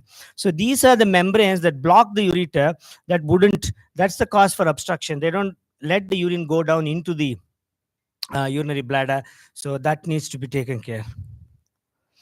This is a child with non-functioning kidney. We have done a laparoscopic nephrouretrectomy. See that it's a non-functioning kidney. We have done a laparoscopic nephrouretrectomy, absolutely no scar. So I'm going to touch on the urachal anomalies. Very few of them. Either they can be urachal cyst, abscess, urachal sinus, or diverticulum. See, this child was passing urine through the umbilicus. Every time it was crying, the urine was coming through the umbilicus. We did an MCU and then mobilized the urachus using what we call a Mercedes-Benz incision. Double mighty is double mighty is 2 ureters, 2 systems in same kidney. Is like having 2 wives, so it troubles. So we this is the DMSA scan wherein you can see it's a solitary kidney. So for follow-up, this was an ultrasound report showing unascended kidney. The kidney was in the pelvis. Other one is a sequel of MCDK. So you can see the shadow only on one side. Opposite side, there's nothing there. So that's a sequel of MCDK. So this picture, just to show the horseshoe kidney on an MRI. This was one of our patients with MRKH syndrome. MRKH, they can have associated renal anomalies. So this lady had horseshoe kidney. This is a CT showing a cross-fused ectopia. The kidney on the left side has gone on to the right, and it's joined the right kidney. So this is just a picture showing fibroepithelial, but these we see this quite often. These are the fibroepithelial polyps coming from the urethra. Just needs to be excised. We are moving on to the genital anomalies. We get this quite often. So there are various things. There are many anomalies. What is of most importance is hypospadias for us, and then cryptorchidism.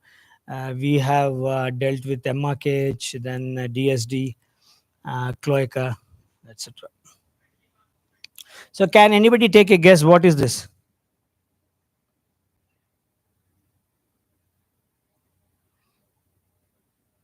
Anybody?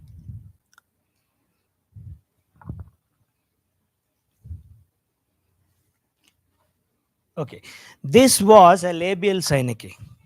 So we get a lot of these referrals saying we can't see the vagina. So parents come and say that we can't see the vagina. Mother will come and see where we were giving birth to the child, can't see the vagina. So what it needs is just a sort of local anesthetic release of the synechiae of the labia minora, majora. So labial synocates in 1.8%. It can be done with a local anesthetic, but it's always better to do it under general anesthesia just to avoid the stress on the child. And you can give a steroid cream for application. Hypospadias is actually the bread and butter of the pediatric surgeon. It's on the rise. The number is around now 1 in 400. 1 in 400. It's because of increase in the estrogen level as such in the community that's leading on to the hypospadias. So the based depending on the site of the orifice, it's classified into various types. So you need to have a magnification to do the surgery, at least 2.5 to 3 times magnification. Then you can see here distal penile hypospadias, and then proximal hypospadias, variety of them. Proximal hypospadias, webbing of the penis, then perineal hypospadias. So he's passing. This child also had anorectal malformation. He was passing meconium through the urethra. Okay, that's called a penoscrotal transposition. This is penile torsion. Cardi is bent of the penis. This is called occult hypospadias. You can have hypospadias with the foreskin. So we did a study in 2018 and looked at various types of hypospadias in and around Tumkur. Thanks to our anatomy sir. Where sir? Thanks to sir, he took it up, and we published this paper. So this is standard for the distal penile hypospadias. As you can see, we get a flap from behind. It's called Bellman's flap, and we cover it. This is something which is important. This is called tunica vaginalis flap. We use the tunica vaginalis from around the testis, and we put it on the flap. And this child had a perineal hypospadias. And so we presented this paper. We had 36 cases by last December. Now we have crossed probably 41. This is all a study showing the proximal hypospadias done by us. So this is cardi correction. I just want to have give you an idea of what's cardi correction. See there. This is penoscrotal transposition that's been repaired. Cardi correction, we do an artificial erection test to see the penis is straight or bent, and we correct it. This is another method we do. It's called urethral mobilization. We mobilize the urethra. The whole purpose is that 1:5 ratio. If you mobilize for 5 centimeters, you get 1 centimeter extra length. That's what we have done here. That's the corpus spongiosum, and that's the corpus cavernosum. So complications are part and parcel of surgery. The most common complication with hypospadias is fistula. This boy came in with the fistula. See, he was passing urine, and he used to have urinary leak, sub glands, and he was repaired with the tunica vaginalis flap, and looks fine. That's the fistula there. Cryptarchidism, undescended testes, it's quite common. We have to look at a lifetime solution. The testis, if the testis is inside the abdomen, if it is more proximal, it's extremely difficult to get it down. We don't have a foolproof procedure to get the testis down. What we do, if the testis is in the inguinal canal, we bring it down. This is the unilateral and bilateral undescended testis. If it is in the inguinal canal, we gain the length and put it in the subdarter's pouch. And if it is intra-abdominal, we need to do a stage procedure. So these are our, this is the testis which is at the deep ring. We bring it down into the scrotum and we fix it. Ovarian tumors, we get this quite often. We again get this in the with the antenatal ultrasound saying baby has a ovarian cyst. They're all antenatally detected. Now complexes we operate, we do open laparoscopic surgery. This is a neonate with an ovarian cyst, laparoscopic excision. This child had an ovarian cyst which had already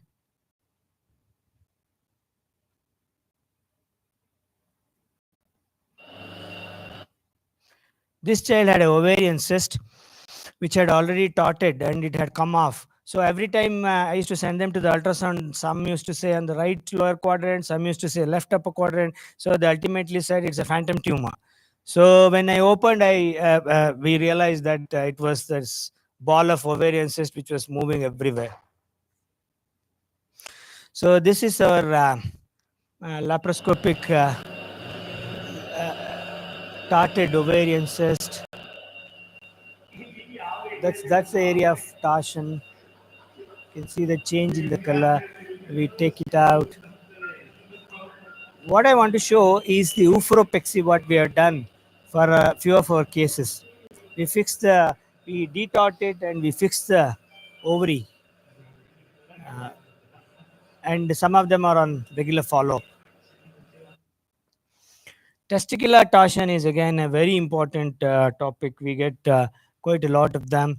Again, they are antenatally detected, antenatal testicular torsion. They can be intra and extra vaginal.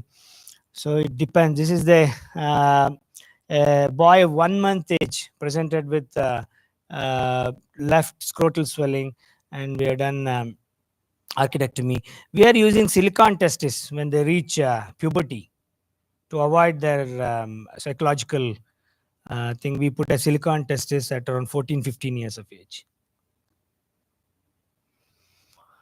Urogenital sinus, the perineum of a child, if it's got 2 openings, then it's urogenital sinus. If it has got 1 opening, it's called cloaca. So this is a child with urogenital sinus. You see this is a common channel between the vagina and the urinary bladder. It can be short, it can be long channel. In the newborn period, they'll have mucocolpus. So this I've done a cystostomy and tube vaginostomy. So there's a single opening. Okay, MRKH, we have been doing quite a lot number of MRKH syndromes, Mayer-Rokitansky, Kushner-Hauser syndrome. This is a lady. She's called Jacqueline Schultz. She's pageant queen without a uterus. She's in America. She has done a lot of movement to bring awareness in all the women with MRKH syndrome. These are the women born without the uterus and upper third of the vagina. So what we do for this, this is our series. We have done 9 cases. We do sigmoid vaginoplasty. We use the sigmoid colon, bring it down, and so sigmoid vaginoplasty, they will have a varied history. Everyone are psychologically stressed. Their family is stressed. Some of them are married, sent from their home by the husband. Some of them are in the hostel, not having menstruation. Some of them have tried delusional self-harm. So on and so forth. They'll have too many histories. So what we do for them is we do a sigmoid vaginoplasty. One of our patient had a situs inversus. See here, the liver is on the left, sigmoid colon is on the right. We have done a sigmoidoplasty on this lady. She got married. She adopted 2 children. She's living happily now. So just to that's been published. So this is what we do. We take the sigmoid colon and we reverse it, and we will anastomose. This is the pedicle sigmoid colon, and this will become the future neovagina. This will become the vagina. Cloaca, as I said before, a single opening in the perineum. This is 1 in 30,000, quite a rare condition. And as you can see, There's only one opening. It's similar to birds and frog. So they pass urine and stools through the single opening. So this is the cystoscopy of a child with cloaca. That's the urinary bladder.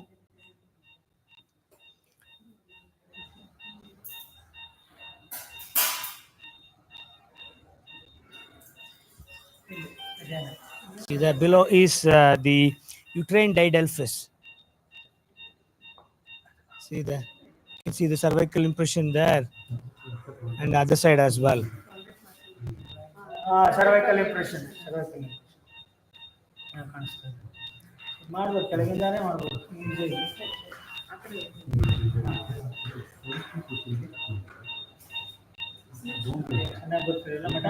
Okay, that one is uterine didelphys, and below is the opening for these stools.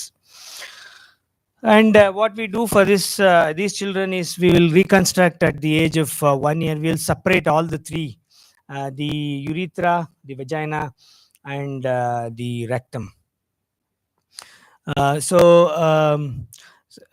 Once I read somewhere the surgeon started operating, and he said, Jim, it's just a small incision, don't worry, it's going to be a small scalpel, you'll be all right in few hours.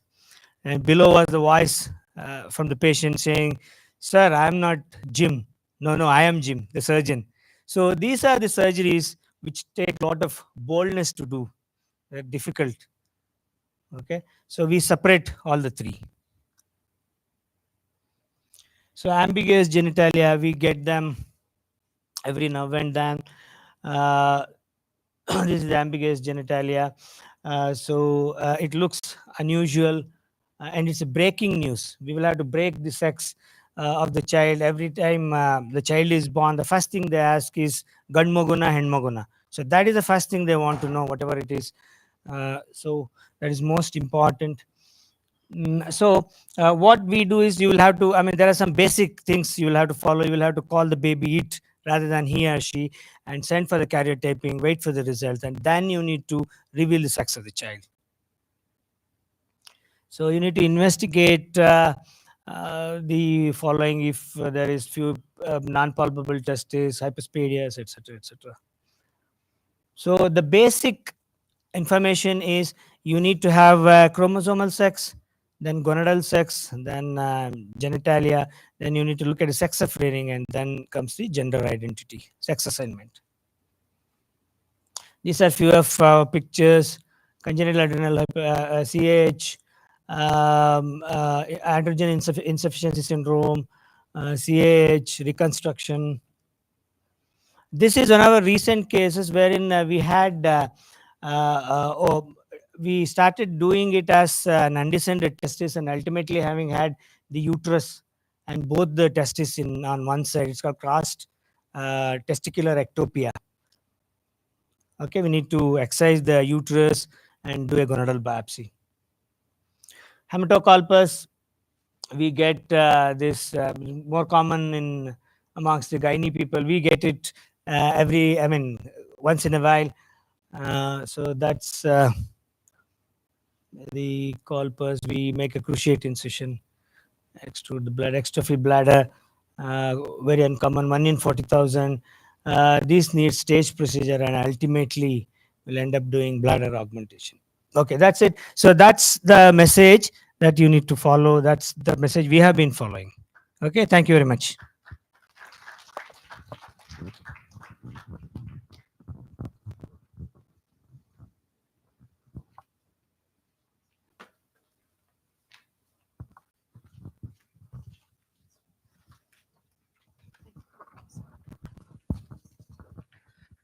Thank you so much, sir. This session is now open for discussion.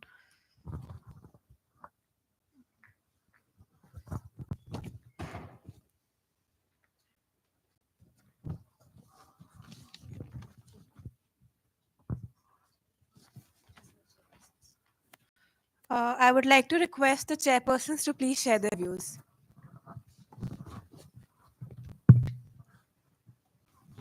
Thank you, sir, for your excellent presentation. Hope that no audience slept, even though it was a post-lunch session. With your excellent presentation and videos, they were really very good. So I think everybody has got to the point. So if any questions are there, audience can ask to the sir.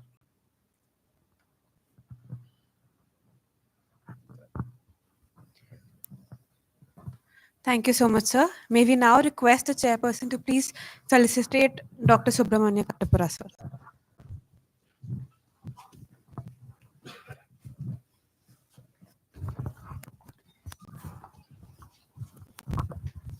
I would also like to thank Subramania sir for being so patient, and even after post-lunch session, he's been doing this with great efforts, and it's really very good job. And we felt like seeing again and again the video. Thank you very much, sir.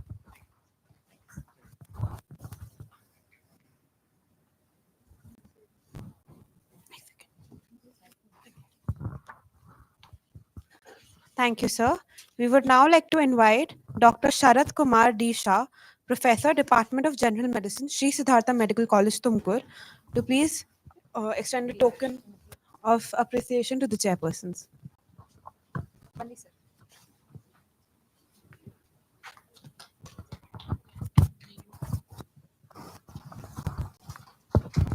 Thank you, sir, for being with us here.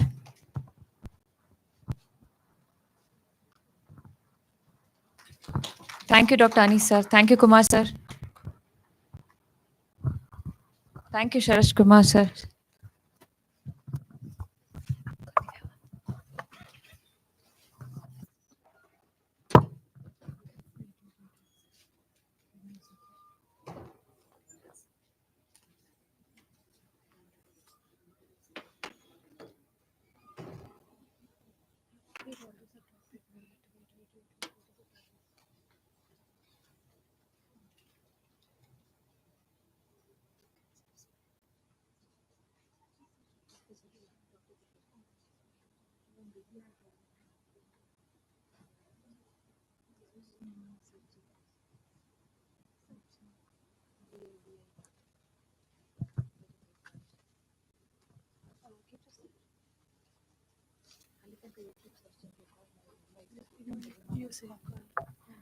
Now, we would like to request Dr. Parvati Devi GK Ma'am, Professor, Department of Pathology, Sri Siddhartha Medical College, Tumkur, and Dr. Sharat Kumar D. Shah Sir, Professor, Department of General Medicine, Sri Siddhartha Medical College, Tumkur, to kindly chair the session.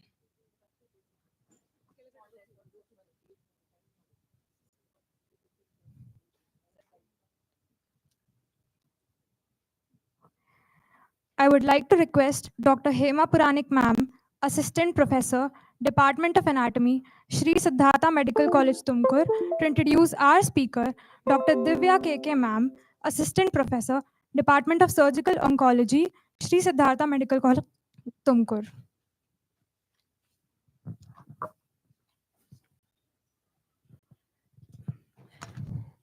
It's my great pleasure to introduce Dr. Divya, Consultant Surgical Oncologist, SSMC, Tumkur. Dr. Divya ma'am has completed her MBBS from KIMS, Hubli, MRCS from Royal College of Surgeons in England, DNB from Manipal Hospital, Bangalore, and MCH from Department of Surgical Oncology, St. John's Medical College, Bangalore. Ma'am has gained experience in surgical oncology from Kidwai Memorial Institute of Oncology and 3 years of super specialty training in surgical oncology at St. John's Medical College, Bangalore. On behalf of all present here, I request Dr. Divya ma'am to enlighten us on modes of cancer spread in genitourinary disorders.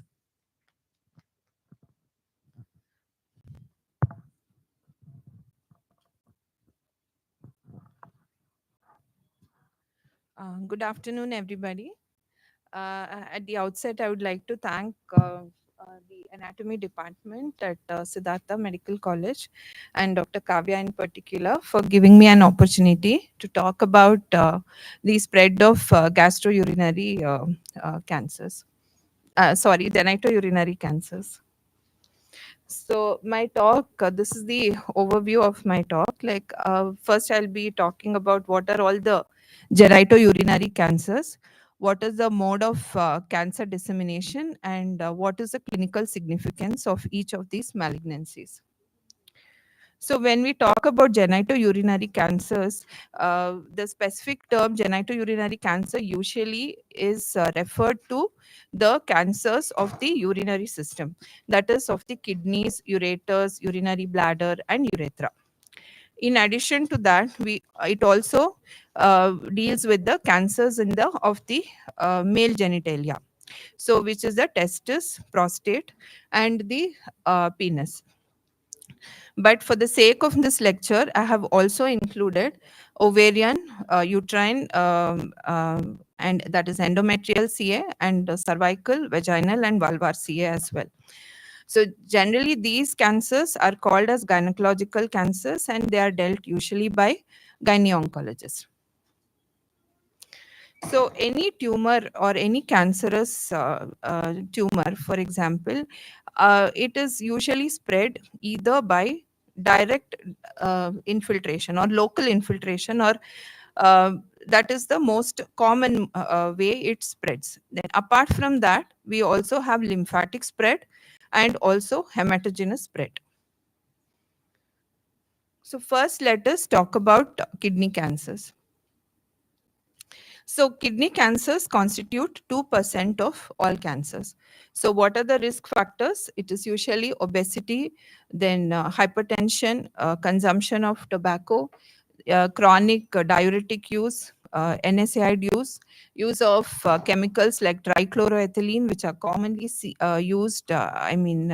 in cleaning agents. They are the risk factors. There is a hereditary risk factor as well, and that is the von Hippel-Lindau syndrome.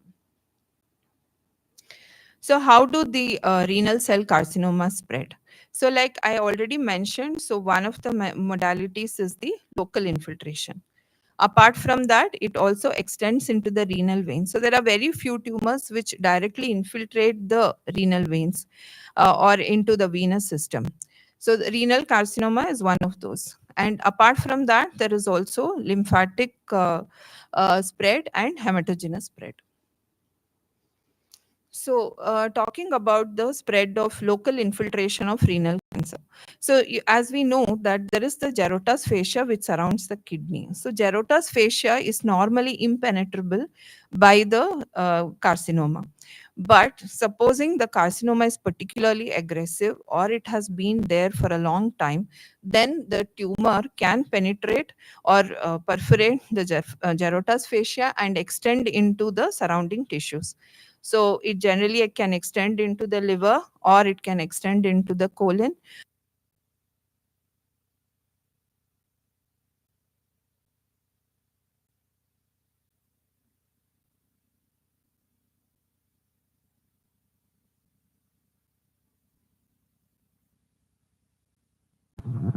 Renal cell carcinoma extending into the renal veins.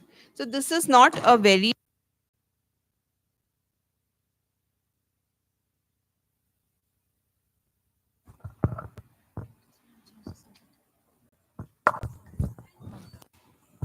only about 4 to 10% of RCCs will extend into the renal veins. Amongst those 10% or whatever percentage of tumors which extend into the renal vein, only about 2 to 16% will extend all the way up to the right atrium. So based on the extent to which the renal veins and the inferior vena cava is going to be involved, there are different levels which are classified. So level 1 is where the tumor is extending only into the renal veins. So level 2 will be when it just enters into the inferior vena cava. Level 3 would be when it enters into the inferior vena cava, but it is below the diaphragm. And level 4 is when the tumor extends through the along the inferior vena cava and extends all the way up to the right atrium. Then coming to the lymph nodal metastasis. So the major spread will be into the renal hilar nodes. And then based on whether it is the right kidney that is involved or the left kidney that is involved, these are the nodes which will be involved. Supposing it is a right kidney, then the nodes that will be involved will be the precaval, paracaval, and the retrocaval nodes, or rarely the interaortocaval nodes. Supposing it is the left kidney, then it will be the preaortic, paraortic, retroaortic nodes. So all this, then knowing the local infiltration, knowing the nodal involvement, knowing the distant metastasis has a lot of clinical significance. So this is the one which will impact the staging. So the staging is based on what is the size of the tumor, to what are the other structures which is involving, whether the nodes are involved, and whether there is any distant metastasis. As we can see from this picture, if it is a T1 tumors are the tumors which are less than 7 centimeters, they are confined to the kidney. T2 tumors are less than 10 centimeters, and again they are confined to the kidney. Whereas T3 tumors are the tumors which are extending into the renal pelvis and then which travel along the inferior vena cava. And T4 tumors are tumors which will breach the Gerota's fascia and extend into the surrounding organs. So T staging, so the stage is based on the same thing which I have just explained. So if we look at this, we can see that stage 1 is a tumor which is smaller in size and which is confined to the kidney. Whereas as the stage increases, that is, these are the tumors, stage 4 tumors are the ones which have extended beyond the kidneys, which have gone into the nodes, or which have thrown distant metastasis. So this has a lot of clinical significance. For example, it impacts the prognosis, and also it impacts the way we manage these patients. So prognosis, if you look at the prognosis of renal cell carcinoma, if it is a stage 1 tumor, then the chance of survival is 80 to 90%. And it gradually decreases, and if it is a stage 4 tumor, the survival is the chance of a 5-year survival for that particular patient is as little as 0 to 20%. So even the management depends on the type of the tumor and the way it has extended. Supposing it's a very small tumor, then just a partial nephrectomy will suffice. But if it is a more extensive tumor which is infiltrating the surrounding tissues, then we would be planning for a radical nephrectomy. So this is a radical nephrectomy specimen. We can see that we've excised the tumor along with the Gerota's fascia, and we've also taken a part of the ureter and also ligated the renal artery and vein, as you can see. Okay. So the next cancer we'll be talking about is the ureters and the renal pelvis. So when we talk about the ureters and renal pelvis, here these tumors extend from the minor calyces and extend, and from the minor calyces extends into the renal pelvis and goes down all the way, travels down the ureter all the way up to its entrance into the urinary bladder. So how do these tumors spread? It can be by direct spread into the renal parenchyma or surrounding structures, lymphatic spread, hematogenous spread. But in urethral tumors, what we also see is a epithelial spread. So I'll talk more about it. So this is how this is the cross section of the ureters. You can see that these are the layers of the ureters. So as the tumor stage increases, like T4 tumors are the tumors which will spread from the ureter, and it comes on to the periureteric fat or the peripelvic fat. Lymphatic spread, like the kidney, if it is the proximal ureter and renal renal calyces, then it will spread on to the renal hilar nodes. But if it is the distal part of the ureter, then it will spread to the common iliac and pelvic nodes. Then hematogenous metastasis, it is again, it can spread into the liver, lung, bone, like any other cancer. What is significant about the urethral cancers are the fact that there will be epithelial dissemination. So there are different theories which have been put forward to explain this. One is the monoclonal theory, and the second thing is the polyclonal theory or the field effect theory. In monoclonal theory, what we believe is that there is one particular cancer cell, and that cell will itself, once they multiply, they travel along the ureter, because of this epithelial dissemination. The second theory is field cancerization. We know that the ureter is exposed to the environmental carcinogens, and there can be multiple de novo or polyclonal de novo tumors which arise in different parts of the ureter. So again, the staging or the nodal staging will depend on the number of nodes and what are the sizes of the nodes. So again, if it is a T4 tumor, then there can be nodes. It can be a tumor which is stage 4 tumors, I mean. So they are tumors which are quite large. They are T4 tumors, that is tumors which have extended outside of the ureter into the surrounding tissues, or they have thrown some nodal mets, or they have distant metastasis. So the surgical treatment is nephrouretrectomy, which involves complete removal of the kidney with its surrounding perirenal fat within the Gerota's fascia, removal of ureter, and it also includes the cuff of the urinary bladder. And also, based on the lymph nodal status, a retroperitoneal lymph node dissection also is necessary. So this is the portion of the tumor. Supposing these are multicentric tumors, then this is the way the tumor would be excised, nephrouretrectomy with the bladder cuff. So coming on to the next cancer, that is urinary bladder cancer. So Vinod Khanna, one of our Bollywood actors, he passed away in 2017 of urinary bladder cancer. It was a locally advanced cancer. So in urinary bladder cancers, there are two types, as we know. One is the muscle invasive and the non-muscle invasive bladder cancer. So this is a rare malignancy in the Indian population. It's the 17th most common malignancy. And what are these non-muscle invasive bladder cancer? These are the tumors which have not involved the detrusor muscle at all. So the treatment for this is very simple. It is transurethral resection of these bladder tumors and then followed by constant follow-up. But what is for us, what is more important is the muscle invasive bladder cancers. So how do they spread? Like any other cancers, by local spread, lymphatic dissemination, and also there can be blood-borne metastasis. So bladder cancers in males, where can they spread? To the adjacent organs, like for example, prostate and seminal vesicles. In females, it can spread into the uterus and vagina, and in both sexes, it can spread onto the abdominal and pelvic walls. So lymph node metastasis. So if it is from the base of the bladder, then it can spread into the internal iliac and the common iliac nodes. If it is from the neck of the urinary bladder, it spreads into the sacral nodes. And if it is the posterior wall of the bladder, it can spread into the internal iliac nodes again. And distant metastasis, it can be to any organ, but most commonly the iliac bone, the liver, and the lung mets can be there. So the T staging, as I mentioned, depends on how invasive the tumor is.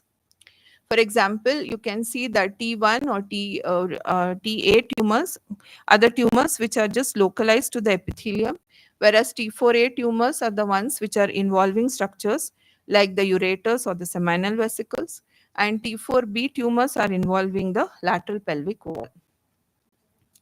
Again, the nodal staging depends on the number of nodes involved and also the site of nodes which are where they are present.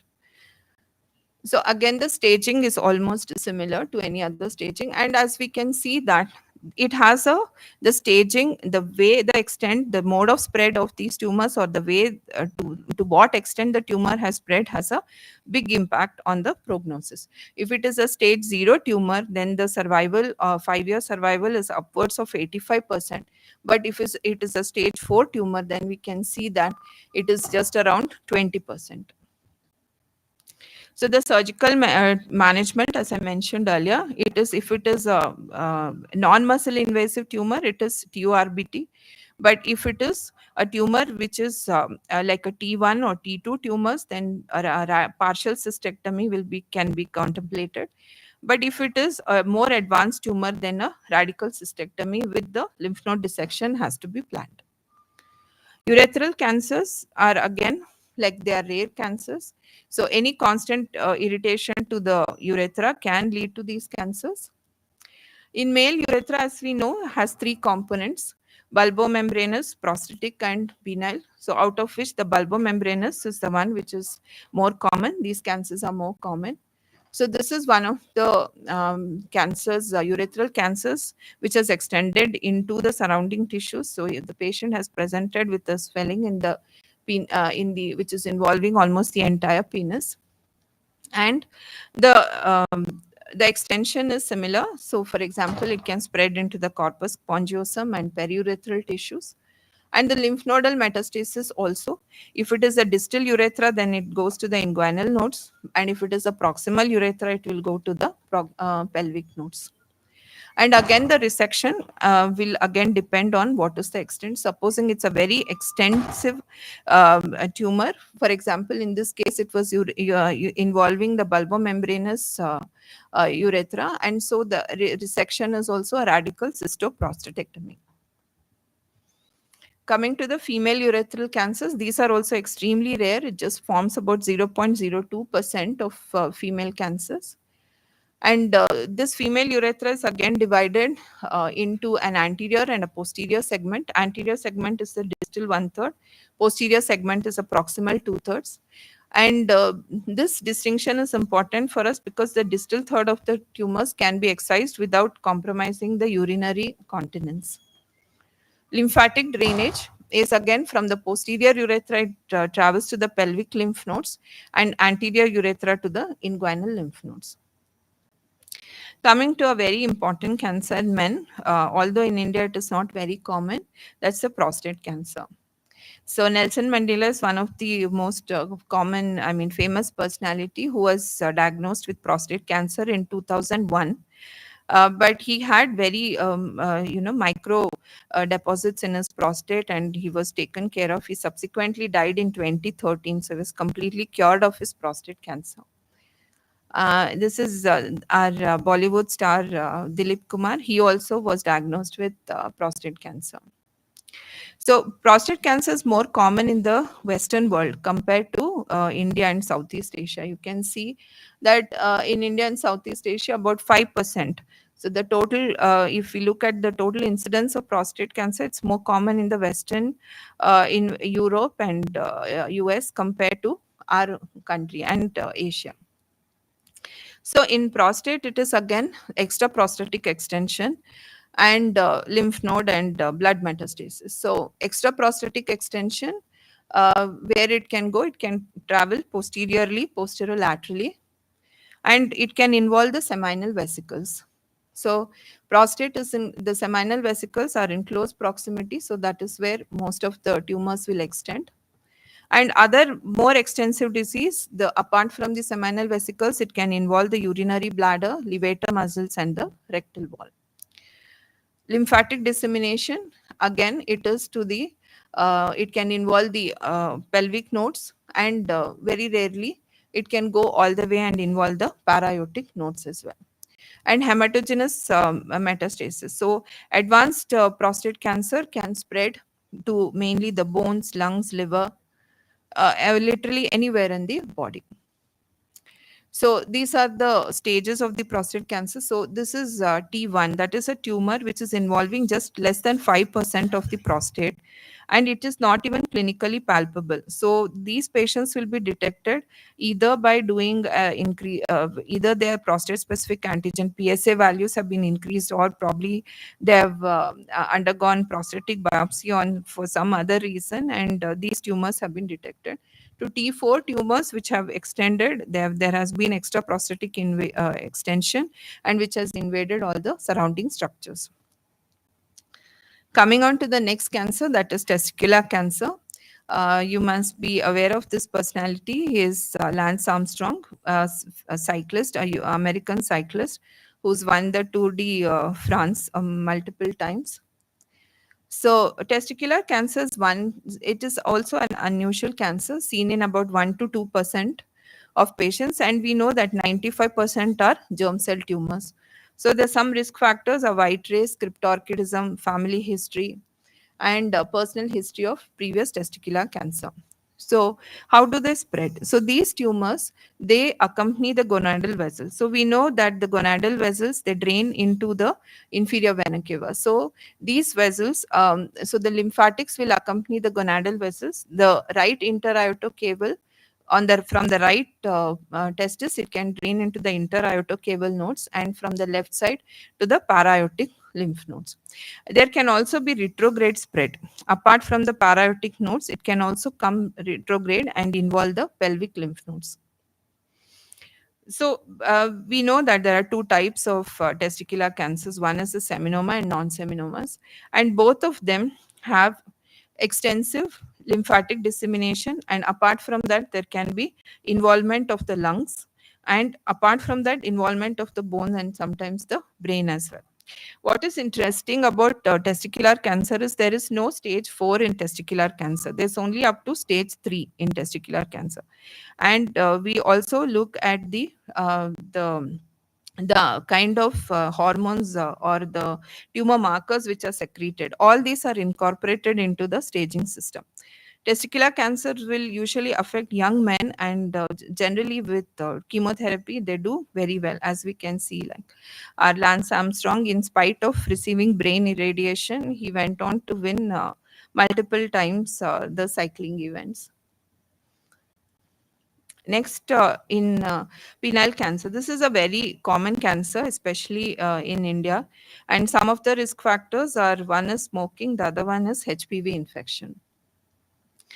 So penile cancer, it usually spreads. It spreads generally into the inguinal nodes. Okay, so it can be superficial and deep inguinal nodes, and from these inguinal nodes, it will extend onto the pelvic nodes, and from there it can extend onto the paraortic nodes.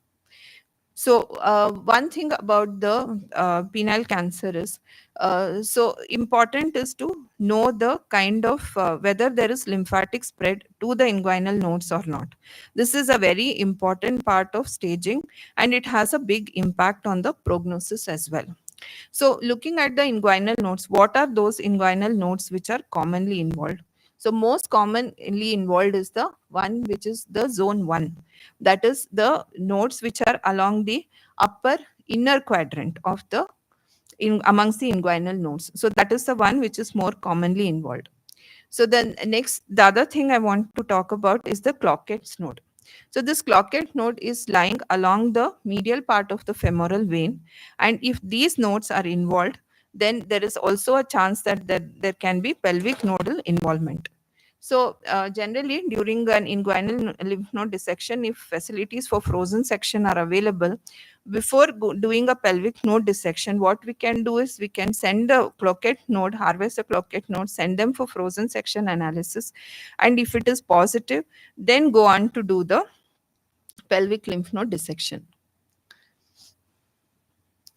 So the other thing which is unique about the penile cancer is the possibility of sentinel lymph node biopsy.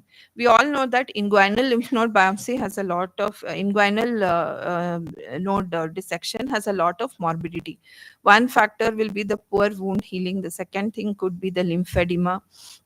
So to counteract all that, what has been thought about is the sentinel lymph node biopsies.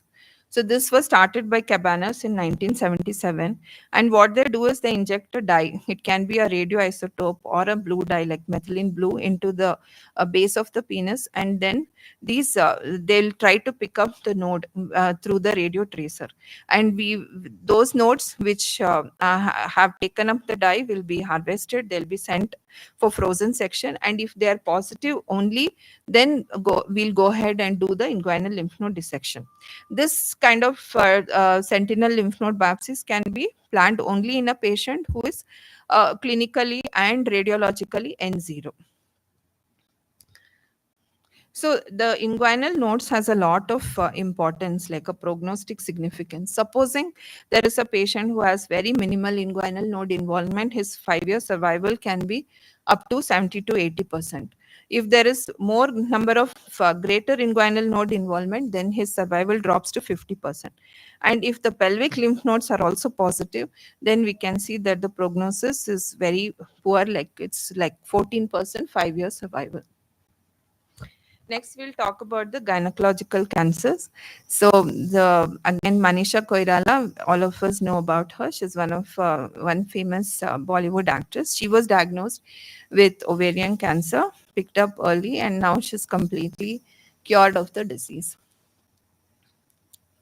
So, it is the fifth most common cancer worldwide after, if you consider both men and women. In India, it is actually the third most common cancer. And ovarian cancer is also the, amongst all the gynecological cancers, it is the one which causes the maximum mortality. So patterns of metastasis. So here, unlike other cancers, instead of that local infiltration, we use the term transcelomic spread. I'll just explain like what it is. Apart from that, we have the usual lymphatic and hematogenous dissemination. So what is transcelomic spread? So there will be seeding of the tumor cells or exfoliation of the cells. From the after all, these tumors are epithelial tumors which are situated on the epithelium of the ovary. So there will be seeding of these tumor cells, and these tumor cells will, with the movement of the peritoneal fluid and with respiration, there will be these cells will travel up through the paracolic gutters, and then it can come and deposit on the intestines. They can deposit on the mesenteries, omentum, or on the capsule of the liver. So this is a CT scan here, the which shows like thickening of the omentum, and this is a omental deposit. So omentum is one of the most frequent sites for these ovarian carcinomas to disseminate. Apart from that, we have the pelvic and para-aortic nodes, and also hematogenous spread. So they can hematogenous spread is seen only in about 2 to 3% of patients, and these are usually spreads into the parenchyma of the lung, or there can be subcutaneous nodules usually seen in the umbilical region, sometimes malignant pleural effusion, pericardial effusion, sometimes involving the CNS or bone mets. These are all kind of an unusual thing to see CNS mets or bone mets, but they have been noted. Next, we come to cervical cancer. So our politician Sonia Gandhi was diagnosed with cervical cancer. So this is a picture of the early and then locally advanced cervical cancer. So in India, it is the second most common cancer, and it's HPV related. So the patterns of metastasis are again direct invasion, lymphatic and bloodborne. So direct infiltration, laterally it can go into the cardinal and uterosacral ligaments. Anteriorly it can come and involve the bladder and the urethra, and then posteriorly it can involve the rectum and the this one, pouch of Douglas. So lymphatic metastasis. So most common is the obturator node. Then we can see that the external internal iliac nodes along the external and internal iliac vessels, and then common iliac vessels. So in cervical cancer, there will be a very stepwise progression of the disease, like from the pelvic nodes onto the para-aortic, and then it can even present with lymph node metastasis. Then coming to the uterine cancer, it is the most common cancer in the Western world. So here again, the same thing, direct extension. One thing apart from the usual here is a transtubal passage of the exfoliated cells. So the direct extension, as you can imagine, it can extend through the myometrium onto the serosa.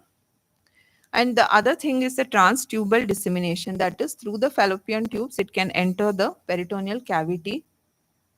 Lymphatic dissemination, nodes, and also vaginal metastasis. So this usually result from lymphovascular spread. So coming to the vaginal cancer, this again local extension will be into the bladder and rectum and bones. And lymph node metastasis. If it is a distal vagina, it will go to the inguinal nodes, and proximal vagina into the pelvic nodes. And vulvar cancer, this is again constitutes about 5% of malignancies. This is also similar to our penile cancer in the sense that it will, again, there will be a stepwise progression. spreading onto the inguinal nodes and then entering into the pelvic nodes. Okay, thank you.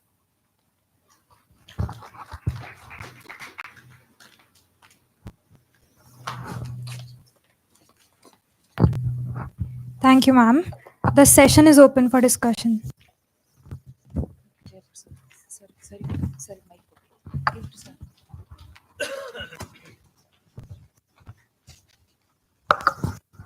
Thank you, Divya. It was very much impressive. And I'm impressed more than the subject of your training program. I didn't know so much of training you undergone. Thank you. Keep it up. Coming to the session, I got a question to you. How often you come across polycystic kidney turning out to be a magnet?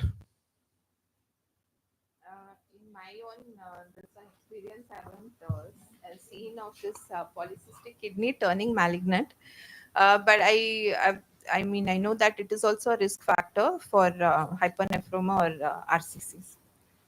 With the same discussion, I got a pathologist next to me. I want to ask Madam also one question. How often you have seen polycystic turning to be cancer? Not many, sir. Not many. Usually they will not go. Not go. Very rarely. Second question to you, madam. How often you see genital wart going to be cancerous? We come across when we are students, we have seen so many warts. Genital, and my teachers to teach their pre-malignant conditions. How often you come across? Actually, most of the genital warts they are caused by HPV infection, but the HPV infection causing warts are different from the genital warts which cause progress onto this one cancers. So cancers usually arise de novo rather than warts getting converted into carcinomas. Thank you.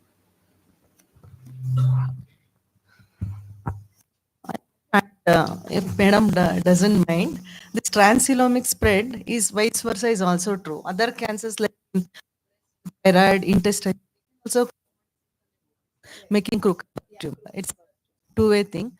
And one more thing is CA prostate is more prone for bone metastasis rather than testis. Seminoma, prostate, bone metastasis. That one I want to add.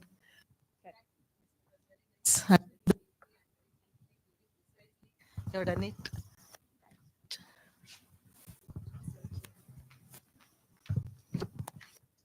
Thank you, ma'am and sir. We would request the chairpersons to felicitate Dr. Divya KK, ma'am.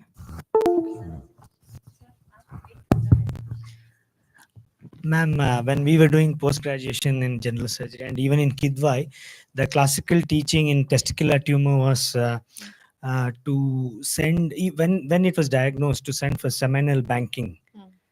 Is it practiced now or something has It is changed? still practiced, especially because most of these tumors are, that's a very important point to be noted, because these testicular cancers are seen in very young men, Yes, yes. most of them not married, without children. Without So children. it is practiced, not very often, but definitely it has to be practiced. It has a role. Yes, it has a very important role. Thank you.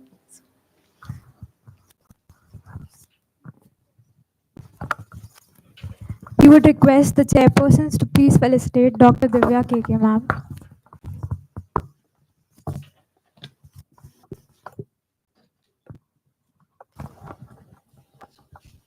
A huge round of applause.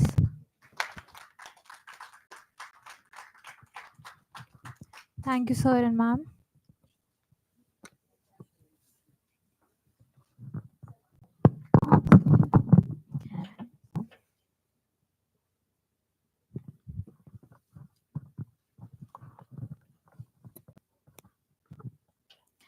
We would be pleased to call Dr. Subramanya K. Sir, Professor and HOD, Department of Pediatric Surgery, Sri Siddhartha Medical College, Tumkur, to present a token of appreciation to the chairpersons.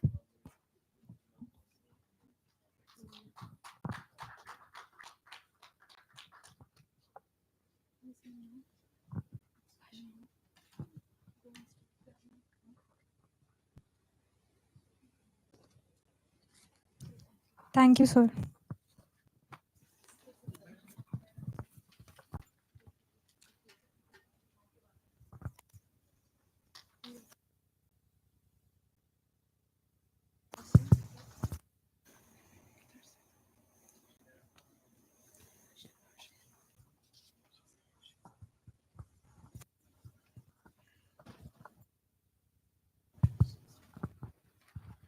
I would like to request Dr. Natras G. Sir, Professor and Actuary, Department of General Medicine, Sri Siddhartha Medical College, Tumkur, and Dr. Kodanda Swami, CR Sir, Professor, Department of Pathology, Sri Siddhartha Medical College, Tumkur, to chair this session.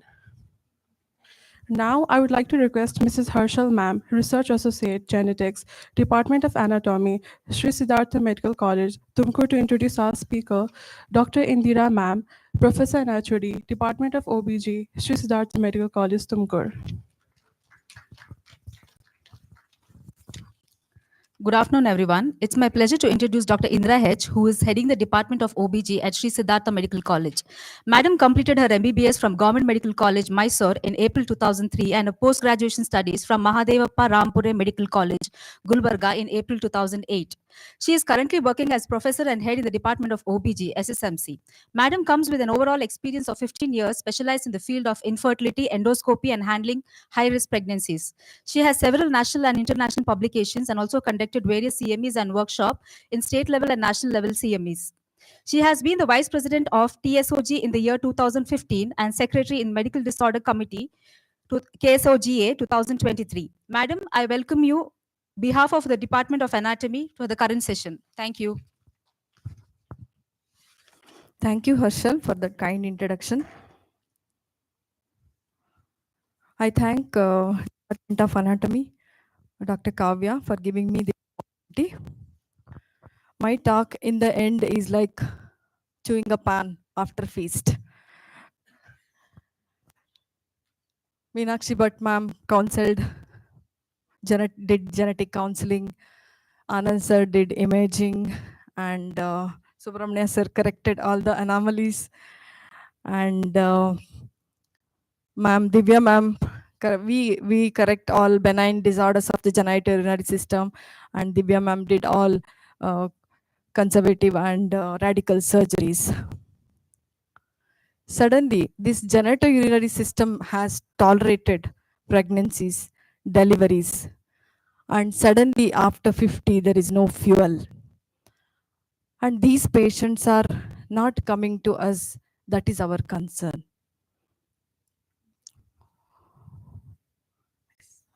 Yeah, thank you. Why they are not coming? So when Dr. Kavya asked me to talk on genitourinary system, I selected genitourinary syndrome of menopause. Why this topic?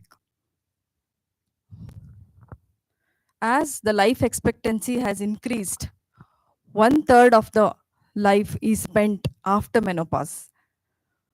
So these people, whatever they have earned, they have to spend in the last 1/3 of the lifespan.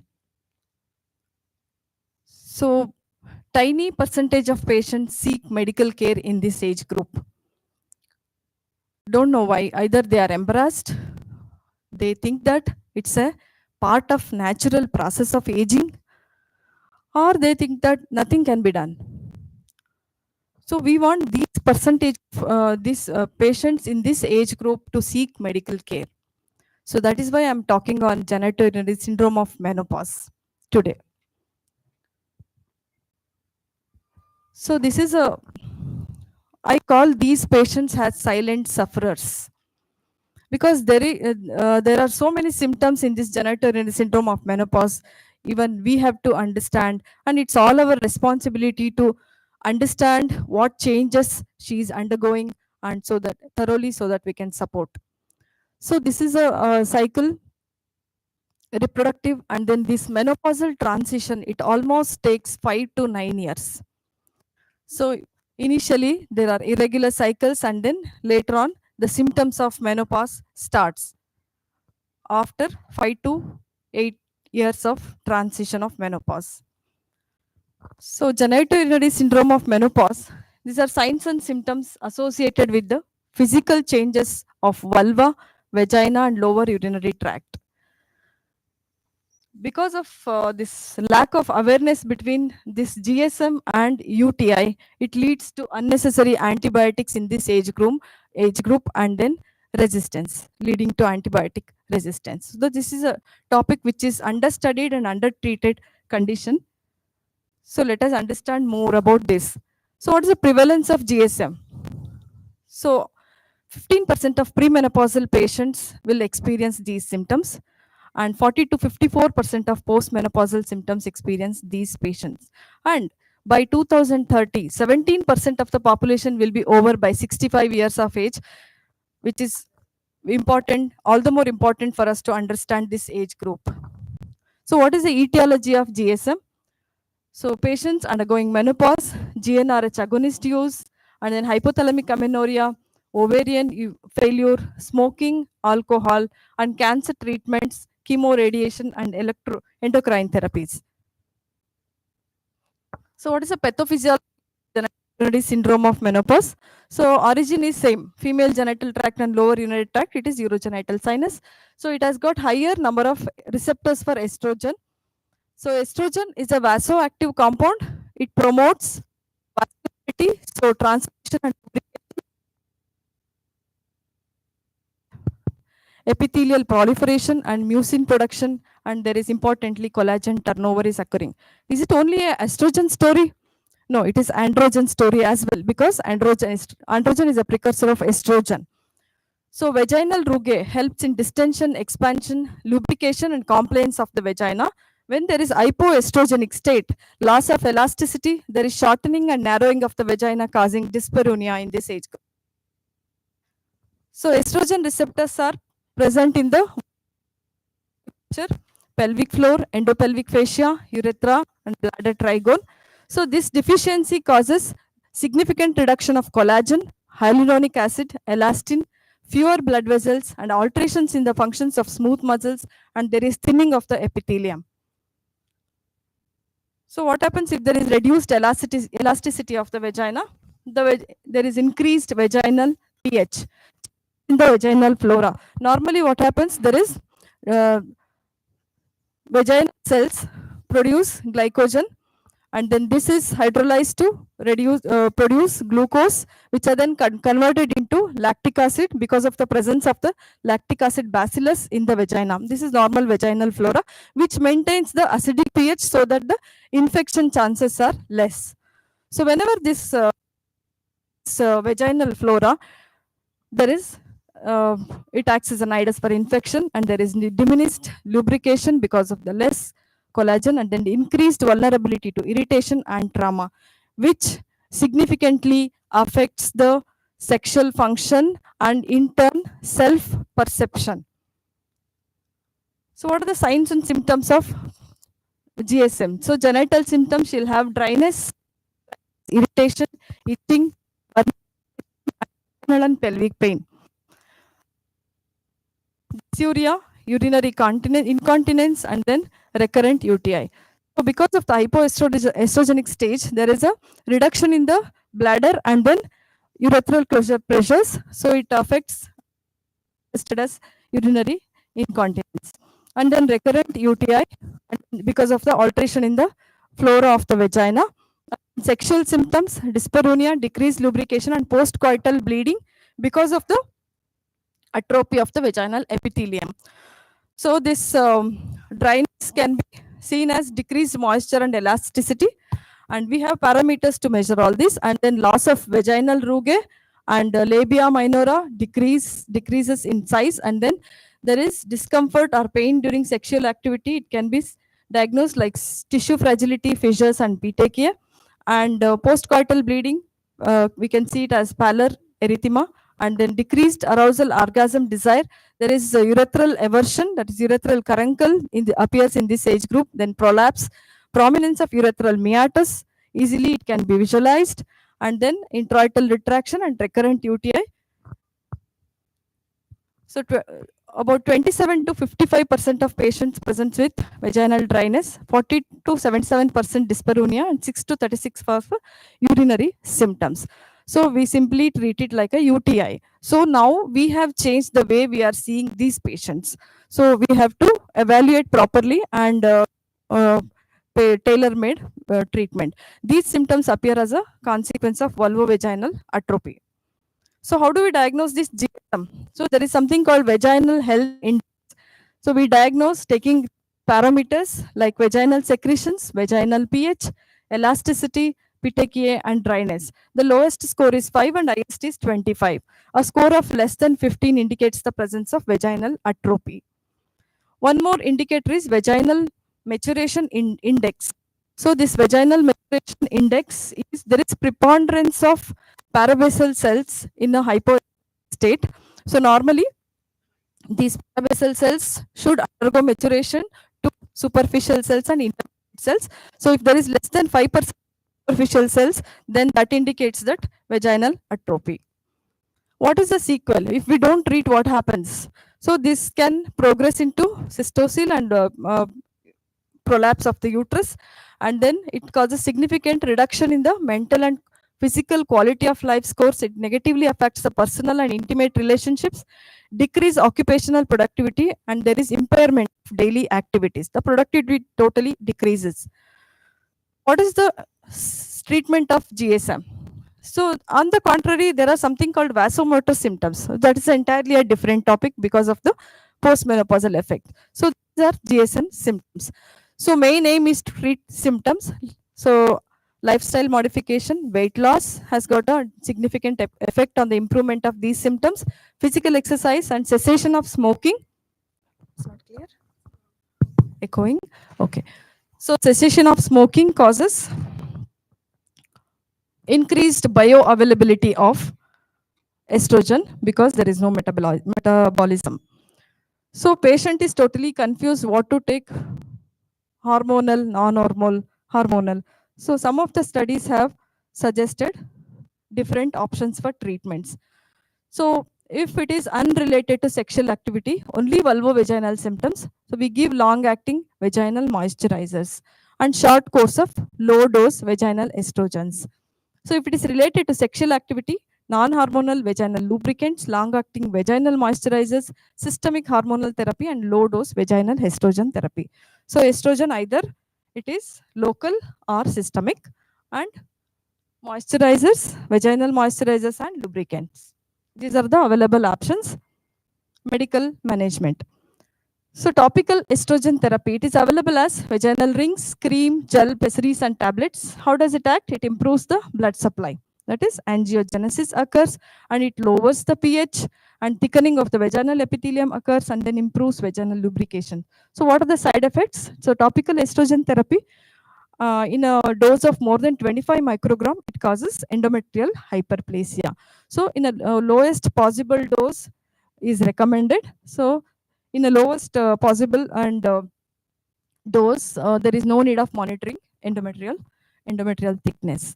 So what are the contraindications? So contraindications are like if she is at risk for estrogen sensitive tumors, cancers, then it is contraindicated.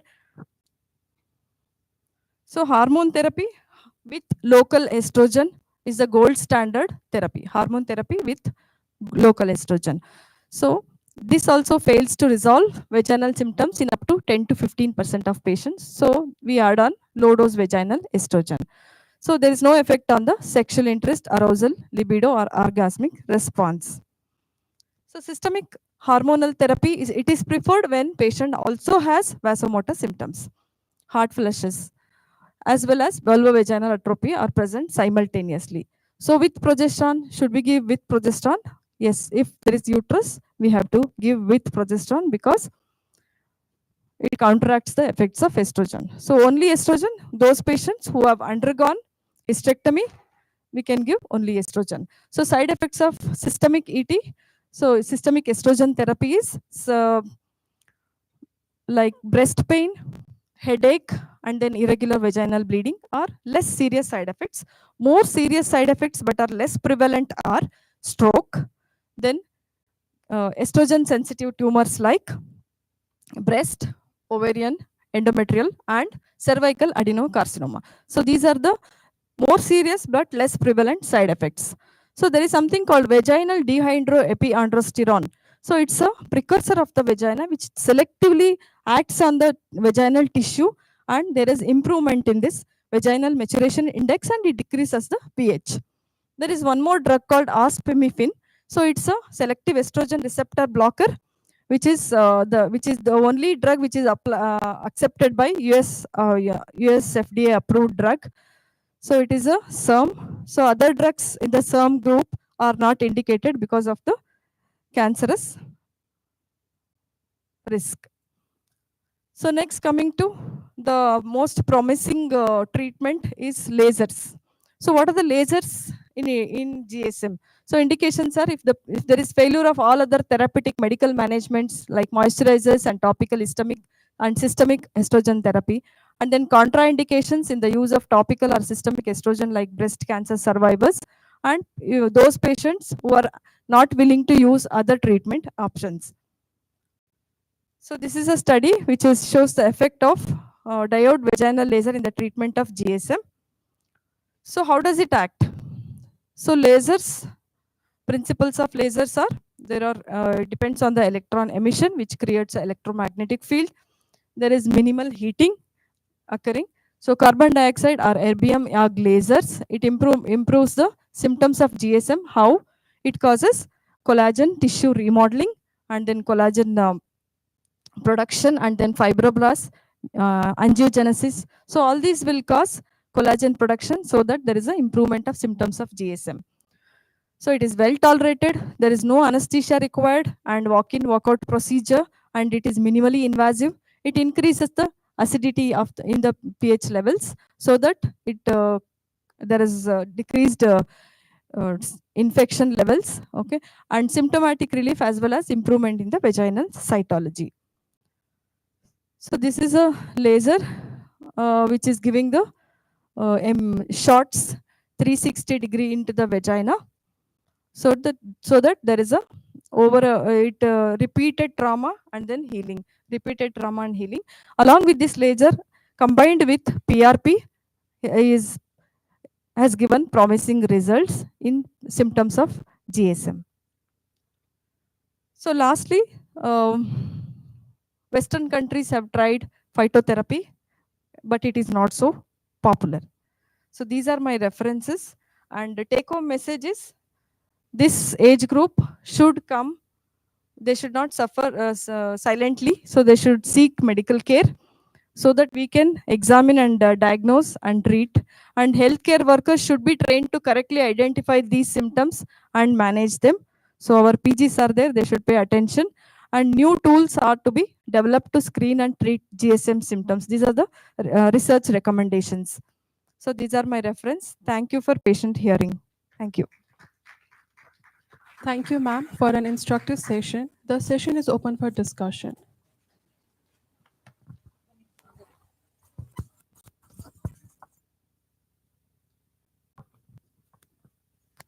Hello. Excuse me, madam. How does this estrogen receptors play a role in causation of the urinary symptoms?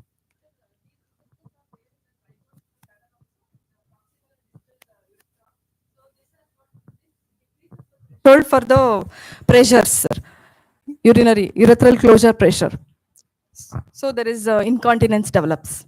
Can we give selective estrogen modulators for these patients? Yes, sir, we can give. The only drug which is approved by US FDA is ospemifene. Sir, recently you did geriatric conference also, sir. I think it is relevant. Thank you, Dr. Indra. You presented the details of this GSM etiological factors and the criteria required for diagnosis, and even the newer treatment aspects, including the laser. You also highlighted on the treatment. Just one question. There is a role of lactobacillus. So can we offer prebiotic, probiotics as a Yes, sir. treatment options We offer. for this? We offer even in reproductive age women also. We offer along with the local antibiotics. We offer probiotics, sir, to prevent recurrence. Other is laser. So who offers the treatment? Either OBG or dermatology? Sir, we only, sir. We don't. Vaginal area is our arenas. We don't allow anybody to. Thank you. We can take over facial treatments. Now the mummy makeover treatments are very well run by gynecologists only. It's very nice, madam. You have explained so nicely. Thank you. Thank you, sir. That Kiran sir also is here, so we can give a proposal for laser machine to the OBG department, sir. Thank you, sir. We would request chairperson to felicitate Dr. Indira ma'am.